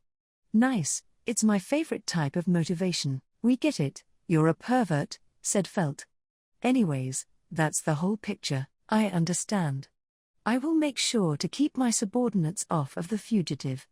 Moving on to the mother and daughter, are they? The daughter is safe. The mother was kidnapped. Felt decided to share all the information she had at the moment with Cephas. As much as she hated to admit it, he was the only person in the black silver coin who had the most updated and accurate grasp on Doltero's life. He understood that Ilya and Khalifa were Doltero's pressure points, and they had to be rescued at once. That's strange, muttered Cephas after hearing Felt's report. Strange? Is there something that bothers you? Reinhard asked. There's no doubt the kidnapper is going after the boss considering their target, but the information about them isn't known to the public. I haven't heard of any leaks, either, so why were they targeted? That's true, Felt said. Besides, if they managed to get a hold of the mother, they should have made some sort of threat to the black silver coin right away. The fact that we haven't received such a thing is strange. Despite his sick personality, Cephas was an intelligent man. Felt agreed with his line of reasoning and scrunched her brows at the opponent's unclear intentions. They each pondered a moment about why the kidnappers hadn't taken advantage of their first move. It's almost as if they don't know the relationship between Doltero and the two of them, Reinhard muttered. It was merely a thoughtless comment, but Felt widened her eyes. Maybe that's it. What? Reinhard raised his brows at the unexpected response. Felt looked up at him. If the kidnappers knew Khalifa and Ilya were Doltero's wife and kid, they would use them to blackmail him. But they haven't done so 'cause they don't know their relationship. But then why target them in the first place? Cephas questioned. They might not know the exact details of their relationship, but it was fine as long as they knew Ilya and Khalifa had something to do with Doltero, Felt answered. Say, Cephas, didn't one of your members die in the fire? Cephas paused for a moment. Yes. One of the old members did. I heard he went to buy a woman and was caught in the fire. You know the name of the woman he bought? Cephas remained skeptical at Felt's line of questioning, but sensing she was onto something, he jogged his memories to find the answer to her question. He said something about receiving a letter from her. Something she had just learned how to do. I believe her name was Mimosa. Without waiting for Cephas to answer, Reinhard arrived at the same conclusion and said her name. Ah. Cephas nodded. Yes, that's the name of the prostitute. I heard she also died, but... I see, he said, as that rang a bell for him. Felt and Reinhard stared intently at him. Cephas let out a small sigh. The man who died didn't know about the boss's relationship with the mother and daughter. He was, however, standing guard at the mansion the night when you came and visited the boss with them. In other words, he may not have known the exact nature of their relationship, but he knew they were related to the boss in some way or another. It's certainly possible he may have leaked it to some prostitute during their pillow talk. What a pity I can't kill him twice, Cephas said in a cold rage, cursing his subordinate who unforgivably leaked classified information. That guy would have experienced something way worse than death had he not died that night. Seeing Cephas's face up close as he talked about his subordinate, Felt couldn't help but praise the dead man's luck. In any case, now we know why Mimosa kept apologizing to Ezo, Felt said, remembering Ezo's recount of her last moment. She was probably collecting information from her customers in that fashion and sharing it with someone. We would need to talk to Mimosa's employer, the owner of the flower prison garden, to understand further details, said Reinhard. Kinda like going in circles, huh? Although I can't imagine they'll be easier to see than the people here. As she gained a better understanding of the whole picture, Felt considered the possibility of not being able to secure a meeting with them. Unlike the black silver coin, who they shared a secret with, they remained neutral with the flower prison garden. Actually, their relationship worsened after the incident at the old mansion. By the way, there's only the two of you here today. Where's the fugitive in question? It must be nearly impossible to find a hiding place in the city right now. Ah, right, there's that too. I want to talk to you about that later, but he's fine for now. Noticing Felt and Reinhard alone had come to see him at the headquarters of the black silver coin, Cephas grew suspicious at the whereabouts of the dwarf in the middle of all this. Felt agreed with his sentiment. Having lost the old mansion as a hideout, Ezo was in need of a new refuge. We couldn't bring him here while we still suspected you of targeting Ilya and Khalifa, but now we can, Felt said. Well, I'm so very sorry for being so suspicious, Cephas apologized half-heartedly. If you're gonna apologize, just retire, Felt retorted as she glared at him. Anyways, we're split into groups for now to stay discreet. Felt looked out the window. Ezo was hidden away with Rachens somewhere for the time being, thanks to some of Rachens's connections. There's nothing to worry about, at least for now. He lived in the slums before, too. I'm sure he's doing fine, Felt said about the absent dwarf. A small smile grew on her face, exposing her fang. Chapter 24. My. How unexpected to see you here. The woman in black with navy green hair and pigtails smiled faintly in surprise. She turned to face the one who called her from behind. Yes, I'm sure even a woman of your caliber couldn't anticipate my coming to see you, Miss Helene. As her name was called, Helene from the Golden Beetle narrowed her eyes. The person facing her was the most wanted man in the city. Mr. Ezo Cadna, isn't it dangerous for you to be walking in public like this? Helene said as she cautiously glanced around. I'm afraid it is rather difficult, even for us, to provide you with real estate as discreet as the one we've already provided for you. The two were standing on a bustling street corner in the busy gambling quarter. Although it was not uncommon to see people standing and talking there, Helene and Ezo's conspicuous appearances inevitably drew attention from passers-by. Not to worry, said Ezo. I've magically altered my facial features and controlled the wind to redirect attention from me. It's nearly impossible to recognize me without conscious effort. Well. As expected from Ezo the Grey, I'll take that as a compliment. Also, about the property that you provided. Unfortunately, a bunch of guests who I don't remember sharing my address decided to drop in, cutting my residence there short. I've been very curious as to where it could have leaked from. Oh, if that's what you want to know, I have great news for you. I can give you that information right away. It was us, Helene said unapologetically, making Ezo's cheeks stiffen. A moment of potent anger flashed through Ezo, but he quickly released a deep sigh and regained his composure. So, you decided I'm no longer of any worth to you? Your worth hasn't changed. It's just that as a businesswoman, when presented with a choice, I have to make the decision that yields the least losses. Have you come to harbor a grudge against me? I've always known you were that type of person. To be honest, I've asked for your help in the past, relying on that particular trait. I'd be a hypocrite to criticize you just because I'm on the receiving end of it now. That's certainly an admirable attitude. But then you should know, we can no longer provide any assistance to you, Mr. Ezo. So why are you here? Helene tilted her head in confusion as she learned Ezo was not there with ill intent. Right. Ezo nodded slightly. I'm here as a middleman and insurance. That'll be my sole role for today. Following Ezo's words, a young man appeared beside him. And I'm the one who's got business with you today, the young man said in a strong-willed voice. Facing straight at this newcomer, Helene's eyes widened slightly. He had light pigmented hair, displeasing sanpaku eyes, and the overall stature of a ruffian that could be found anywhere. My, it's you. I remember you from the office from the other day, Helene said. She faintly smiled, raised a finger on each hand, and waved them amusingly. After you left, I got curious and did some research on you. You're one of the servants Lady Felt brought from the kingdom of Lagunica. There are at least 2 more servants similar to you, but unlike them, you have a hidden past. The ruffian stared silently at Helene as she unveiled his life. Ezo had no idea what was happening, so he simply stood back and continued to assess the situation. Rachens Hoffman. The eldest son of Rickert Hoffman, head of House Hoffman and royal tutor of the Kingdom of Lagunica, Helene declared.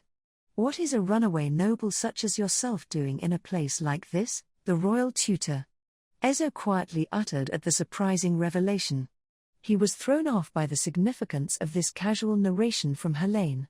The royal tutor was a title given to those who had the authority to educate royalty. This position was usually passed down from the current generation to the next within a noble family. Being the eldest son of such a family effectively ensured his right to inherit the title. You're one talkative woman, all right. How's it feel to be so fucking condescending talking about someone else's family he cut ties with? The eldest son sucked his teeth in irritation and made a sour face. Besides, what good's a tutor when all the royals are dead? Fucking ridiculous. It's you an empty title now, I see. You're not very fond of your family. That was rather insensitive of me to bring up then. So, what business do you have with me today? The fuck do you think? If I'm talking to a filthy moneylender like you, obviously I'm heir to make a deal, Rachens said, intending to intimidate his opponent. However, Rachens' aggressive demeanor caused no apparent change in Helene's expression.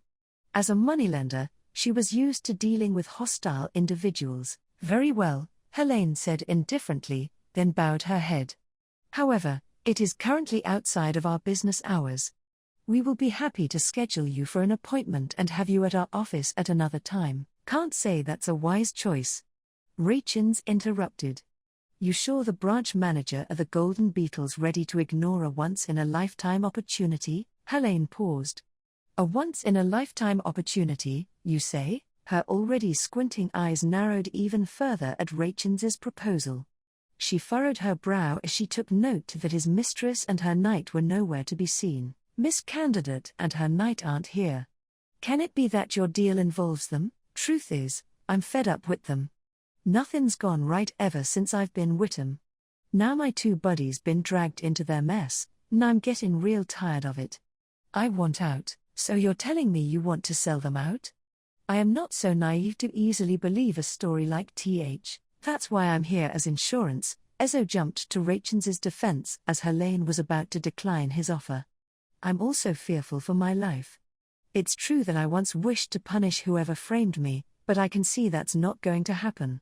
Fortunately, with your help, I can still find a way to escape. He meant this to explain his reasoning for cooperating with Rachens. And why would you think that I would help you? It is wiser to simply hand you over to the big three. Not to mention, it's also the most natural course of action. In that event, Rachens will refuse to negotiate with you. Consequently, you'll forfeit a prime opportunity by opting for the safer choice. A shameful decision for the golden beetle, I must say. Despite his small stature, Ezo boldly pumped out his chest, to which Helene placed her hand over her mouth. "Oh, you're good." With that, she fell completely silent and deep into thought. All signs of emotion disappeared from her slanted eyes. The sound of beads resonated in her head as she calculated the pros and cons. She explored a multitude of diverting paths in a complex web to evaluate whether to take the deal or not. After considering all possibilities, she resurfaced to the real world and faced her opponents.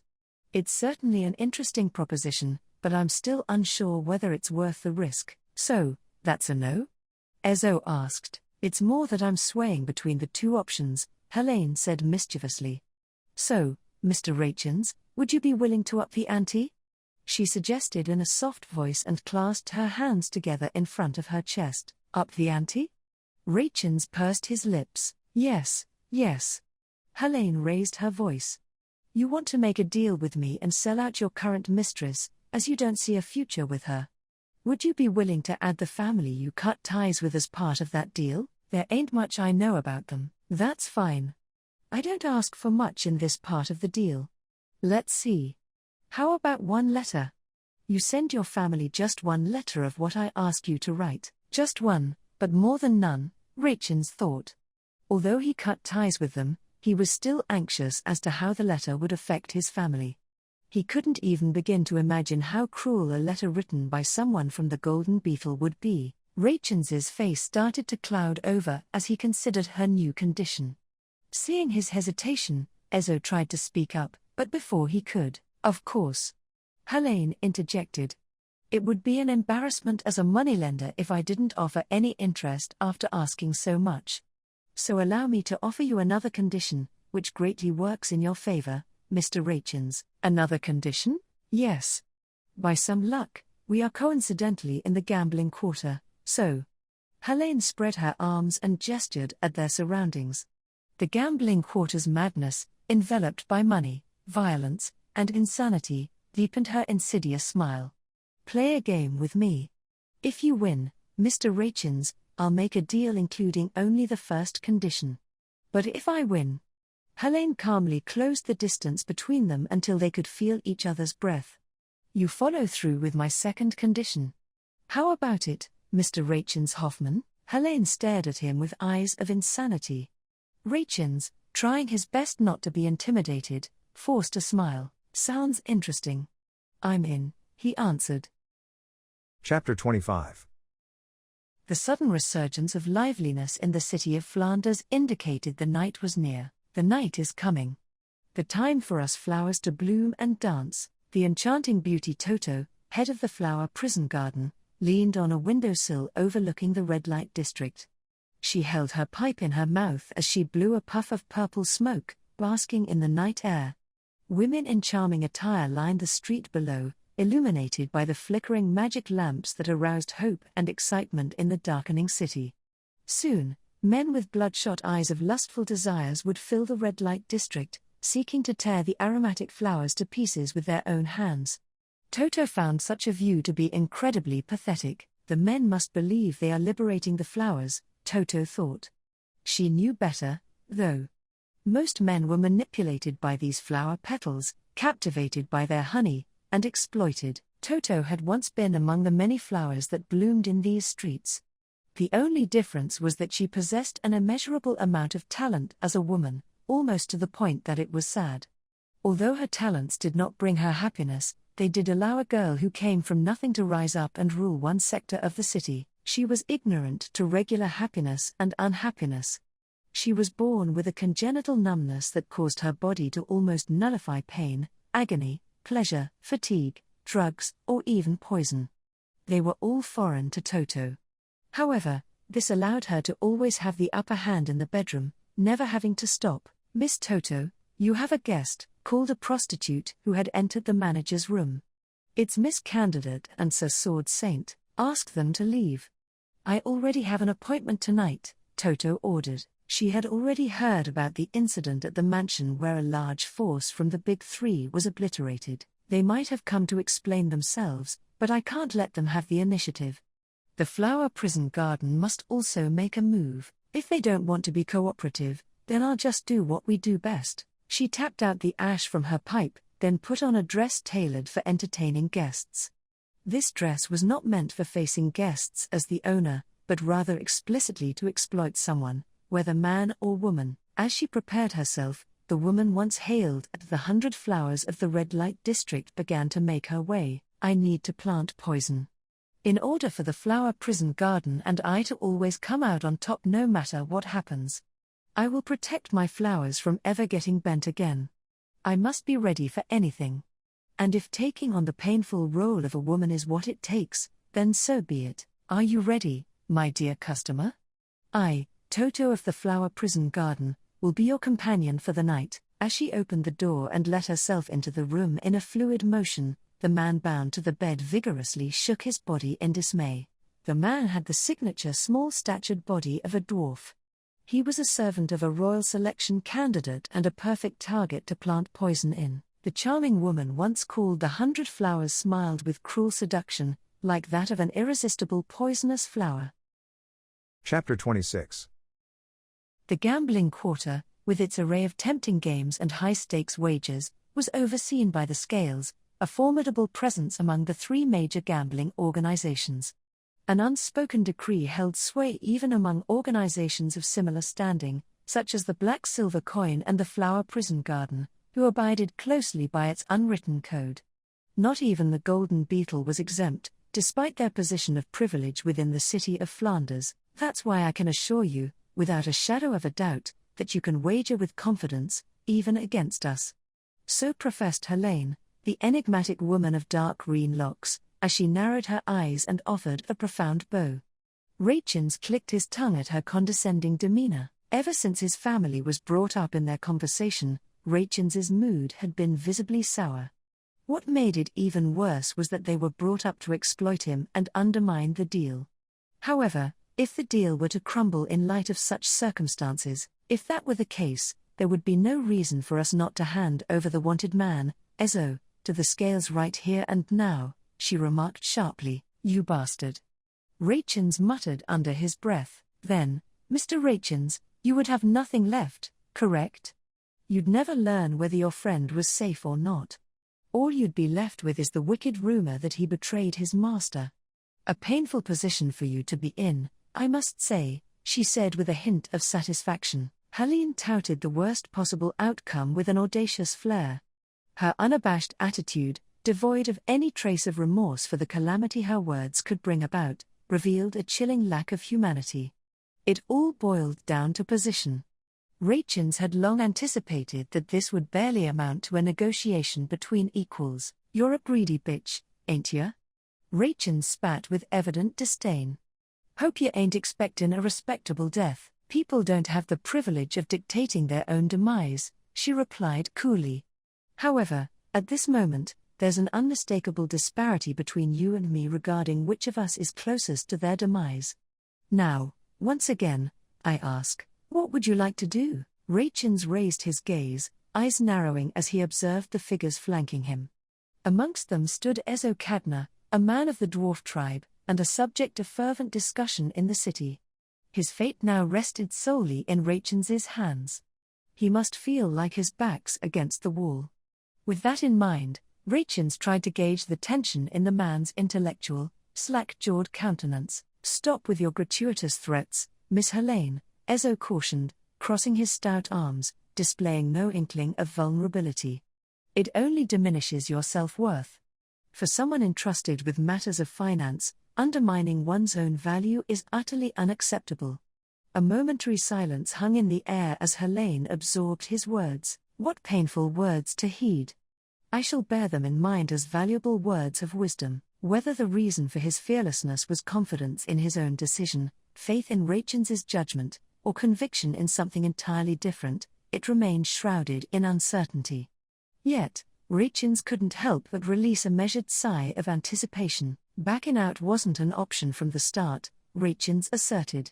And even if we end up losing, I couldn't give two hoots about which way the house leans, so long as that bastard of a father is there. My answer is the same, I'll take the damn bet. I think you should have more consideration for your family, Helene responded. Nevertheless, I gladly accept your wager. Now let us ensure that our terms are fair. Fair? How so? This is the gambling quarter, Mr. Reinhard, Helene explained.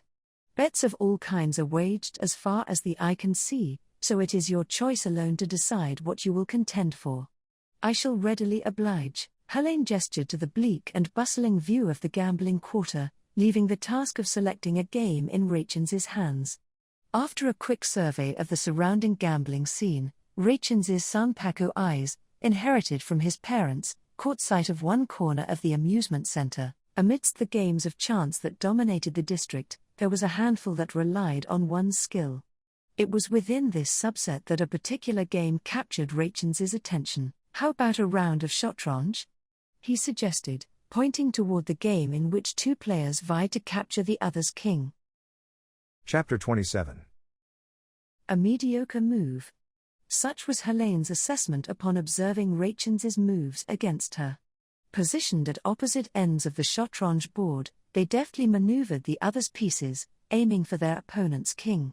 With the watchful presence of the scales overseer, the two players adeptly navigated through the initial phases of the match. Reinhard's offensive moves appeared rather simplistic from what he had shown thus far. Not that they were bad. On the contrary, relying on the fundamentals could easily overwhelm opponents less familiar with the intricacies of the game. After all, the best way to improve was by learning from the book. However, when dealing with more advanced opponents, adherence to the basics was tantamount to announcing your strategy. And Helene was an extraordinary player who had mastered a myriad of techniques. From behind her narrowed gaze, Helene felt a profound pity for Reinhard, sitting before the board with a vacant expression. Prioritizing self-preservation over selflessness by abandoning his mistress with no future in sight is a natural decision for a commoner such as himself, Helene surmised. But for a man with the hand to dominate the board of the city of Flanders, involved with the royal selection candidate and organized crime, his actions were subpar, to say the least. This is the best a man who was born into a wealthy household but ended up in the slums can hope for, I suppose. Here was a man who, despite being fortunate with the opportunity to acquire various talents through formal education, failed to take advantage of his small but privileged gifts. In return for divulging information about the royal selection candidate, Reinhard demanded Helene to fulfill his wish. Although initially caught off guard by his unexpected approach in the gambling quarter, Helene quickly understood that the implications of his proposition spoke volumes of his mediocrity, and that he must have run out of options. So, without a moment's hesitation, Helene opted to exploit Reinhard. He pleaded to Helene for a modest fortune, and that was the end of his luck. Helene had enticed him into the gamble under the guise of fairness. However, the truth was that no one could surpass Helene in the games of the gambling quarter. For she was an extraordinary gambler with an intimate understanding of every game that permeated the town. This wasn't attributed to past experience. Helene had never been an avid gambler. She simply invested her blood, sweat, and tears, combined with meticulous research, into the art of betting, all in anticipation of the day a big game would finally reveal itself before her. It was this unyielding mentality, verging on insanity, unburdened by the constraints of conventional efforts, that led Helene's superiors to recognize her outstanding abilities and entrust her with the management of the Golden Beetle in this bustling metropolis, dominated by the notorious Big Three of the underground world. Reinhard gradually found himself outmatched on the board, driven into a corner from which he saw no escape. I'll stay true to my words, Helene thought. I'll provide you with a refuge, I'll even prepare you an escape fund. In return, you'll give me valuable information on the royal selection candidate, as well as the means to contact the family of the royal tutor. I can almost see the delight on my superiors' faces with this unexpected accomplishment. Intriguing turn of events, a voice interjected. I'll take over the supervision of this game. At that moment, a A man adorned in an array of countless tattoos on his face and body leaned in, observing the game as it progressed. "Sir Manfred, looks like you're in a good mood, golden pest. If you're going to be naughty, at least let me get a piece of the action, scoundrel to scoundrel," Manfred Tattoo-Face Madison, the leader of the Scales, retorted with a sneer.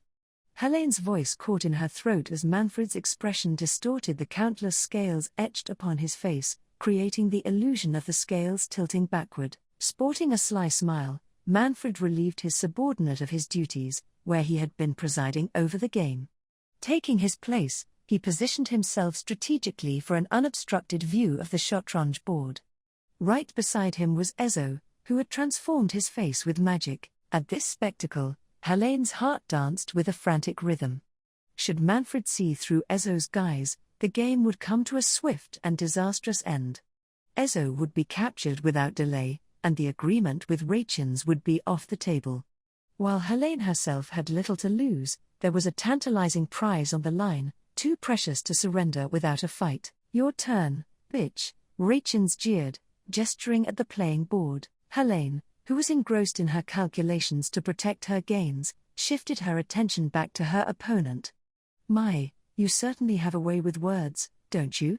she remarked calmly, moving her piece one step closer to victory. With a thump, she advanced the ceramic piece into her opponent's territory. Seeing this, Manfred spoke with a hint of intrigue. "By continuing, that means you acknowledge my position here. So, for what exactly are you two competing?" "I have no objections to the change in supervision," Helene acknowledged calmly. "No one is more trustworthy than Manfred for a fair game in the gambling quarter. As for our wager, we have struck a deal." "A deal, huh?" Manfred asked curiously.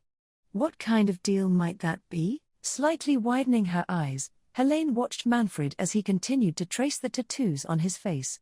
The role of game supervisor was to ensure a fair and orderly match. He had no need to delve into the details of the participants' wages.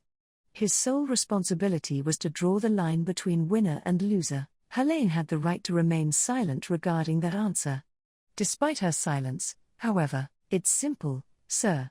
The winner gets the opportunity to meet the guardian of the loser," Rachins responded in her stead. "So I see," Manfred remarked, interest piqued. "A meeting of guardians. That's a rather interesting proposition for me, too." Helene's smile froze at the casual tone of his voice and the content of the conversation. She normally made a conscious effort to disguise her emotions behind a mask of stoicism. However, beneath this facade, now on the verge of shattering, one could almost hear it beginning to crack. What in the world did they just know? Did Rachins Hoffman just say? "Mr. Rachins," Helene began, her voice steady, "were the terms of the deal with us not a request for money?" "Now hold on a second," Rachins responded. "When did I ever ask you for money? I said I had a favor to ask, you know. However you interpreted these words ain't my concern." "What, it's too late for you to back out now?" Helene went silent. "Your smile's gone, ain't it, bitch?" Rachins sneered. "What's eatin' at ya? Something wrong? Huh?" As he spoke, Rachins revealed his elongated tongue and playfully flicked the ornament adorning its tip with his finger. A faint click echoed through the air. One click, then another, a total of 6 clicks, 6 clicks of his tongue.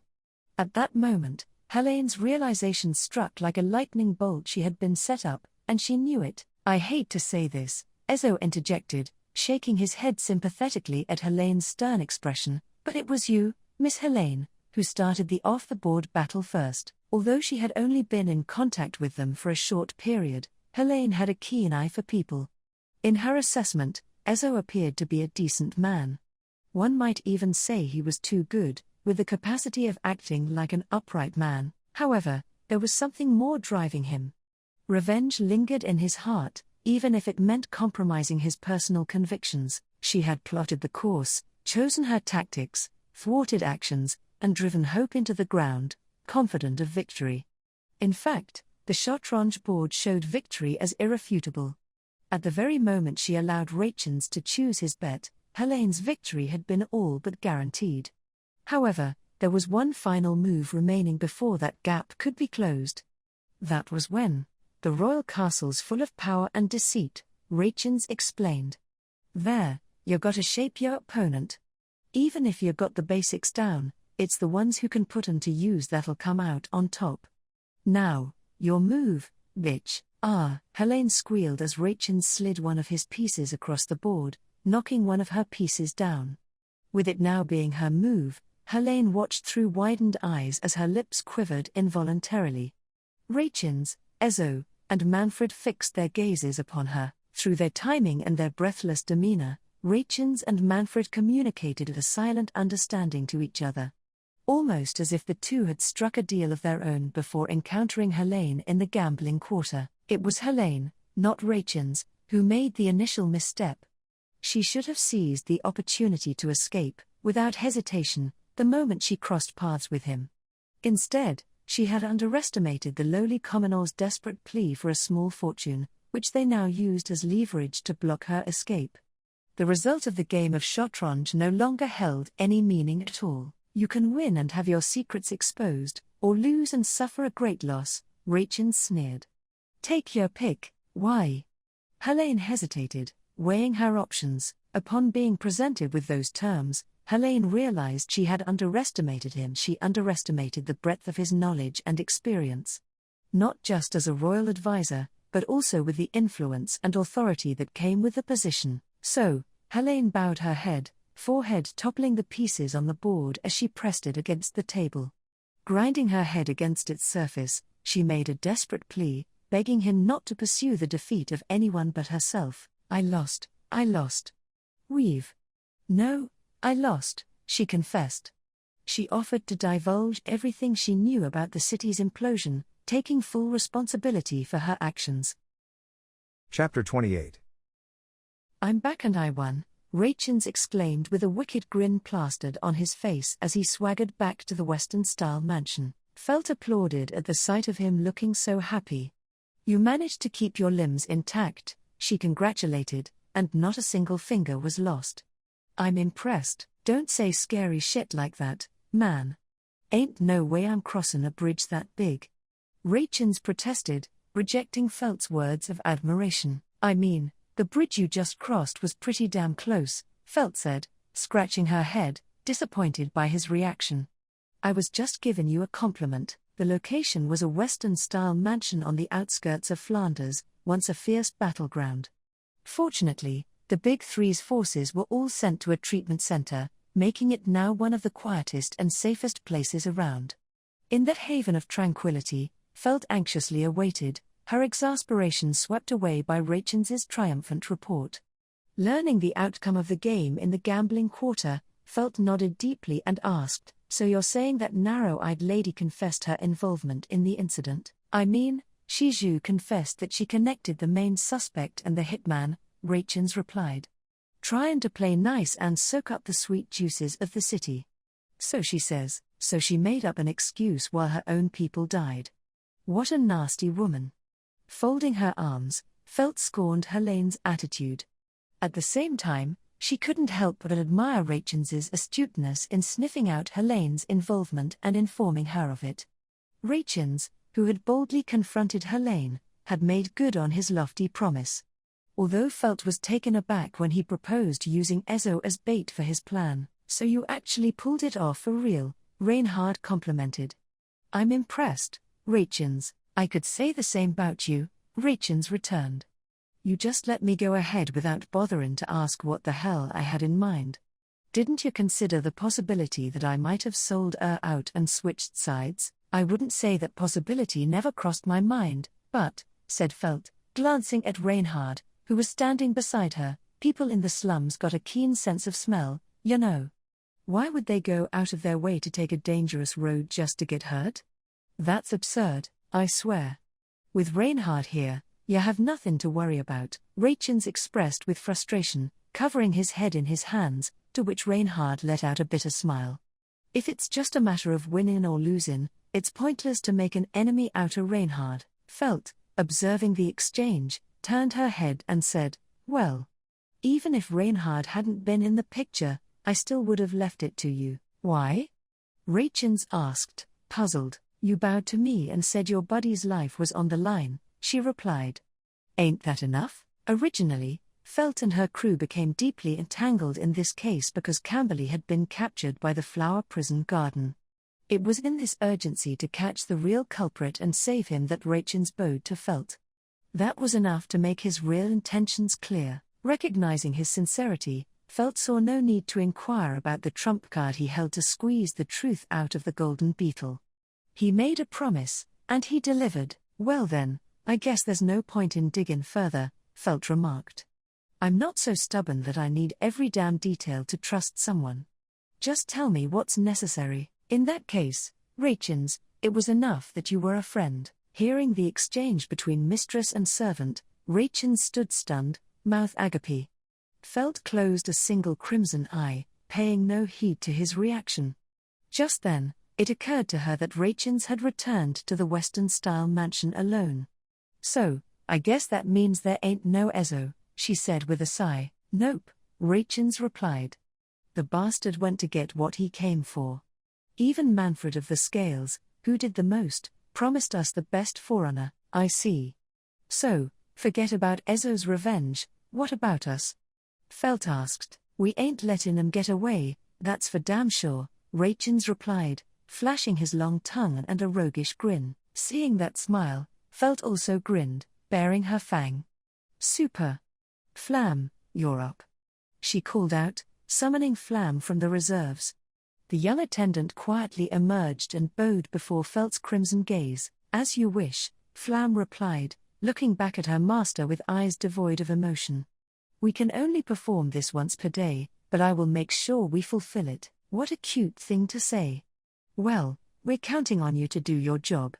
Let Grassis know. Flam bowed her head reverently at Felt's command.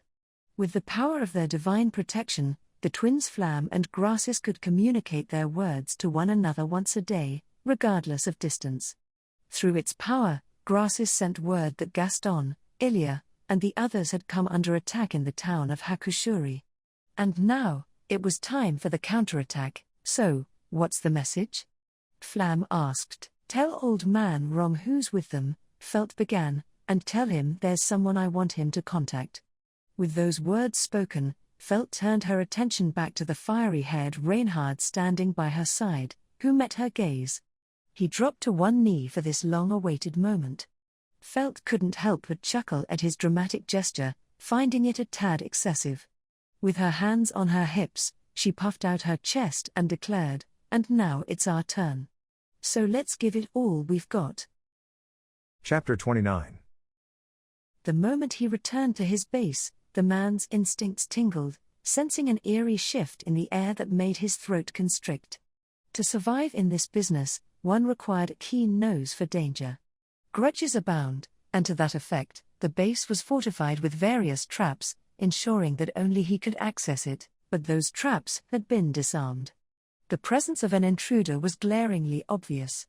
Yet what unnerved him the most was the unmasked hostility that thrust itself at him as he stood at the entrance. Another man's voice pierced the darkness at the far end of the hall, carrying a hint of intelligence and arrogance.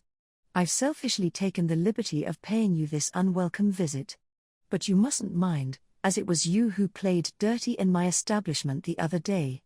You might even call it a brazen act of thievery. The sound of this voice was familiar, though last time it was tinged with a sense of urgency and anger.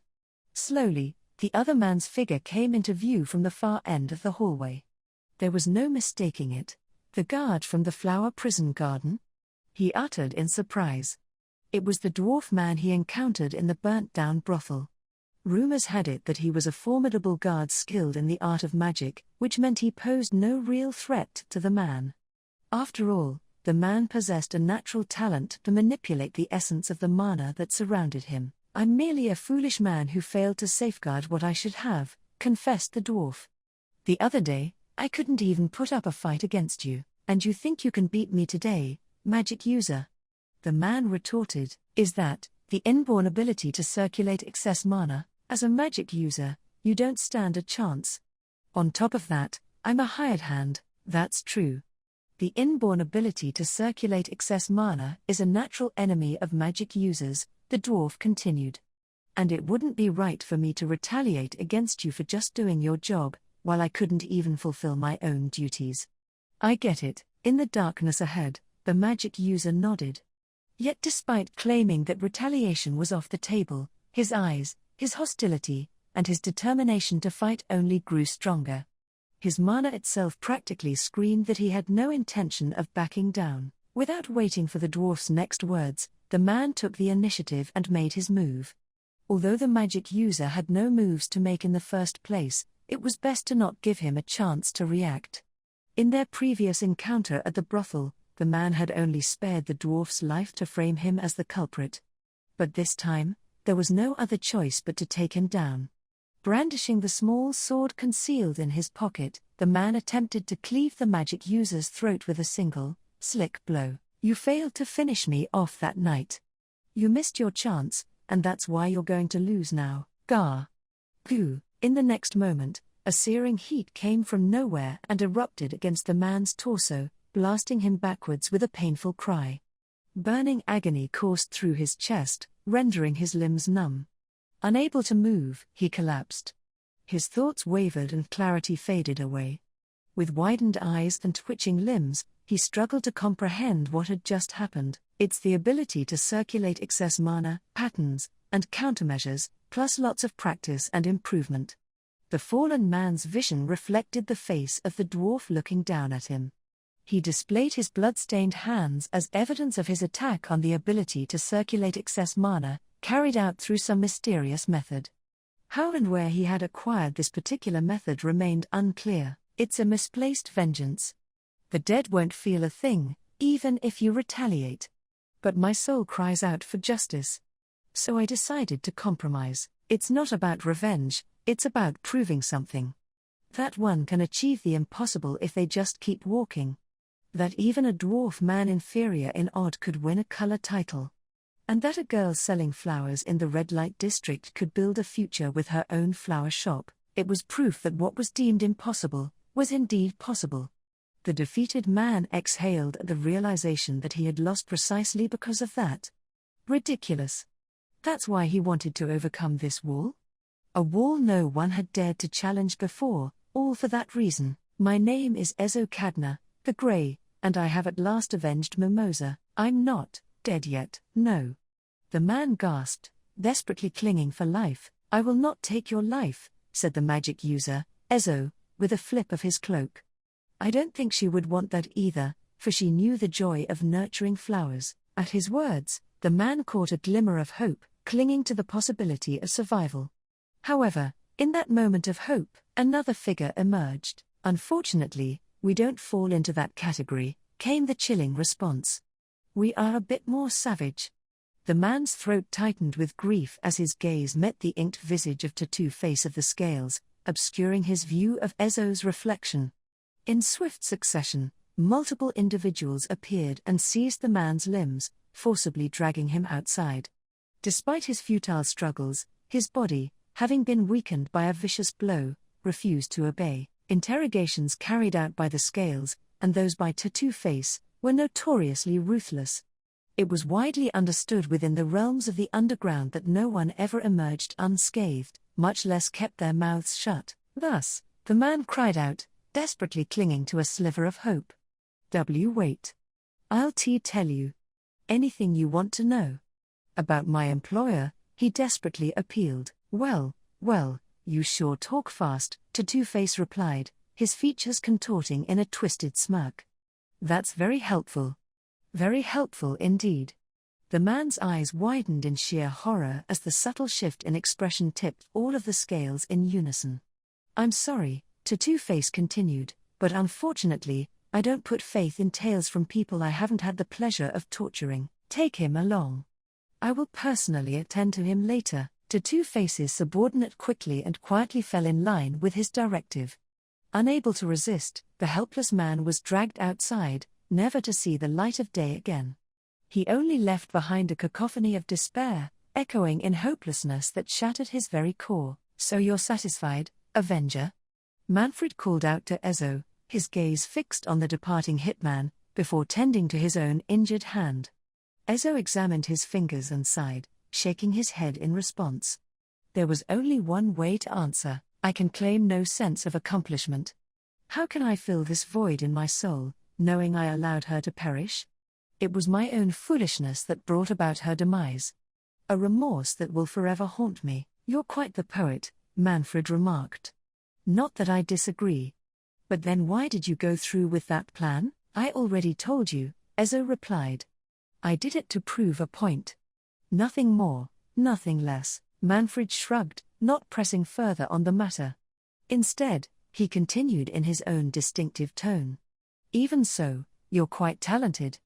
It's a shame that you're employed by the poison lady of the flower prison garden. As expected, Ezo continued after a brief pause, I can't face Miss Toto after what has transpired.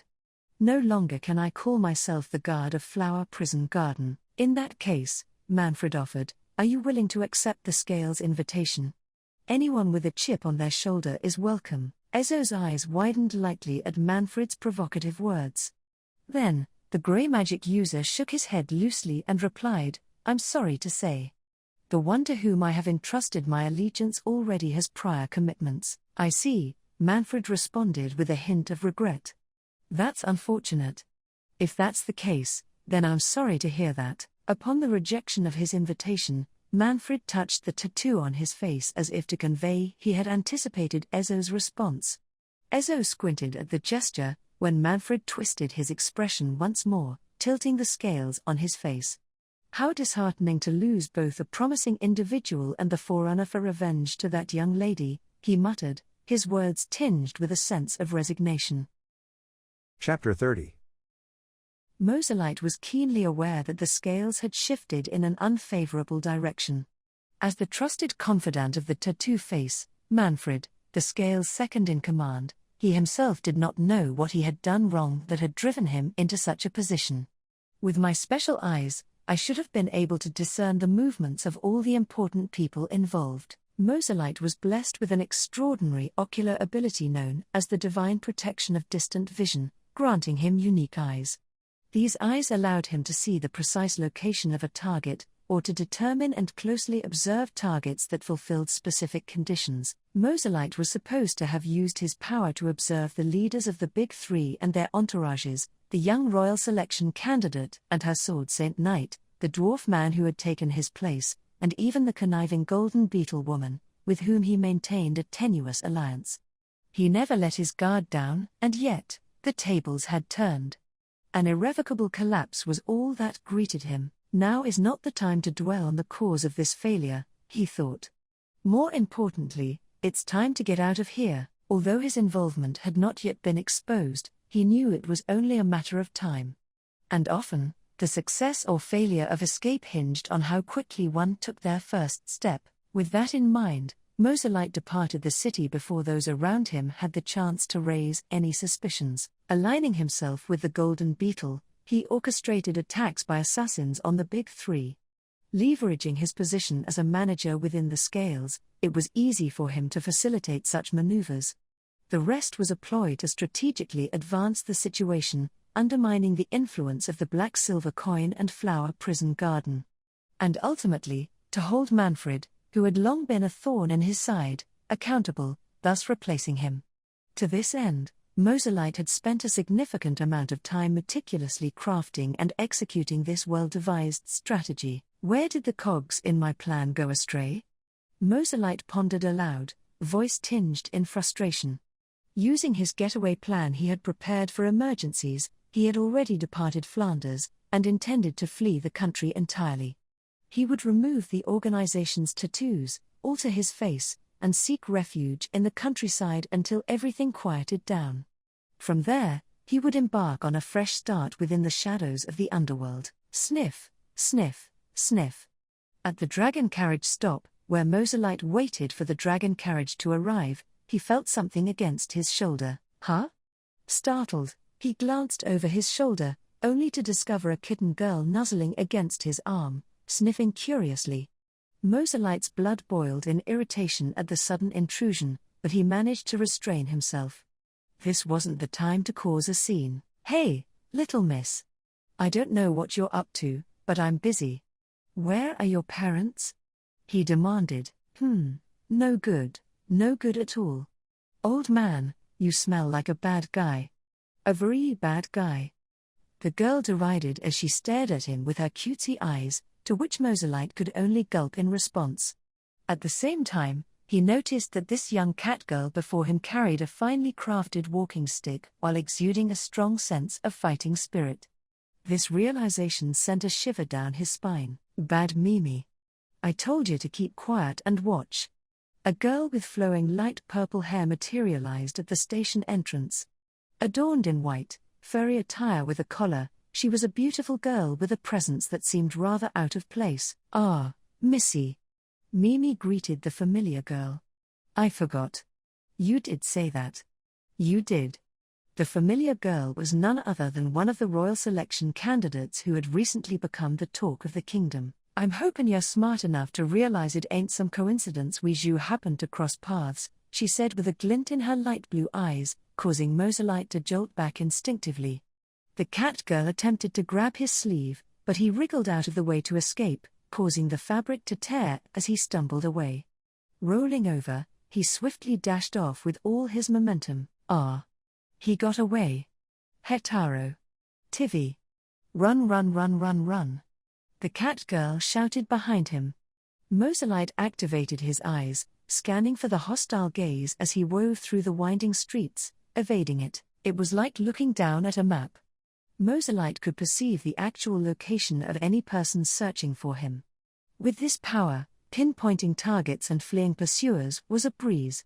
It was this very skill that made him invaluable to Manfred, and at the same time, what fueled his own ambitious desires. Sure, there had been some minor setbacks, but Moselite remained resolute in making a fresh start once he could elude his pursuers. "I will reflect on what I did this time and do better next time. I will definitely get back at the ones who got in my way. If I can only just escape from that royal selection candidate's underlings in the city and go to another land." Huh? A moment later, Moselite was briskly knocked off his feet and sent sprawling with a great impact. "My back is bruised and I can't catch my breath.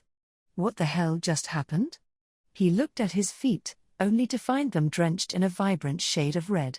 His right leg also emitted a fiery glow right around the knee. "Uck. Ah." The wound looked fierce, yet he felt no pain. Perhaps his brain had simply resigned itself to the incomprehensible injury. In that case, it was worth it. "I'll prioritize escape for now, for as long as my legs will carry me." With this in mind, he took a step forward, when a sudden jolt struck his waist, causing him to collapse. Again, the wound erupted in a burst of red. Struggling to regain his footing, it was a relentless onslaught: my shoulder, my side, my leg, my hip, my foot, my arm, my leg, my hip, my shoulder, my stomach, my waist, my chest, my leg, my arm. I'm hit, I'm hit, I'm hit. "Hey, what the? Huh? What the hell?" Moselite exclaimed, his entire body now inflamed in red. He couldn't comprehend the assault he was enduring. Desperately opening his eyes, he searched for the person who was aware of him, or rather, the person who was mercilessly attacking him. And before long, his opponent came into view. Far away, on the other side of town, a young man raised his arm toward Moselite. There stood the red-haired sword saint, holding a bright red tomtu in his hand. "This is ridiculous," Moselite muttered with a sense of incredulity. No sooner had he spoken when another tomtu exploded right in his face, with an impact that shattered his awareness into oblivion. "Lady Felt, he appears to have fainted," Reinhard reported. I see. But look." Felt motioned curiously. What's the matter?" Reinhard asked, a basket of red tomtos sitting beside him, from which he continuously picked them out and tossed them into the distance. Felt's lips curved into a frown as she watched the scene unfold. Grabbing a tomtu from the basket, she pressed it against her lips and took a bite, savoring its fresh flavor. With a twinkle in her eyes, she turned to Reinhard and suggested, "For next year's tomtu festival, let's make it a competition between you and everyone else in town. After all, it would have to be that much to even be a match." Chapter 31. Moselite awoke to darkness, his throat tightening as he realized his immobilized state. He was seated in a rigid chair, limbs rendered motionless. He cautiously attempted to make sense of what had happened with his hazy mind. And then, a presence emerged. "I see you've come to," came the voice of the most terrifying man in existence, resonating through the pitch-black void. Moselite's memories flooded back, the encroaching Tontos, his failed escape from pursuers, the revelation of his plan. He was in the midst of fleeing the organization's pursuers when his scheme was exposed. However, his escape had failed, and he found himself ensnared once again. "Oh, boss." Moselite uttered weakly. "Oh, you still have the audacity to address me as boss? That's a surprise." Manfred's throaty laugh sent chills down Moselite's spine. Moselite attempted to open his eyes, searching for a glimmer of escape in the darkness. Searching for a way to survive, even if his life was a meager one. However, he was met with disappointment. His eyes would not open. He remained shrouded in darkness, unable to see a thing. "Your eyes were indeed precious," Manfred spoke with amusement, "but perhaps you relied on them a bit too much. Even I made a few misjudgments, but this time, your focus was too misplaced." Desperation filled Moselite's voice as he pleaded, "Hey, I can't see a thing. Boss. I can't see anything. Please, let me explain. The Pig King and the 100 Flowers, myself and the royal selection candidate, even the Sword Saint," Manfred continued. "You had your eye on Grey and Golden Beetle, too. You were cautious. And yet, you were still defeated by a mere foot soldier." Moselite could hear Manfred's footsteps drawing near. And yet, he could not see him. "Am I blindfolded? I can't see him. He should be right next to me." For Moselite, who had lived his entire life relying on his eyes, this was an unbearable fear. Yet, despite Moselite's fear, there was a trace of twisted satisfaction in Manfred's voice. "To be honest," Manfred continued, "the recent incident has ruined the Scale's reputation. I was betrayed by my trusted advisor, and my name has been put to shame. However, amidst all this, there is a silver lining. That young golden-haired girl is truly a remarkable find." Manfred's words resonated from such a distance that Moselite could feel his breath run down his neck. Just then, Moselite felt something being placed in his hand, still secured to the chair. It was a soft, round object, unfamiliar to him. "Gar. Boss, is this?" "Uck, don't drop it, Moselite," Manfred cautioned. "That object represents the risk you took. That you've gambled with your life and lost." Moselite, unable to speak due to the foreign object in his mouth, opened his eyes wide, only to be met with darkness. Empty, eyeless sockets. And what used to occupy those sockets, was now nestled in the palm of his hand. "The retribution of the Scales is harsh," Manfred explained. "You have brought disgrace upon our organization and robbed 6 comrades of their lives in pursuit of your selfish ambitions. Your crimes must be accounted for, in the name of Typhon, the bearer of the Scale, NNNNN." Moselite's attempts to protest were futile. Manfred grabbed the jaw of the terrified man as he writhed in his seat. A slender finger, with the force of a vice, crushed Moselite's jaw on the spot. In pain, Moselite let out cries of agony, wrenching up blood from his throat. His wailing continued, an agonizing struggle that persisted until Moselite's life eventually came to an end, and thus, the life of the mastermind behind the incident in the Earth Dragon capital came to an end. Chapter 32. "So, I guess we can say your problem's finally all taken care of, eh, Felt?" "Yeah, that's cool," Felt said, replying with a smile. "Sorry for putting all that pressure on you, my loud-mouthed sis." Anastasia Hoshin, the guest sitting across from her, returned the smile. They were in the parlor of Astria Manor in Hakushuri, where they had at last returned after the Big Three's attack in Flanders, the Earth Dragon capital of the world. With the incident resolved and various issues taken care of, Felt finally felt at ease in the residence.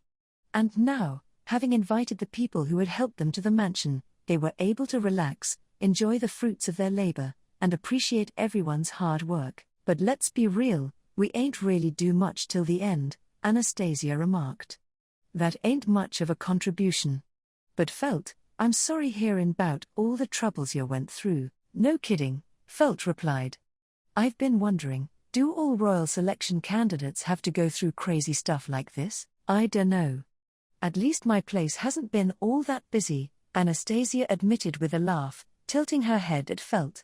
Felt frowned in response as Anastasia continued, but even if it's true the situation was dire, how'd y'all decide you needed our help? Normally, you ain't supposed to show weakness to your competitors. I ain't scared to take risks so long as it's not my people's lives at stake, Felt said. Besides, I chose you, didn't I? I figured you'd be the most level-headed of all the candidates, so you mean you think highly of us? Anastasia asked. Nah, Felt replied. Just thought if we were gonna strike a deal, it wouldn't be too complicated and messy. Well, ain't you an honest one? Anastasia responded, now in a good mood thanks to Felt's answer. Truthfully, when Felt considered the 4 royal selection candidates as potential allies, she thought Anastasia would be the best person to approach. She felt each of the other 3 would be a tough sell for various reasons. So, through Flam and Grasses, she reached out to Old Man Rong to establish contact with the Hoshin Trading Company. After that, Anastasia and her crew acted swiftly and efficiently, allowing them to successfully hunt down and capture Moselite, the fugitive criminal, through their tactical maneuvers. But when I heard that half of the mercenary group we were counting on couldn't move, I got a bit nervous, Felt admitted. Sorry about that, Anastasia apologized. I reckon our guys got a bit carried away earlier. Now I got 'em looking after the trading company, so I'm a bit short-handed. No wonder, Felt said with a shrug. You've been dealing with all sorts of baddies like the White Whale and Witch Cult, haven't you? Felt recalled the most recent topics that had shaken the kingdom only recently. This very girl, Anastasia, who sat before her, had also succeeded in defeating the White Whale, a troublesome witch beast that plagued the world for years, as well as a leader of the nefarious witch cult, together with the camps of 2 other royal selection candidates. The royal selection had just begun, but Felt, who had been preoccupied with internal matters, found herself trailing behind. But looks like you're getting started, Anastasia said. Actually, isn't that how it is? Felt responded. If you snatch someone's wallet and make a run for it, you'll run out of steam real quick if you go all out right off the bat. It's about knowing how to make a clean getaway and when to catch your breath. Maybe that ain't the best analogy, but I reckon I catch your drift, Anastasia nodded repeatedly. Felt, sitting cross-legged on the chair, watched her reaction perplexedly. But then, Anastasia timidly extended her hand, to which Felt grew more reluctant as she took in her white, slender fingers. Felt, let's become pals. I mean, I know I've been calling you a competitor and all, but truth is, I kinda like ya. I don't mean to be rude, but that sounds so fake, Felt bluntly replied. Don't be so mean. I'm serious, Anastasia insisted, hand still outstretched. I'm still in the business of honesty, you know. It's hard to tell if she's serious or joking. At the very least, I can't imagine an honest person succeeding in business, so her words just now obviously ain't sincere, but, well, all right then. Let's give it a shot, Felt conceded. All right, loud-mouthed. I mean. Anastasia, then, shall we shake on it? Well, it's not like I'm losing anything, and you did help me a lot. And it's not like I hate you, so. Felt gave in and took her hand. Upon releasing their grip, Anastasia glanced at her own hand and let out a soft sigh of relief. I'm awfully glad, Anastasia said. I don't got many friends my age. Let's be good pals, all right? Same age, huh? Felt snickered. From what I've heard, you're one of the oldest candidates. Oh, I can't hear you. I can't hear ya. I can't hear ya. Nope, don't hear ya at all. Covering her ears like a child, Anastasia blocked out the conversation she least wanted to hear. Chuckling at her childish gesture, something you typically wouldn't expect an adult to do, Felt grabbed a tea cake and chomped on it. Not bad. Flam and the others must have gone all out with the treats when they heard who the guest was. Though even if that hadn't been the case, we still got a lot of gifts from the people we helped. That's about the only thing we gained from this incident. By the way, Did that lady in your party who got kidnapped make it back safe and sound? Anastasia inquired. Yeah, she's all right, Felt confirmed. They seriously couldn't figure out a use for her, so they just kept her locked up in the bad guy's hideout, but then the angry Pig King came knocking. Indeed, anyone who offended the Pig King, the one man in Flanders one should avoid offending above all, found themselves with a one-way ticket to the afterlife, courtesy of his iron fist, so Khalifa was rescued and made it safely back to Ilya. However, Felt had mixed feelings about the fact that yet another contact was made between Doltero, Khalifa, and their daughter. Well, Gaston stepped up to the plate to protect Ilya, so I'd like to think he's got a good shot, Felt commented. I mean, he went all in, risking his own life and everything. I'd even feel bad for him if nothing pans out after all this. Although, there's probably nothing to worry about seeing as Khalifa's been visiting him nearly every day ever since she came back. Gaston has manned up, and Rachen's pulled off some clever work, too. Hey, wait a second, Anastasia interrupted, ain't we missing someone? Ain't you and your weird servant supposed to have a 3-man team? Oh, that's the best part, Felt said with a laugh, rising from the chair in a huff. She walked over to the window and beckoned Anastasia to join her.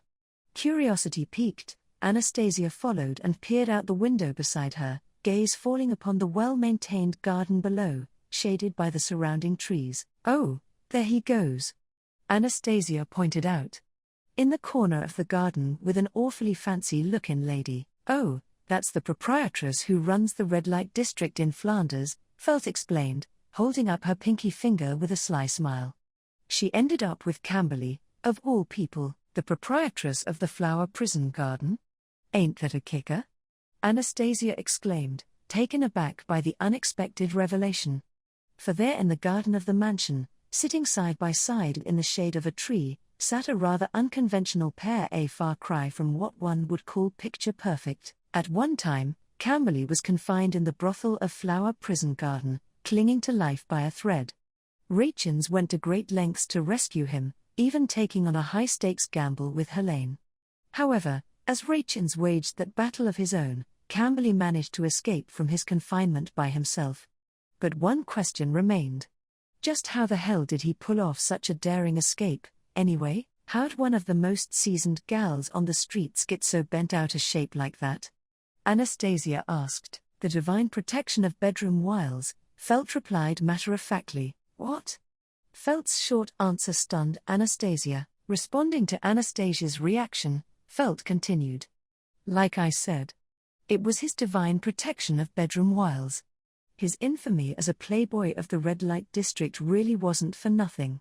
I've never heard of a prostitute in a brothel giving a customer their money back. Felt, you're one of 'em gals who collects all sorts of peculiar subordinates, ain't ya? Anastasia asked, putting her hand to her head and shaking it in disbelief. But it was all too true. Once Camberley had escaped the clutches of Toto's poison and returned from the red light district, he requested that she be forgiven. He even vowed to make up any losses with his own labor if necessary. Upon hearing this story, Toto also shared more about Mimosa, the unfortunate prostitute who had met a fiery end. Mimosa, the young girl with dreams of becoming a florist, had apparently hailed from the same hometown as Moselite, the mastermind behind the incident. The whole story was as follows. The girl had left her hometown in pursuit of her dreams, and found solace in a man from her hometown, whom she had befriended in the past, entering the red light district of this great city.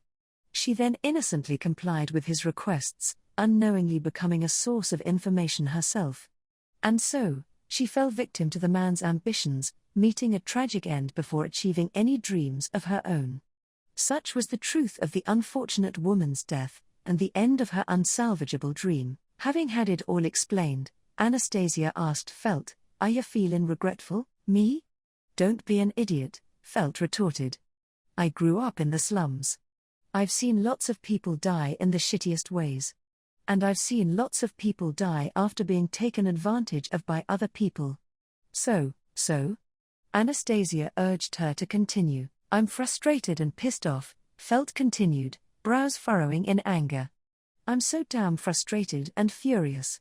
I'm gonna go crazy. Yes, Yes. That's exactly it. I'm angry. I'm pissed. I'm absolutely furious. I'll be damned if I go around trying to save every naive and clueless soul out there. But I sure as hell won't stand by and watch good folks being preyed upon. Felt never really liked do-gooders. She felt as if she were exploiting their kindness and mooching off of them. That's why I'm gonna change it. I'm gonna change everything. And that's why, he. Anastasia let out a mischievous chuckle. What the hell's up with you? Felt asked with surprise. Quit actin' creepy. Why are you smiling at me? Oh nothing, Anastasia replied. You thinking that I really do fancy ya after all, Felt. Anastasia's expression relaxed, and she swayed her shoulders in amusement. Felt rested her cheek on her hand. Although they shook hands earlier and made a verbal pact to be friends, with this offbeat attitude, Felt had a feeling she might regret that promise sooner rather than later. Oh, but don't think for a second that I'm giving up on the royal selection, Anastasia asserted. I ain't conceding my victory in this contest. Couldn't agree more, Felt said with a nod. Felt and Anastasia exchanged knowing smiles, a flicker of camaraderie forming between the two royal selection candidates. Chapter 33. While the two royal selection candidates engaged in friendly banter downstairs, an upstairs room in the mansion served as a makeshift office, where one individual held his head in great distress. This man, short in stature, found himself surrounded by scattered ledgers and letters. After a quick glance through them, his normally intelligent profile turned bright red, and his eyes practically bled in frustration. What in the world is happening? How is this domain even being managed? Ezo stuttered, agitation bubbling over. This must be some kind of mistake. And yet despite the messy contents, the details of these records are written in such neat, meticulous handwriting. In essence, its tidy appearance is only masking a ridiculously haphazard approach to managing the land. Wait. This is the most absurd thing I've ever come across, Ezo exclaimed. Before relocating the base here, no, wait. Wasn't this the main Astria residence from the beginning? Yes, Rom confirmed with a nod, but it appears it was always in this state. From my perspective, it was evident the economy was in dire straits, but getting a grip on the situation wasn't easy.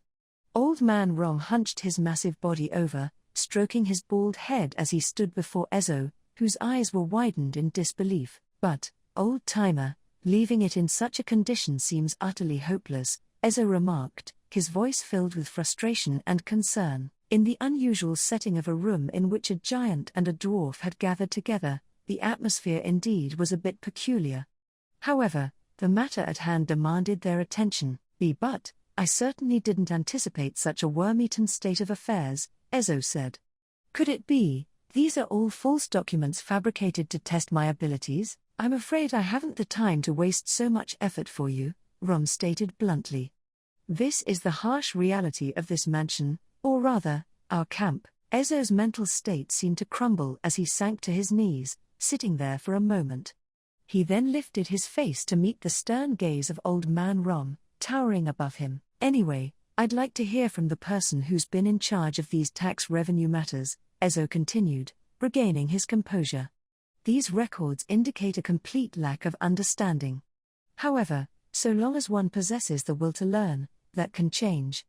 Who in the mansion was responsible for these affairs? Well, about that, it seems that the people of the city of Hakushuri were in charge, Rom explained. Tax revenues managed by the very citizens being taxed? Why on earth? Ezo questioned, perplexed. Who knows? Rom shrugged, his thick arms folded as he tilted his head. Ezo dropped to his knees on the floor, his face belying frustration and disbelief. Sloppy management at its finest here. What's even more astonishing is the absence of any attempt by the citizens to cheat their taxes. In other words, it's a miraculous shortage of internal affairs management by a group of ignorant good people all leaning on each other. Boo. But, now that I have joined the camp, I refuse to accept this subpar state of affairs. Ezo protested. First, we need to set proper standards and hire the right people. Yes, Mr. Rachin seemed to have his wits about him. Let's get him on board. All right, it's settled, Ezo laughed hysterically, jumping up and down. This sudden wave of energy dispelled the previous air of frustration, leaving Old Man Rom raising his eyebrows at the rapid change. With an exhale, he let out a contemplative hum. Positive and capable is exactly what we need right now, Rom acknowledged. If you can do that, you'll be in great demand. But why did you choose Felt? It seems you have a lot on your mind, old-timer, Ezo responded to Rom's inquiry, his expression stiffening as he turned to face him. Their eyes met, one low and one high. Then, Ezo spread his cloak wide and confidently puffed out his chest, looking up at the huge man above him. I am very grateful to Miss Felt, to the Sword Saint, to Mr. Rachins, and to everyone else who helped in this matter, he began. They helped me seek justice for Mimosa.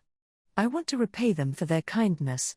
Such is my premise. Well, if that's your premise, what are your real intentions? I see a great talent in Felt, one that is worthy of serving. Part of it has to do with her current title of Royal Selection Candidate, of course, but Miss Felt has the capacity to lead others and the flexibility to utilize their strengths. She also has shown genuine concern for people.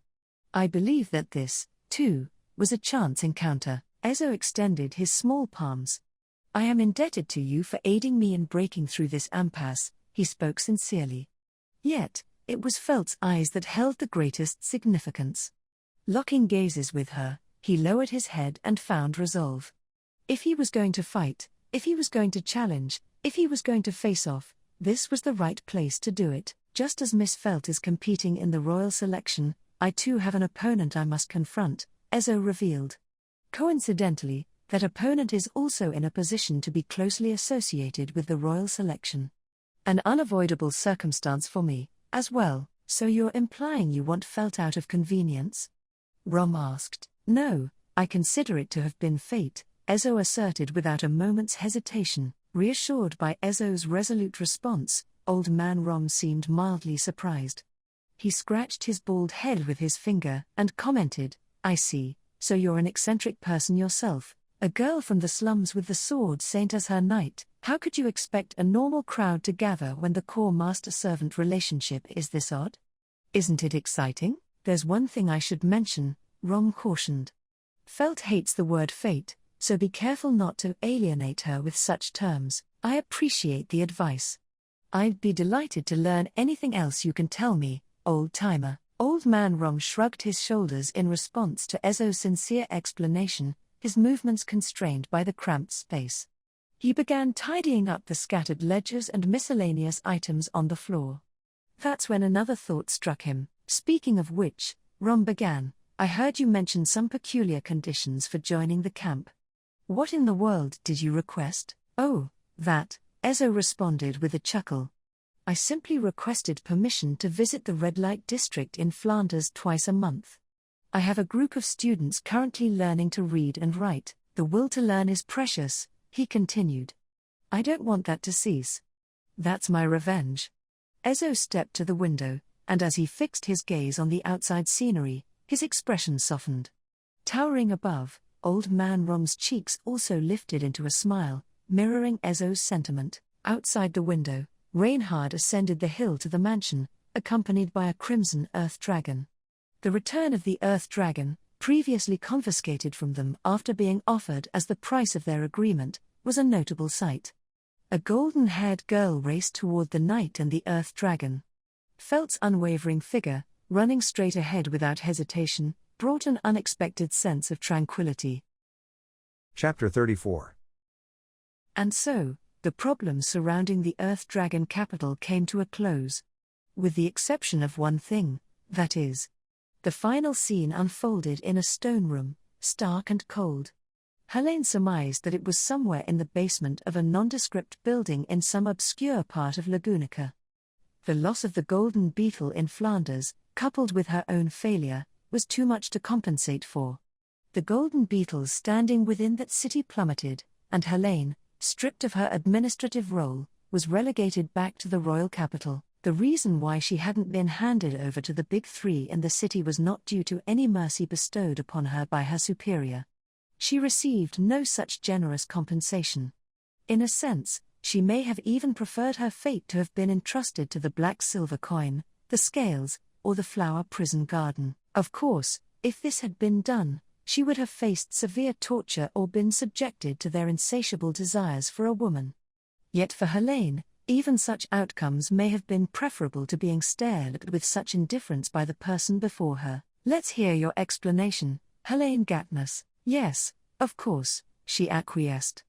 The unforeseen circumstances have dealt a severe blow to our plans of infiltrating the city of Flanders. The Golden Beetle's false identity has also severely undermined its voice within the city. Hanging her head, Helene's gaze grew dim as she confronted the consequences of her own actions. However, she could not afford to falter and disregard what the other party had to say. The magnitude of her blunder could not be erased. That's why, at the very least, I must atone for it with every fiber of my being. Listening to Helene's explanation, a man sat before her in a chair, his cheek propped on his hand, which in turn rested on the armrest. Even his gestures exuded an air of sophistication, and the way he regarded her stirred something deep within her. Helene was so captivated by the man before her, the word captivated alone failed to describe what she felt in its entirety. She was so enamored by this man that she would willingly forfeit her life should he ask her to die. However, such a notion seemed of little concern to the man. Wasting valuable resources was not an option. You said you planned to infiltrate Flanders. However, did I ever order you to do so? The man spoke. There existed a delicate balance amongst the three organizations in that city. Had you remained silent, there would have been no issue at all. There was an ambitious man, easily swayed, who possessed an unwarranted talent. Helene spoke with a tinge of frustration. I believed that if I placed him in a leadership position in that organization, he'd have been much more manageable. You had to contend with the interference of the royal selection candidate, and your plan failed, the man admonished. On top of that, your own involvement was exposed, nearly reaching the higher echelons. A complete fiasco. The eldest son of House Hoffmann is now under Lady Felt. Helene's words grew increasingly frantic as she raised her voice, stumbling over her words. The man rose from his chair, interrupting her as he slowly approached her. Rickard Hoffmann's son, huh? In the darkness of the basement, a tall man emerged into view, illuminated by the flickering candlelight. He was a man around 30 years old, with long, golden hair and a carefully trimmed beard. His blue eyes were filled with intelligence and reason, and he was known for his outstanding competence, which belied his appearance. Most people probably perceived his position as that of a representative of the royal capital's merchant guild. However, the reality of his position was far more significant than something so trivial. His decisions, actions, and statements had the power to influence the entire kingdom, and the importance of his role was comparable to that of the Council of Wise Men. If it were the Council of Wise Men that ran the kingdom's government, it would be his role to protect and support the very backbone of the kingdom. 40 years ago, after the Demi-Human War, a secret defense mechanism was created out of necessity to defend the dragon kingdom of Lagunica from within, the Six Tongues. An organization of which the man standing before her, Russell Fellow, held the esteemed position of leader. And so, Russell advanced and stood before the kneeling Helene, who gasped as the tall man looked down on her, anticipating his words as every nerve stood on edge. With the addition of the Golden Lion, the balance in Flanders has been fortified, he began. While we have fewer means to intervene on our side, there is no doubt that we have resolved a number of pressing matters. Helene remained silent. Russell continued, however, with the kingdom reeling from the royal selection, the Golden Lion and the Valkyrie, the Half-Devil and the Bloody Bride, and the Merchant of the West, we must be thoughtful in our response. Regrettably, you have proven lacking in this regard. Therefore, you must be punished. Why, yes, sir. Helene lowered her head to the ground with such force, her forehead collided violently with the floor. She unbuttoned her suit on the spot, exposing her undulating white skin. Russell's palm slowly crawled down her bare back. As he did, the curse mark etched into her skin made her blood boil, the intense pain staining her vision white. Having to withdraw competent pawns back is indeed troublesome, Russell remarked, without so much as a glance at Helene, writhing and weeping tears of blood. Lost in his own contemplation, he continued. Nevertheless, should we consider it a gain to have assessed the potential of the Golden Lion, initially shrouded in uncertainty at the start of the royal selection? No, it is unacceptable to have the son of the Hoffmans aware of our involvement. Perhaps it is time to revise some of our plans. Russell's mind teemed with an array of strategies and an army of pawns, all of which he'd utilized with utmost efficiency without a shred of selfish desires. His ultimate selflessness was the precise quality that allowed Helene to pledge an unwavering allegiance to him. Yes, indeed, that is why I must overcome all this suffering so that I may serve him again soon, she thought. Ah. Helene's anguished screams pierced the air, and as Russell listened to the agony in her voice, a tinge of concern washed over him for the future of the kingdom. The royal selection had already begun, and whatever the outcome, it would undoubtedly bring about a resolution. Russell hoped that the days to come would hold a glimmer of hope. To realize this, that is the sole purpose of Russell Fellow of the Six Tongues' existence, he thought with conviction.